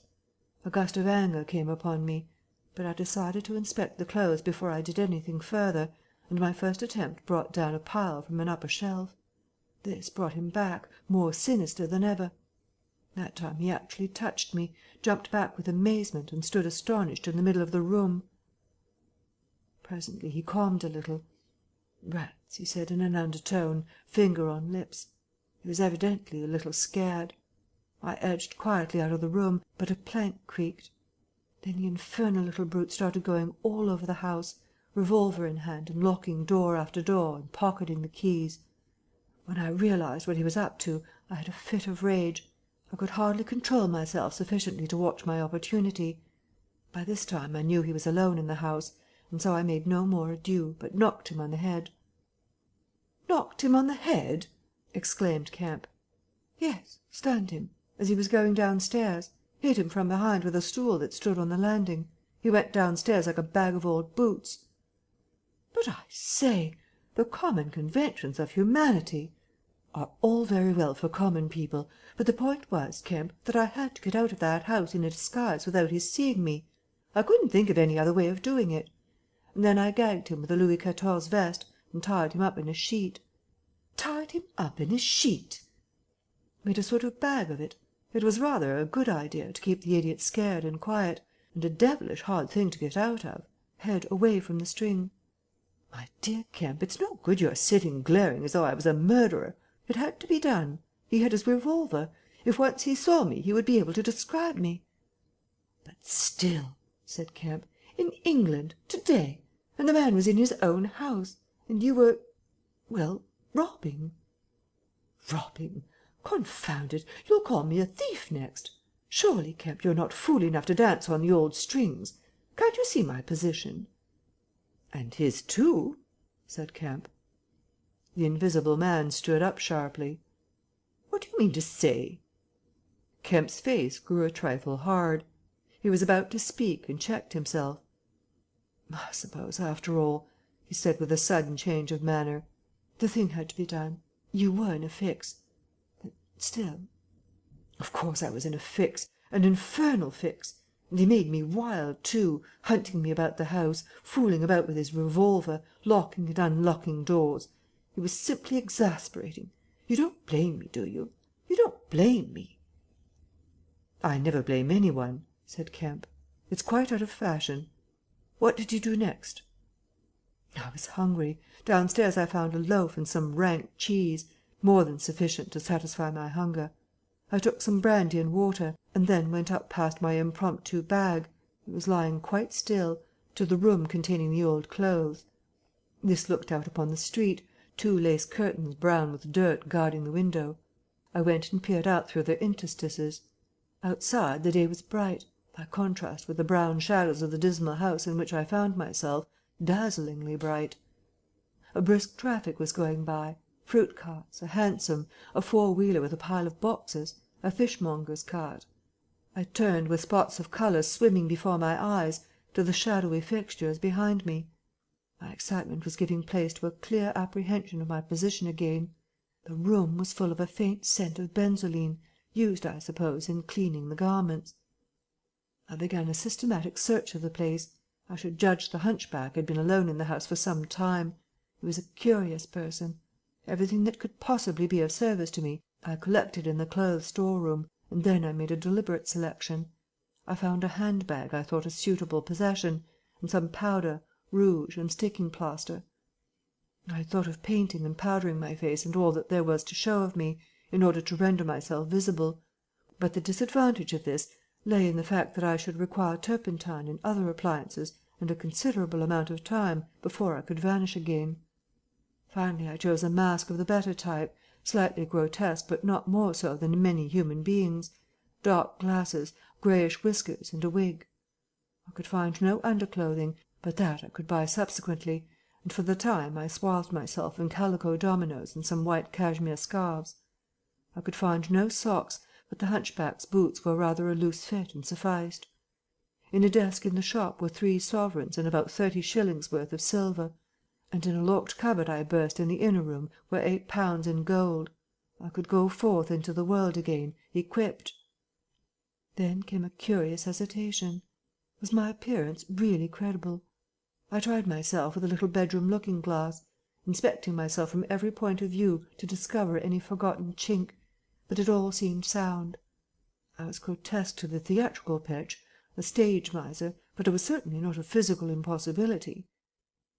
Gathering confidence, I took my looking-glass down into the shop, pulled down the shop blinds, and surveyed myself from every point of view with the help of the cheval glass in the corner. I spent some minutes screwing up my courage, and then unlocked the shop door and marched out into the street, leaving the little man to get out of his sheet again when he liked. In 5 minutes a dozen turnings intervened between me and the costumer's shop. No one appeared to notice me very pointedly. My last difficulty seemed overcome. He stopped again. "And you troubled no more about the hunchback?" said Kemp. "No," said the invisible man. "Nor have I heard what became of him. I suppose he untied himself or kicked himself out. The knots were pretty tight." He became silent and went to the window and stared out. "What happened when you went out into the Strand?" "Oh, disillusionment again. I thought my troubles were over. Practically I thought I had impunity to do whatever I chose, everything, save to give away my secret. So I thought. Whatever I did, whatever the consequences might be, was nothing to me. I had merely to fling aside my garments and vanish. No person could hold me. I could take my money where I found it. I decided to treat myself to a sumptuous feast, and then put up at a good hotel, and accumulate a new outfit of property. I felt amazingly confident. It's not particularly pleasant recalling that I was an ass. I went into a place and was already ordering lunch, when it occurred to me that I could not eat unless I exposed my invisible face. I finished ordering the lunch, told the man I should be back in 10 minutes, and went out exasperated. I don't know if you have ever been disappointed in your appetite." "Not quite so badly," said Kemp, "but I can imagine it." I could have smashed the silly devils. At last, faint with the desire for tasteful food, I went into another place and demanded a private room. "I am disfigured," I said.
CHAPTER XXIV THE PLAN THAT FAILed "But now," said Kemp, with a side glance out of the window, "what are we to do?" He moved nearer his guest as he spoke, in such a manner as to prevent the possibility of a sudden glimpse of the three men who were advancing up the hill road, with an intolerable slowness as it seemed to Kemp. "What were you planning to do when you were heading for Port Burdock? Had you any plan?" "I was going to clear out of the country, but I have altered that plan rather since seeing you. I thought it would be wise, now the weather is hot and invisibility possible, to make for the south, especially as my secret was known, and every one would be on the look out for a masked and muffled man. You have a line of steamers from here to France. My idea was to get aboard one, and run the risks of the passage. Thence I could go by train into Spain, or else get to Algiers. It would not be difficult. There a man might always be invisible, and yet live, and do things. I was using that tramp as a money box and luggage carrier, until I decided how to get my books and things sent over to meet me." "That's clear." "And then the filthy brute must needs try and rob me. He has hidden my books, Kemp, hidden my books, if I can lay my hands on him." "Best plan to get the books out of him first." "But where is he? Do you know?" "He's in the town police station, locked up by his own request, in the strongest cell in the place." "Gah!" said the invisible man. "But that hangs up your plans a little." "He must get those books. Those books are vital." "Certainly," said Kemp, a little nervously, wondering if he heard footsteps outside. "Certainly we must get those books. But that won't be difficult, if he doesn't know they're for you." "No," said the invisible man, and thought. Kemp tried to think of something to keep the talk going, but the invisible man resumed of his own accord. "Blundering into your house, Kemp," he said, "changes all my plans. For you are a man that can understand. In spite of all that has happened, in spite of this publicity, of the loss of my books, of what I have suffered, there still remain great possibilities, huge possibilities." "You have told no one I am here?" he asked abruptly. Kemp hesitated. "That was implied," he said. "No one?"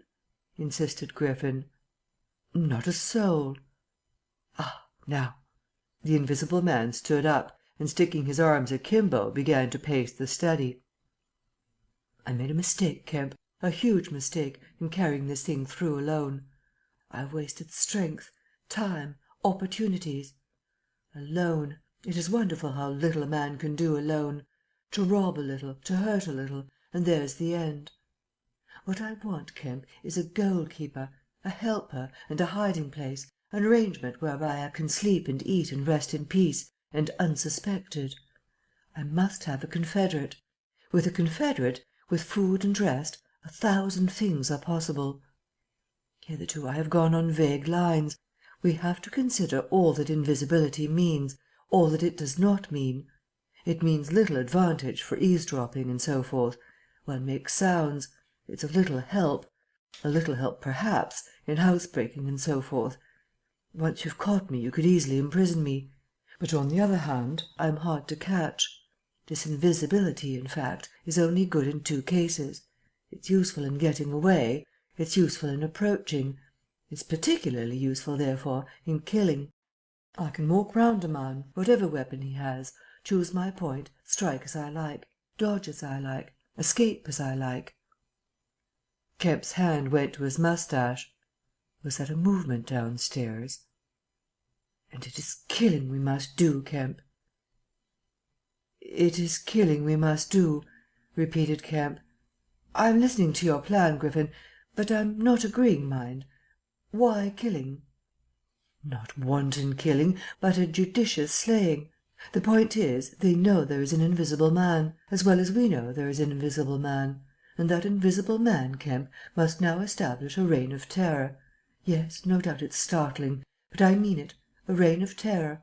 He must take some town like your Burdock and terrify and dominate it. He must issue his orders. He can do that in 1,000 ways. Scraps of paper thrust under doors would suffice, and all who disobey his orders he must kill, and kill all who would defend them." said Kemp, no longer listening to Griffin, but to the sound of his front door opening and closing. "It seems to me, Griffin," he said, to cover his wandering attention, "that your confederate would be in a difficult position." "No one would know he was a confederate," said the invisible man eagerly. And then suddenly, "Hush! What's that downstairs?" "Nothing," said Kemp, and suddenly began to speak loud and fast. "I don't agree to this, Griffin," he said. "Understand me, I don't agree to this. Why dream of playing a game against the race? How can you hope to gain happiness? Don't be a lone wolf. Publish your results. Take the world, take the nation at least, into your confidence. Think what you might do with 1,000,000 helpers." The invisible man interrupted, arm extended. "There are footsteps coming upstairs," he said in a low voice. "Nonsense," said Kemp. "Let me see," said the invisible man, and advanced, arm extended, to the door. And then things happened very swiftly. Kemp hesitated for a second and then moved to intercept him. The invisible man started and stood still. "Traitor!" cried the voice, and suddenly the dressing gown opened, and sitting down the unseen began to disrobe. Kemp made 3 swift steps to the door, and forthwith the invisible man his legs had vanished sprang to his feet with a shout. Kemp flung the door open. As it opened there came a sound of hurrying feet downstairs and voices. With a quick movement Kemp thrust the invisible man back, sprang aside, and slammed the door. The key was outside and ready. In another moment Griffin would have been alone in the Belvedere study, a prisoner. Save for one little thing.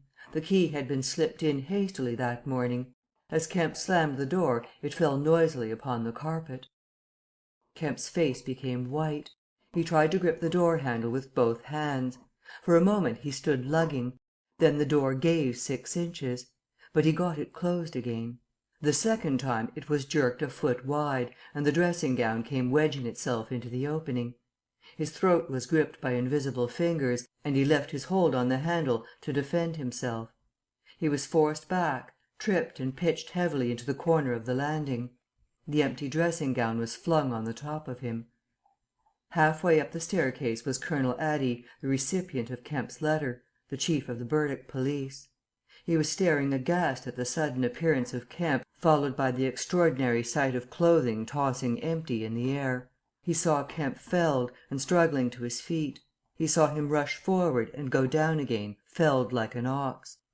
Then, suddenly, he was struck violently. By nothing.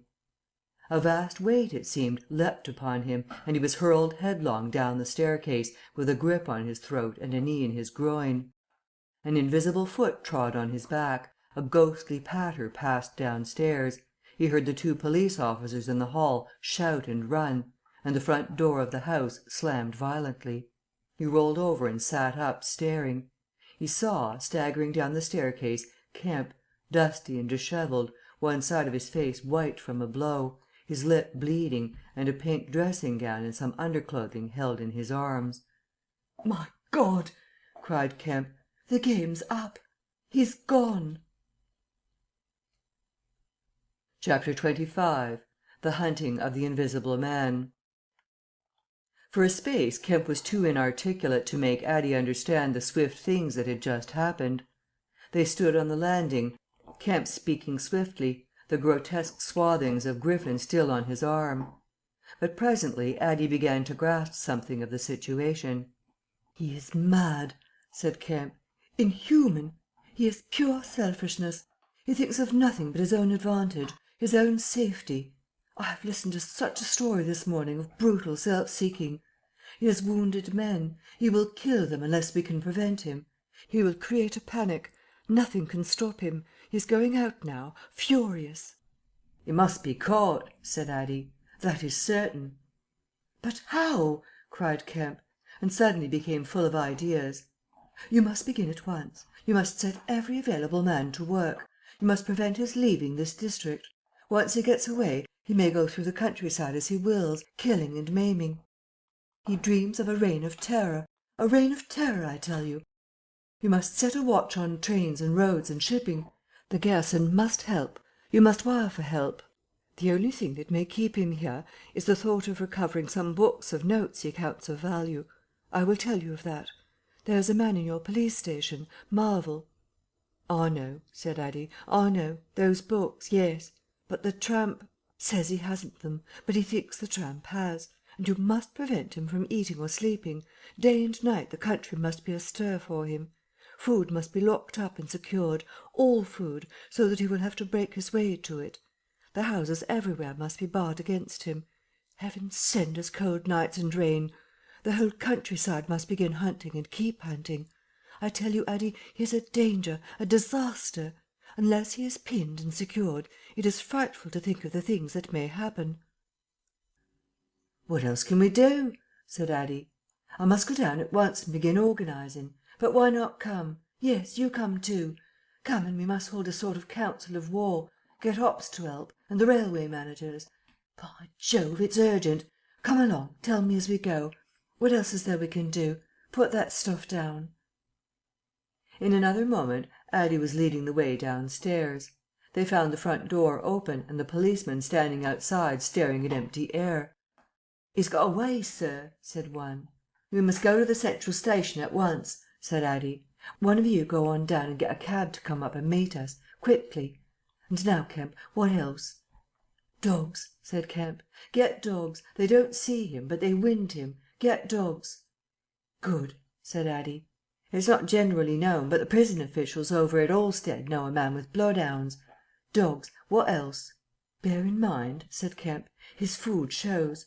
After eating, his food shows until it is assimilated, so that he has to hide after eating. You must keep on beating. Every thicket, every quiet corner. And put all weapons, all implements that might be weapons, away. He can't carry such things for long, and what he can snatch up and strike men with must be hidden away." "Good again," said Addie. "We shall have him yet." "And on the roads?" said Kemp, and hesitated. "Yes," said Addie. "Powdered glass," said Kemp. "It's cruel, I know, but think of what he may do." Addie drew the air in sharply between his teeth.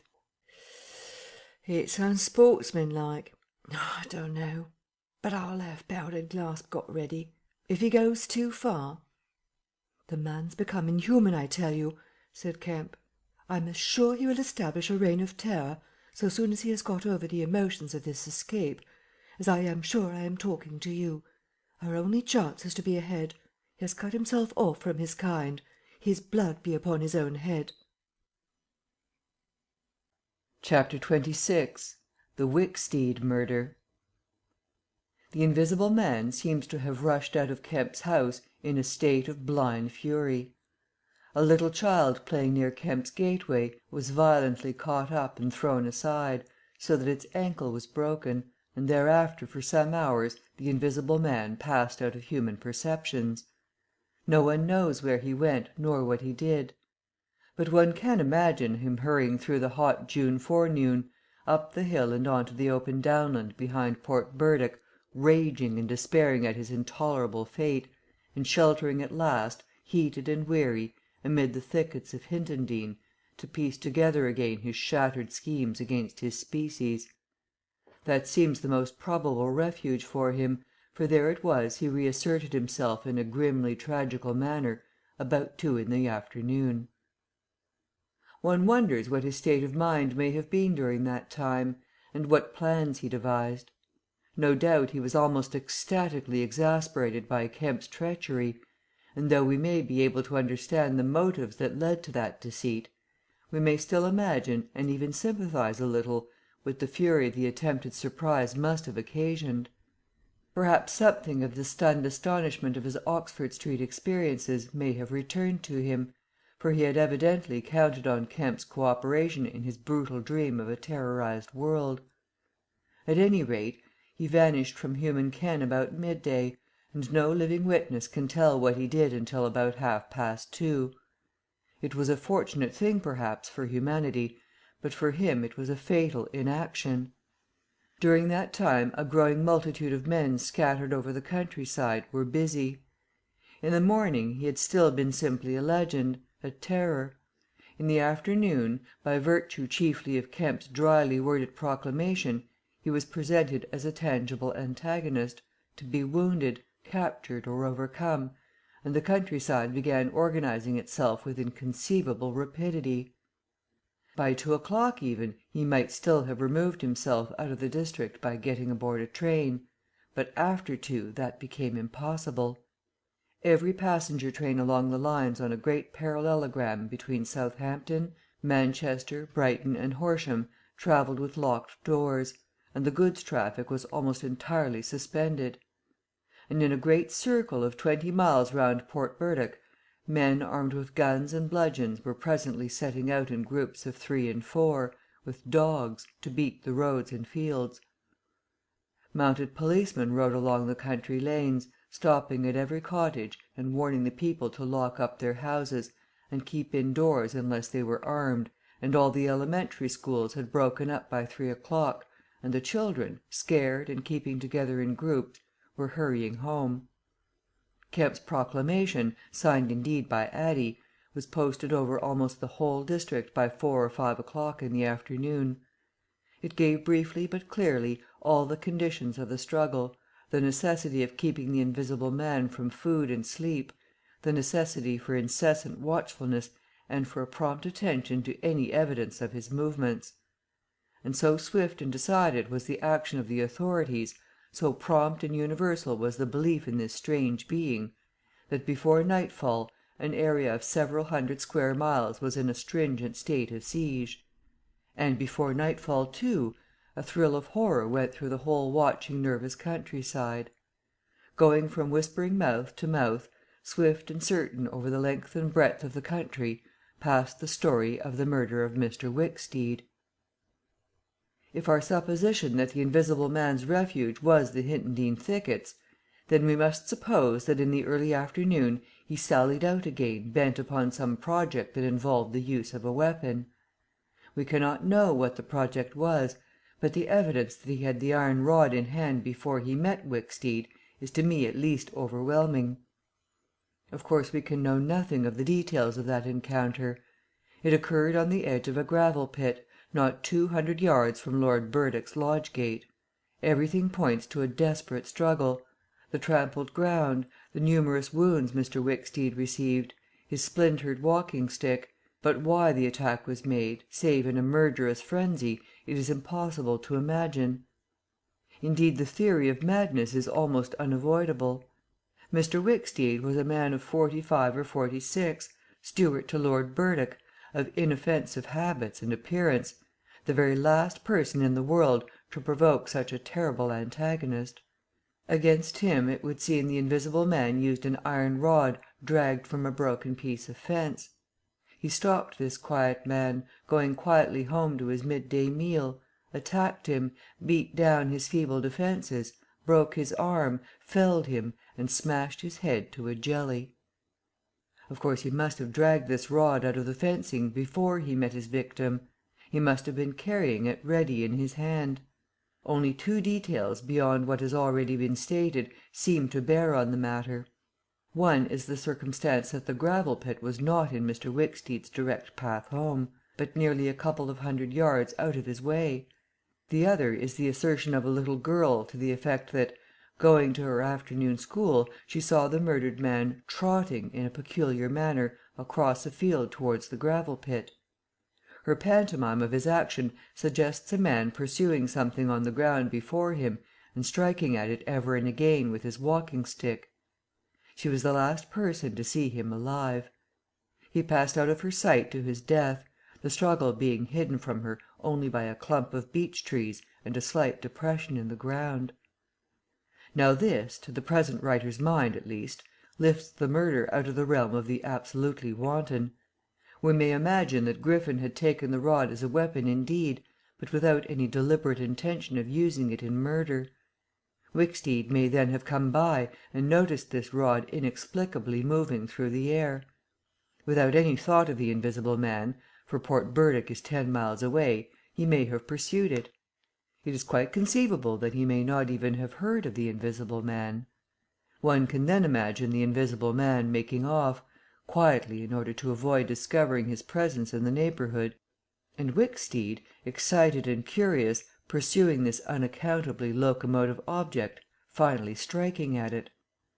No doubt the invisible man could easily have distanced his middle aged pursuer under ordinary circumstances, but the position in which Wicksteed's body was found suggests that he had the ill luck to drive his quarry into a corner between a drift of stinging nettles and the gravel pit.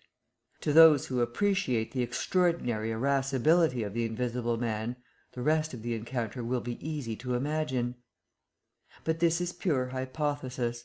The only undeniable facts, for stories of children are often unreliable.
Chapter 27 The Siege of Kemp's House. Kemp read a strange missive written in pencil on a greasy sheet of paper. "You have been amazingly energetic and clever," this letter ran, "though what you stand to gain by it I cannot imagine. You are against me. For a whole day you have chased me, and you have tried to rob me of a night's rest. But I have had food in spite of you, I have slept in spite of you, and the game is only beginning. The game is only beginning. There's nothing for it but to start the terror. This announces the first day of the terror. Port Burdock is no longer under the Queen, tell your Colonel of Police, and the rest of them. It is under me, the Terror. This is day one of year one of the new epoch, the epoch of the Invisible Man. I am Invisible Man the first. To begin with the rule will be easy. The first day there will be one execution for the sake of example. A man named Kemp. Death starts for him to day. He may lock himself away, hide himself away, get guards about him, put on armour if he likes. Death, the unseen death, is coming. Let him take precautions. It will impress my people. Death starts from the pillar box by midday. The letter will fall in as the postman comes along, then off. The game begins. Death starts.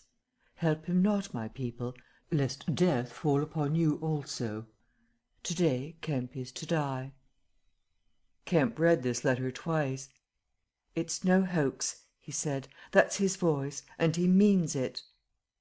He turned the folded sheet over, and saw on the addressed side of it the postmark Hintondean and the prosaic title, "Twopence to pay." He got up slowly, leaving his lunch unfinished the letter had come by the 1 o'clock post and went into his study. He rang for his housekeeper and told her to go round the house at once, examine all the fastenings of the windows, and close all the shutters. He closed the shutters of his study himself. From a locked drawer in his bedroom he took a little revolver, examined it carefully, and put it into the pocket of his lounge jacket. He wrote a number of brief notes, one to Colonel Addy, gave them to his servant to take, with explicit instructions as to her way of leaving the house. "There's no danger," he said, and added a mental reservation, "to you." He remained meditative for a space after doing this, and then returned to his cooling lunch. He ate with gaps of thought. Finally he struck the table sharply. "We will have him," he said, "and I am the bait. He will come too far."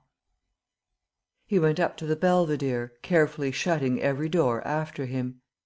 "It's a game," he said. "An odd game, but the chances are all for me, Mr. Griffin, in spite of your invisibility. Griffin contra mundum, with a vengeance." He stood at the window staring at the hot hillside.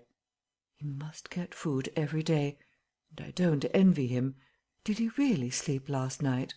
Out in the open somewhere, secure from collisions. I wish we could get some cold, wet weather instead of the heat. He may be watching me now. He went close to the window. Something rapped smartly against the brickwork over the frame and made him start violently back. "I'm getting nervous," said Kemp. But it was 5 minutes before he went to the window again. "It must have been a sparrow," he said. Presently he heard the front door bell ringing, and hurried downstairs.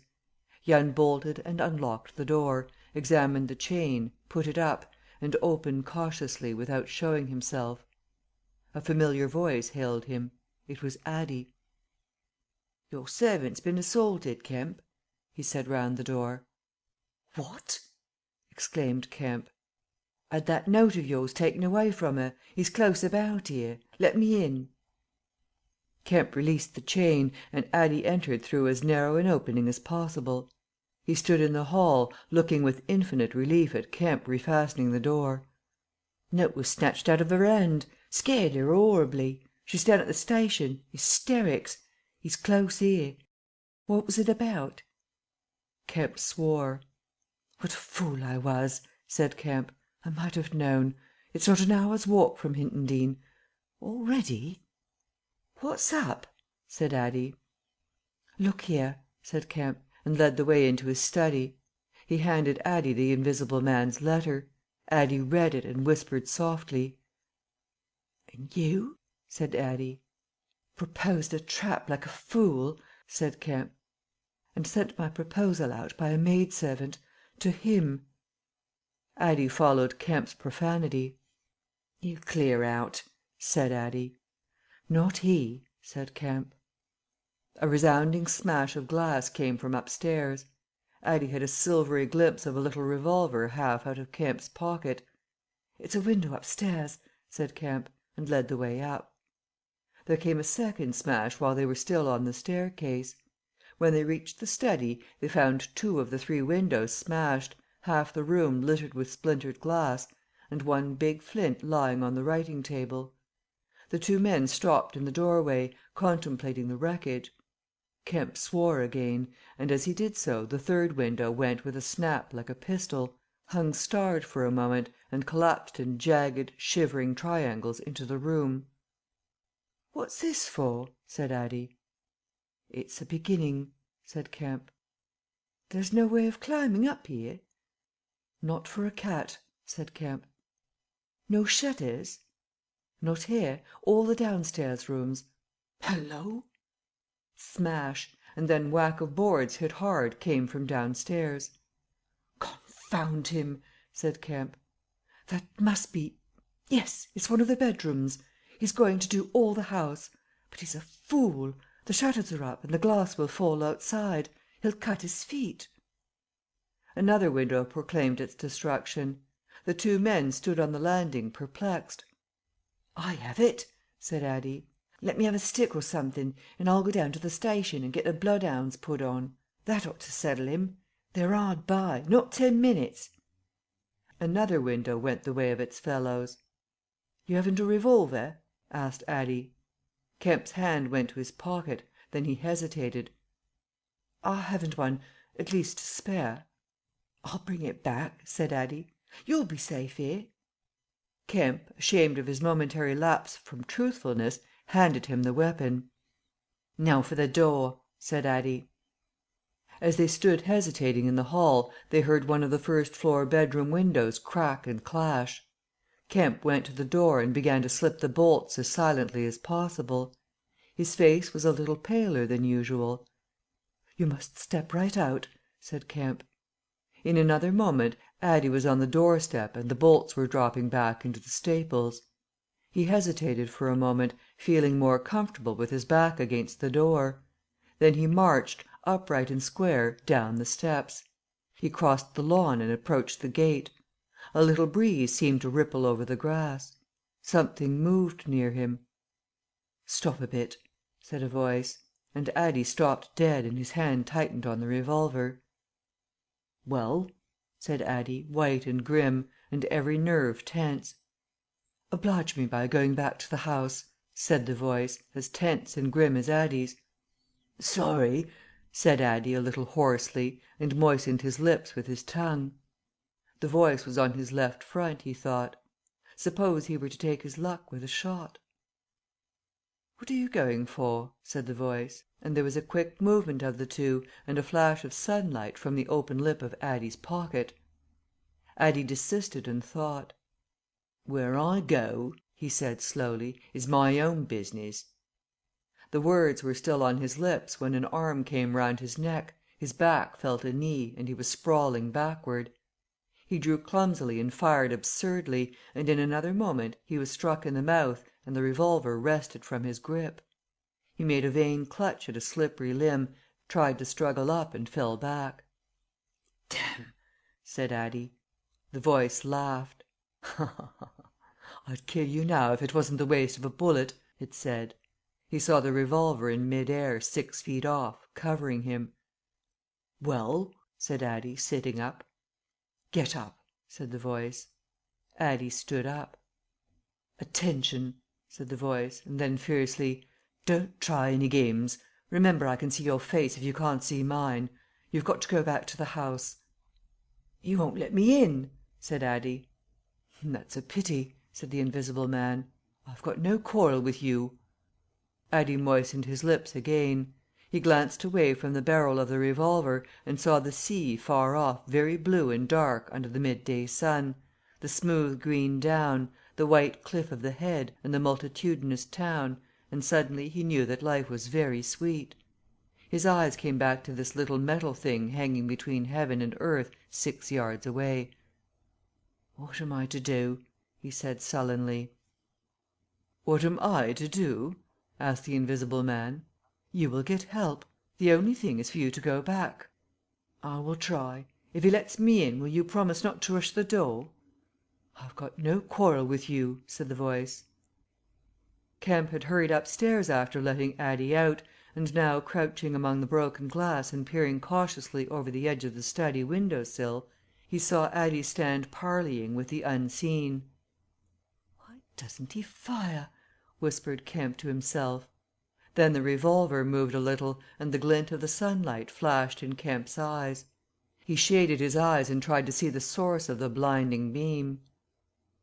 "Surely," he said, "Addie has given up the revolver." "Promise not to rush the door," Addie was saying. "Don't push a winning game too far. Give a man a chance." "You go back to the house. I tell you flatly I will not promise anything." Addie's decision seemed suddenly made. He turned towards the house, walking slowly with his hands behind him. Kemp watched him, puzzled. The revolver vanished, flashed again into sight, vanished again, and became evident on a closer scrutiny as a little dark object following Addie. Then things happened very quickly. Addie leapt backwards, swung around, clutched at this little object, missed it, threw up his hands and fell forward on his face, leaving a little puff of blue in the air. Kemp did not hear the sound of the shot. Addie writhed, raised himself on one arm, fell forward and lay still. For a space Kemp remained staring at the quiet carelessness of Addie's attitude. The afternoon was very hot and still, nothing seemed stirring in all the world save a couple of yellow butterflies chasing each other through the shrubbery between the house and the road gate. Addie lay on the lawn near the gate.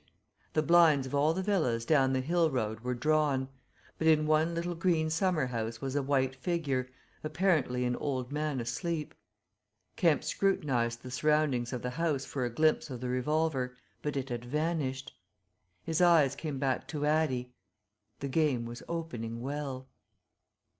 Then came a ringing and knocking at the front door, that grew at last tumultuous, but pursuant to Kemp's instructions, the servants had locked themselves into their rooms. This was followed by a silence. Kemp sat listening, and then began peering cautiously out of the 3 windows, one after another. He went to the staircase head and stood listening uneasily. He armed himself with his bedroom poker, and went to examine the interior fastenings of the ground floor windows again. Everything was safe and quiet. He returned to the belvedere. Addie lay motionless over the edge of the gravel just as he had fallen. Coming along the road by the villas were the housemaid and 2 policemen. Everything was deadly still. The 3 people seemed very slow in approaching. He wondered what his antagonist was doing. He started. There was a smash from below.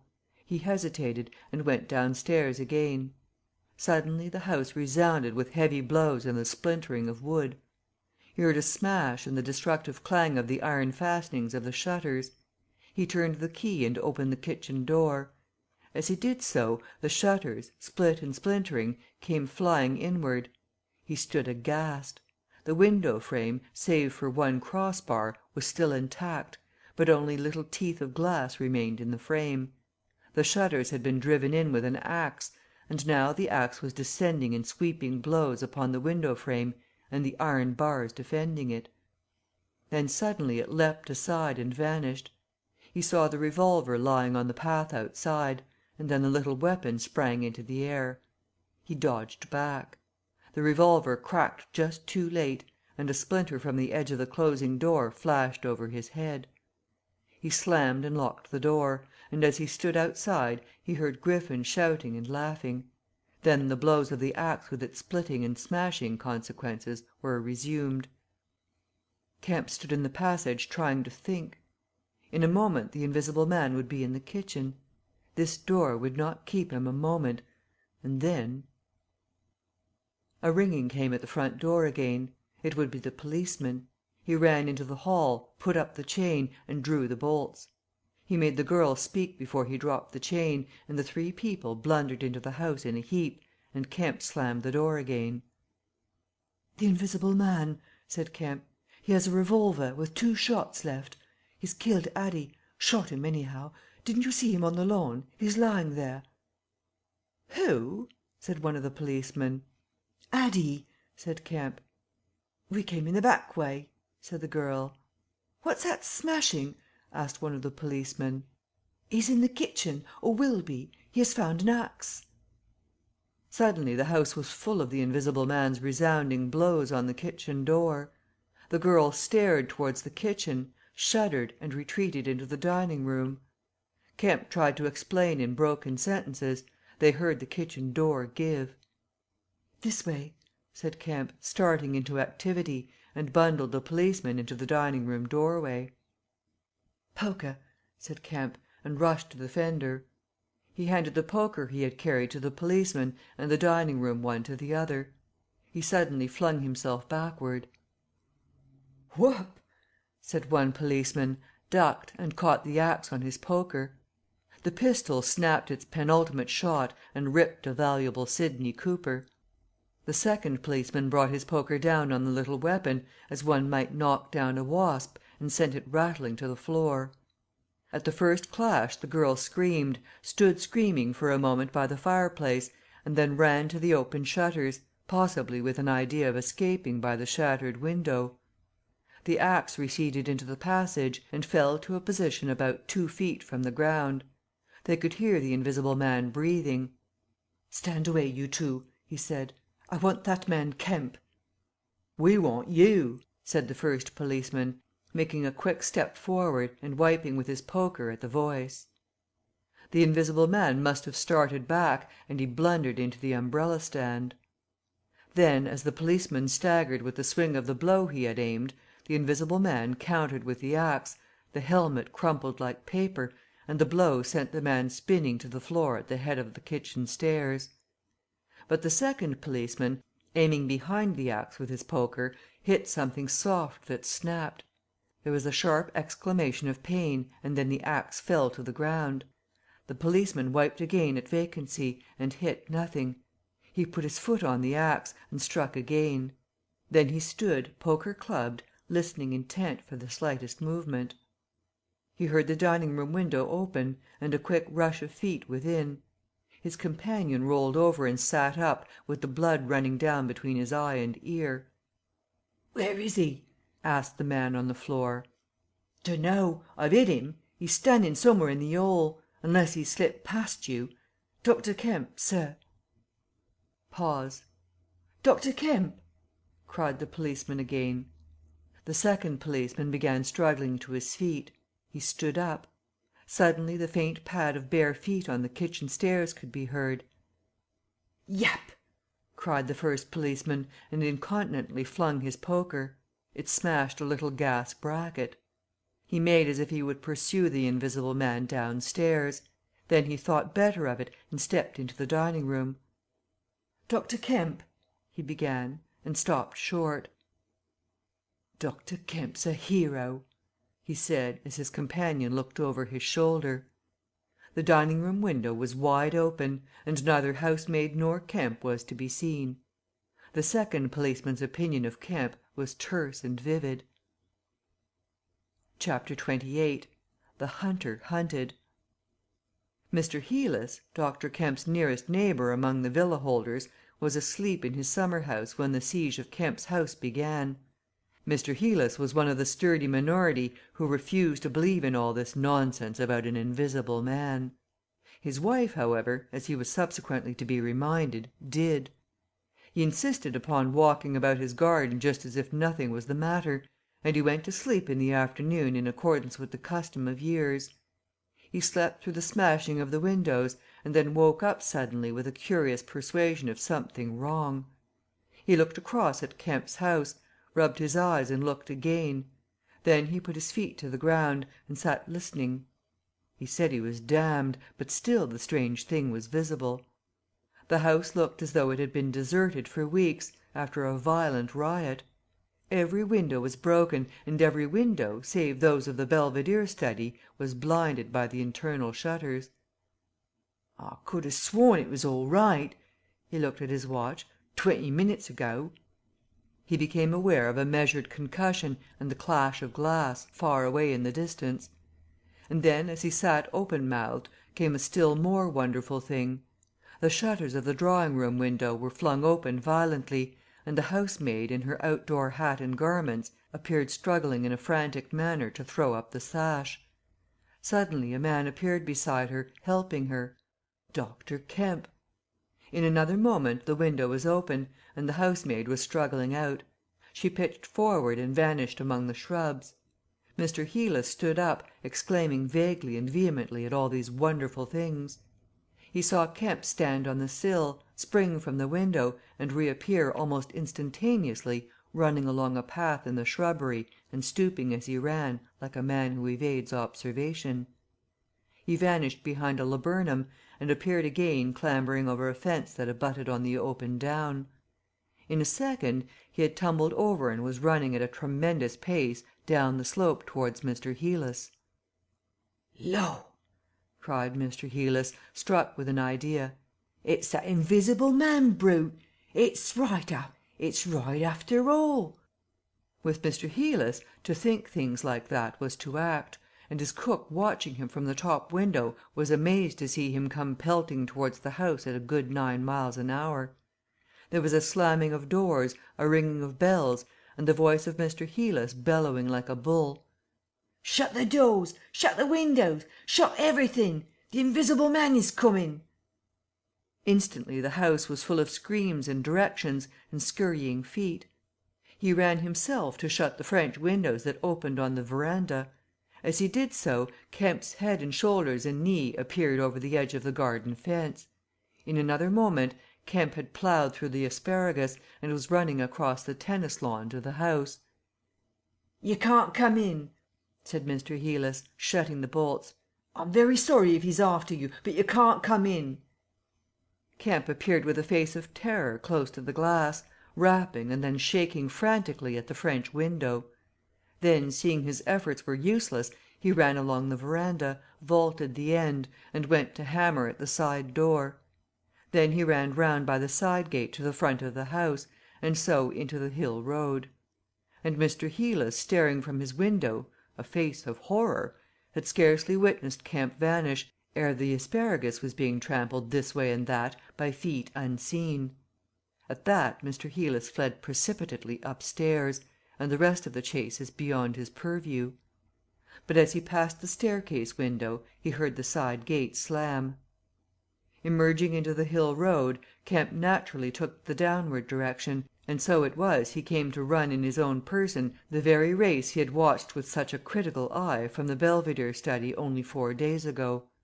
He ran it well, for a man out of training, and though his face was white and wet, his wits were cool to the last. He ran with wide strides, and wherever a patch of rough ground intervened, wherever there came a patch of raw flints, or a bit of broken glass shone dazzling, he crossed it and left the bare, invisible feet that followed to take what line they would. For the first time in his life Kemp discovered that the hill road was indescribably vast and desolate, and that the beginnings of the town far below at the hill foot were strangely remote. Never had there been a slower or more painful method of progression than running. All the gaunt villas, sleeping in the afternoon sun, looked locked and barred. No doubt they were locked and barred by his own orders, but at any rate they might have kept a look out for an eventuality like this. The town was rising up now, the sea had dropped out of sight behind it, and people down below were stirring. A tram was just arriving at the hill foot. Beyond that was the police station. Was that footsteps he heard behind him? Spurt! The people below were staring at him, 1 or 2 were running, and his breath was beginning to saw in his throat. The tram was quite near now, and the Jolly Cricketers was noisily barring its doors. Beyond the tram were posts and heaps of gravel, the drainage works. He had a transitory idea of jumping into the tram and slamming the doors, and then he resolved to go for the police station. In another moment he had passed the door of the Jolly Cricketers, and was in the blistering fag end of the street, with human beings about him. The tram driver and his helper, arrested by the sight of his furious haste, stood staring with the tram horses unhitched. Further on the astonished features of navvies appeared above the mounds of gravel. His pace broke a little, and then he heard the swift pad of his pursuer, and leapt forward again. "The invisible man!" he cried to the navvies, with a vague indicative gesture, and by an inspiration leapt the excavation and placed a burly group between him and the chase. Then, abandoning the idea of the police station, he turned into a little side street, rushed by a greengrocer's cart, hesitated for the 10th of a second at the door of a sweetstuff shop, and then made for the mouth of an alley that ran back into the main Hill Street again. 2 or 3 little children were playing here, and shrieked and scattered at his apparition, and forthwith doors and windows opened and excited mothers revealed their hearts. Out he shot into Hill Street again, 300 yards from the tram-line end, and immediately he became aware of a tumultuous vociferation and running people. He glanced up the street towards the hill. Hardly a dozen yards off ran a huge navvy, cursing in fragments and slashing viciously with a spade, and hard behind him came the tram conductor with his fists clenched. Up the street others followed these two, striking and shouting. Down towards the town men and women were running, and he noticed clearly one man coming out of a shop door with a stick in his hand. "Spread out! Spread out!" cried some one. Kemp suddenly grasped the altered condition of the chase. He stopped and looked round, panting. "He's close here," he cried. "Form a line across." He was hit hard under the ear, and went reeling, trying to face round towards his unseen antagonist. He just managed to keep his feet, and he struck a vain counter in the air. Then he was hit again under the jaw, and sprawled headlong on the ground. In another moment a knee compressed his diaphragm, and a couple of eager hands gripped his throat, but the grip of one was weaker than the other. He grasped the wrists, heard a cry of pain from his assailant, and then the spade of a navvy came whirling through the air above him and struck something with a dull thud. He felt a drop of moisture on his face. The grip at his throat suddenly relaxed, and with a convulsive effort Kemp loosed himself, grasped a limp shoulder, and rolled uppermost. He gripped the unseen elbows near the ground. "I've got him!" screamed Kemp. "Help! Help! Hold! He's down! Hold his feet!" In another second there was a simultaneous rush upon the struggle, and a stranger coming into the road suddenly might have thought an exceptionally savage game of Rugby football was in progress.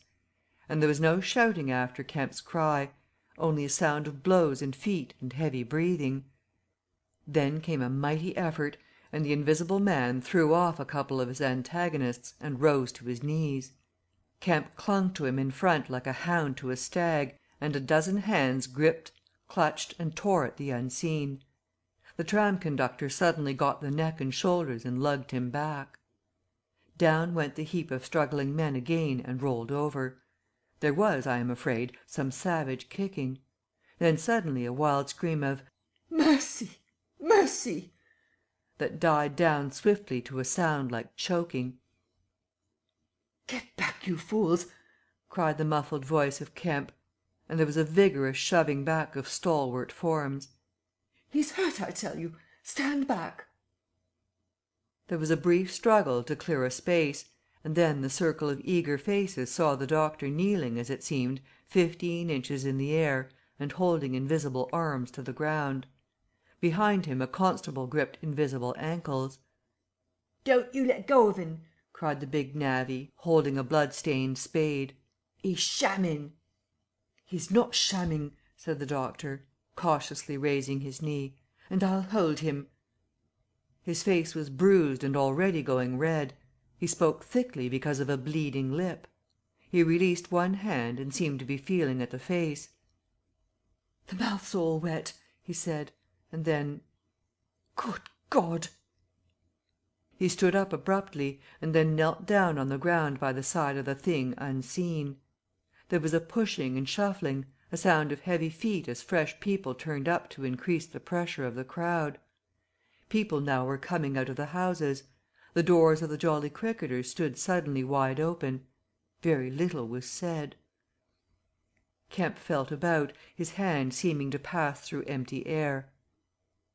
"He's not breathing," he said, and then, "I can't feel his heart. His side. Ugh!" Suddenly an old woman, peering under the arm of the big navvy, screamed sharply. "Look there!" she said, and thrust out a wrinkled finger. And looking where she pointed, every one saw, faint and transparent as though it was made of glass, so that veins and arteries and bones and nerves could be distinguished, the outline of a hand limp and prone. It grew clouded and opaque even as they stared. "Hullo!" cried the constable. "Here's his feet a showing!" And so slowly, beginning at his hands and feet and creeping along his limbs to the vital centres of his body, that strange change continued. It was like the slow spreading of a poison. First came the little white nerves, a hazy grey sketch of a limb, then the glassy bones and intricate arteries, then the flesh and skin, first a faint fogginess, and then growing rapidly dense and opaque. Presently they could see his crushed chest and his shoulders, and the dim outline of his drawn and battered features. When at last the crowd made way for Kemp to stand erect, there lay, naked and pitiful on the ground, the bruised and broken body of a young man about 30. His hair and brow were white, not grey with age, but white with the whiteness of albinism, and his eyes were like garnets. His hands were clenched, his eyes wide open, and his expression was one of anger and dismay. "Cover his face," said a man. "For God's sake, cover that face!" And 3 little children, pushing forward through the crowd, were suddenly twisted round, and sent packing off again. Some one brought a sheet from the Jolly Cricketers, and having covered him, they carried him into that house. And there it was, on a shabby bed in a tawdry, ill lighted bedroom, surrounded by a crowd of ignorant and excited people, broken and wounded, betrayed and unpitied, that Griffin, the first of all men to make himself invisible, Griffin, the most gifted physicist the world has ever seen, ended in infinite disaster his strange and terrible career. The Epilogue. So ends the story of the strange and evil experiments of the Invisible Man. And if you would learn more of him, you must go to a little inn near Port Stowe and talk to the landlord. The sign of the inn is an empty board save for a hat and boots, and the name is the title of this story. The landlord is a short and corpulent little man with a nose of cylindrical proportions, wiry hair, and a sporadic rosiness of visage.